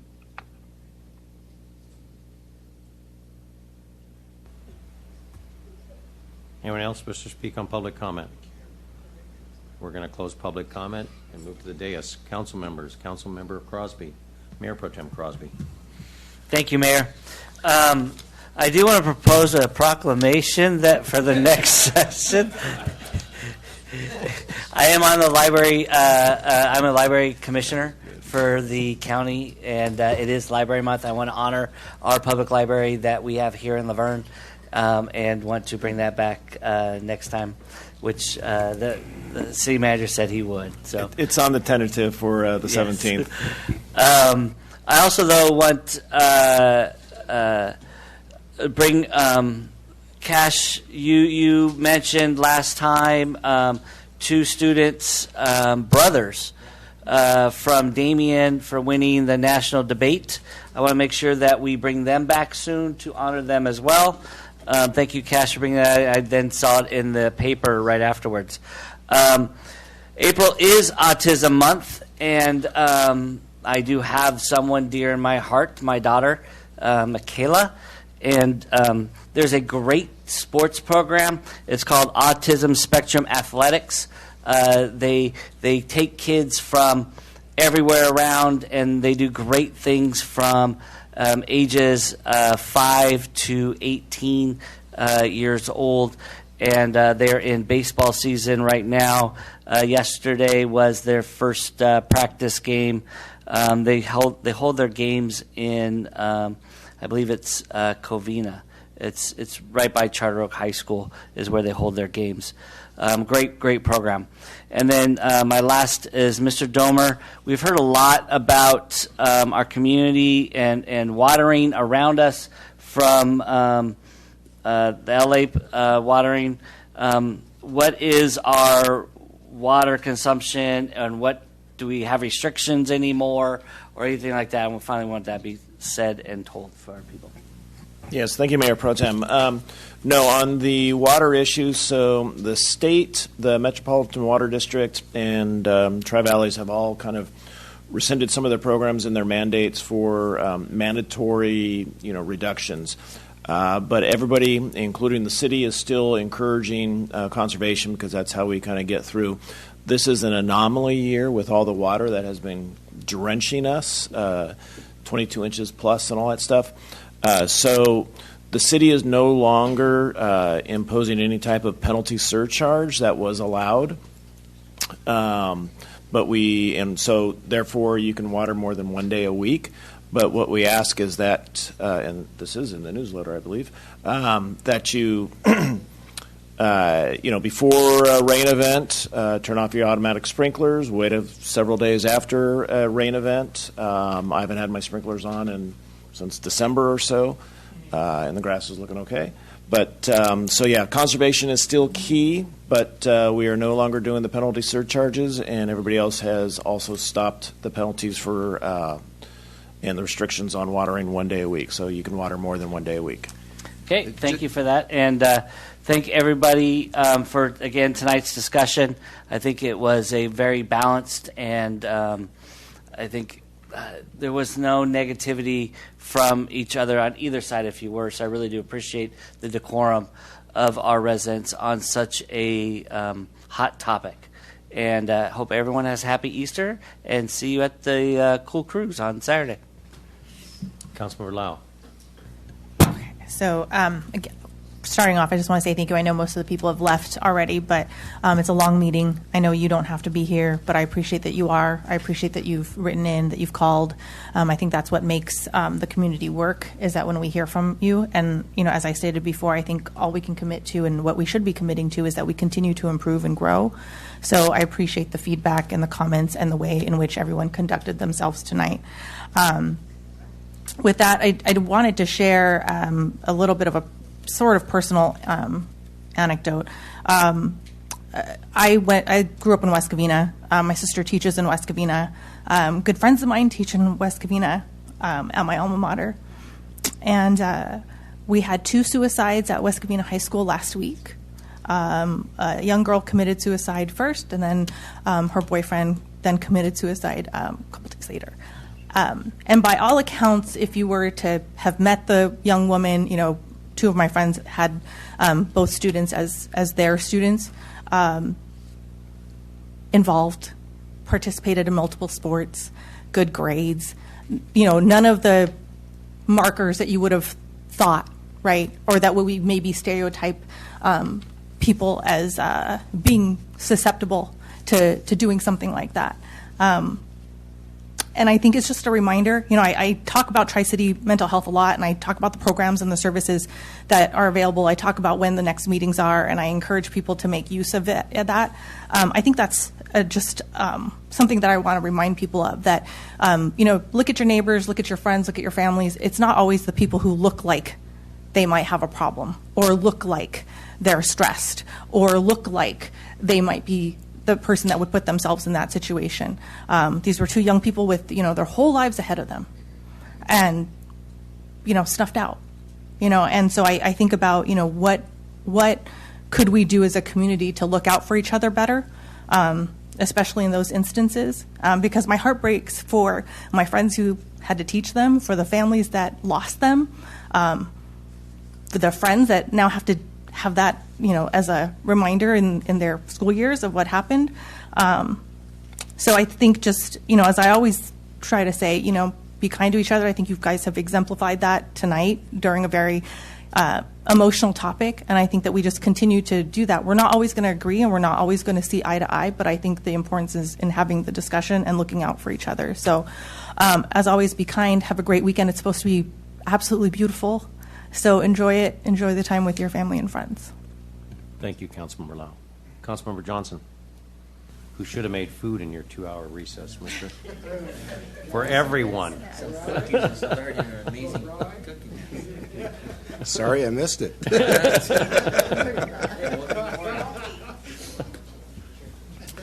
Oh, I just wanted to say again, the Easter egg hunt that we had over the weekend was a great project. I would like to see that event get get represented in other districts as well. We've got plenty of parks around the community, and I don't want to leave out any section or any district from fun events like that. So as we improve our parks with stages or electricity, I'd like to see that happen in other locations as well. Mr. Domer, regarding the water fees, we're not charging the penalties anymore, but those are still on the books, if I recall correctly, because we haven't rescinded anything here on the dais. Correct, yeah. We will be bringing back a new ordinance in the future that is a bit, so I guess we had to amend under an emergency ordinance or current ordinance because it didn't allow the ability to shift into different gears based on what our suppliers and the state said. So we're going to look at some other model ordinances to bring back. So the next time if there's, a state directive or MWD directive, we can bring a resolution to do it versus going through an emergency ordinance or other basis. So, but it does allow us to stop the penalty surcharges without bringing an emergency ordinance to do it quickly. Great. Appreciate that. That's all I have. We still have closed session, though, tonight, don't we? Yes, we do. It didn't go away yet. Oh, wait. Look, it's not on my paper anymore. Oh, wait. Councilmember Cash. Thank you, God. Thank you, God, for giving me the opportunity to be here today. I'm sorry for your loss, Councilmember Lau. It is a tragic thing, and I pray for their families. It's a horrible thing to lose a young one. You raise your children to do good, and to lose them that way. And no parent should ever have to bury their child. This is a great city. We'll fight to keep it strong. And it's okay to come here and have discussions to agree to disagree. Please just don't forget there's still tomorrow. Okay? There's still tomorrow. So let's see what we can do tomorrow, how we can do better and do good. One of the things that I was really proud of is my alma mater, Bonita High School. When I went down there and saw the car show, I saw they had built or 99.9% almost done with that electric vehicle. And I told them, and I was really proud, took some great photos with them. And they got one little issue to deal with regarding some charging of the vehicle, battery pack, something I don't know. And stopping. I don't know about stopping. I was like, hey, just bail out the thing. But it was really cool to see. It was really cool to see. So, pull a little handle thing, just take out half the curb. But that's cool. It was fun to see them. It was good to see these great minds here locally to be able to build such an amazing thing. So we'll hopefully bring them here to and recognize them here. I'm all about recognition, something I'm very proud of in the military that we do. We recognize, we award, and we do what we can to tell people thank you, and we appreciate you, and your good deeds don't go unwarranted, all right? So that's what I'm about, and I look forward to that. So thank you very much for your time, Mayor. Do you want to mention the hockey? Yes, thank you. Ice hockey. Yes. Okay, thank you. So Damien High School did win the state championships. I did reach out to them. They went to the Nationals. Unfortunately, came really close, and hopefully next year they get out there and win it all. But they did win the state championships here. We also reached out to them, and we'll hopefully get them out here as well to recognize them. And furthermore, I did reach out to Pastor Lincoln from Baptist High School. Baptist School for K through 12, and also in Lutheran to let them know, please, if you have any accomplishments that our amazing kids here in Laverne have done, reach out to me immediately. I want to recognize them, let them know. So, for everybody here in Laverne. Thank you. Thank you, Councilmember Cash. Thank you, Mayor. I'm going to just partner on everyone's, and I'm very sorry for your friends. That's a horrific situation, as Councilmember Cash said. You never want to bury your children. I can't even imagine that, so... I do want to say that the excellent adventure that was at Heritage Park this weekend, we did 4 shifts, different age groups. absolute success. Community Services Director Von Duran, we had the police department. Thank you, Acting Chief Gonzalez, for your staff. They were giving out candy. I want to thank Public Works. They were there also. It was amazingly done. And also Laverne Rotary was there. They donated for the eggs and also put the eggs out in each different shift for the different kids. Totally successful. Booths were great. Heritage Foundation did a great job. Historical Society, as you heard. So we just continue to do wonderful things in our community with the Community Services Department. Thank you to our City Manager, Ken Domer, also for making that happen with his staff. They did an excellent job. We do have a lot of things coming up. That car cruise this weekend. We've got, remember, don't forget the sidewalk coloring contest for the Monero Square. I know they're all adults here. If you want to do it, it's fine. Go ahead. You can color all you want. And then really, a happy Easter to all those people. Please have a wonderful time on Sunday. It's going to be a gorgeous weekend. Enjoy your family. And let's all remember, as Councilmember Lau stated, mental illness is very serious. There are avenues to get help. Tri-City's one of them, but there are multiple areas with phone numbers to call if there's an issue. And I know that look for the signs. Keep a close eye out because it's serious, and especially with the pandemic, it's creating even more of an issue. So we must all keep our eyes on that. We have a closed session tonight, Mr. Domer. Is that correct? Yes, we do. We will.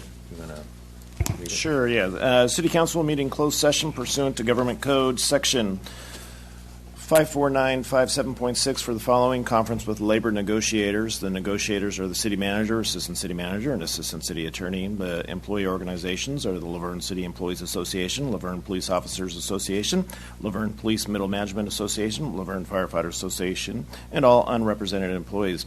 There's a second item, the city council meeting closed session with legal counsel to determine whether or not to participate in the national opioid settlements with manufacturers and distributors pursuant to Government Code Section 54956.9. Will we be reporting out, Council? Yes, I expect a report out on that item. Okay.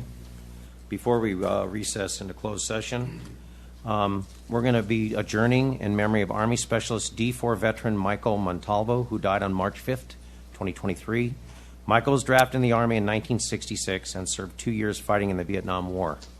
He, along with longtime friend David Alvarado, Mr. Alvarado's here in the audience, right here.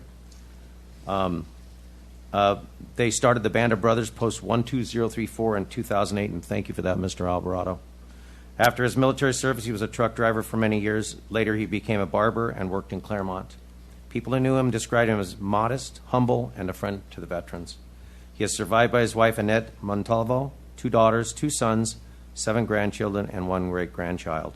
Now, we have his daughter here, is that correct? And the 2 grandchildren? And they served in what military capacity? Both of you? Army? Army. Thank you for serving very much. Thank you. And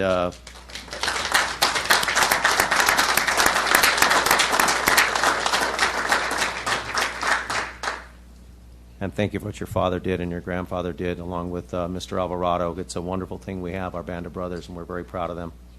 So thank you very much. I'd like to get a picture of you guys with the council before you go, so we'll be done in just a second. The next regular scheduled meeting of the Laverne City Council is scheduled for Monday, April 17th at 6:30 p.m. I want to thank everybody for coming tonight. Thank you for your comments, and this meeting is adjourned at 11 p.m. Well, what? Recess, excuse me. We recess at 11 p.m. Closed session. Thank you. I would like to report out that in closed session, the City Council acted to approve the city's participation in the 5 opioid settlement matters that are tentatively scheduled or tentatively settled, and that was by motion of Mayor Hepburn, seconded by Councilmember Lau, and that was approved 5-0. That's it.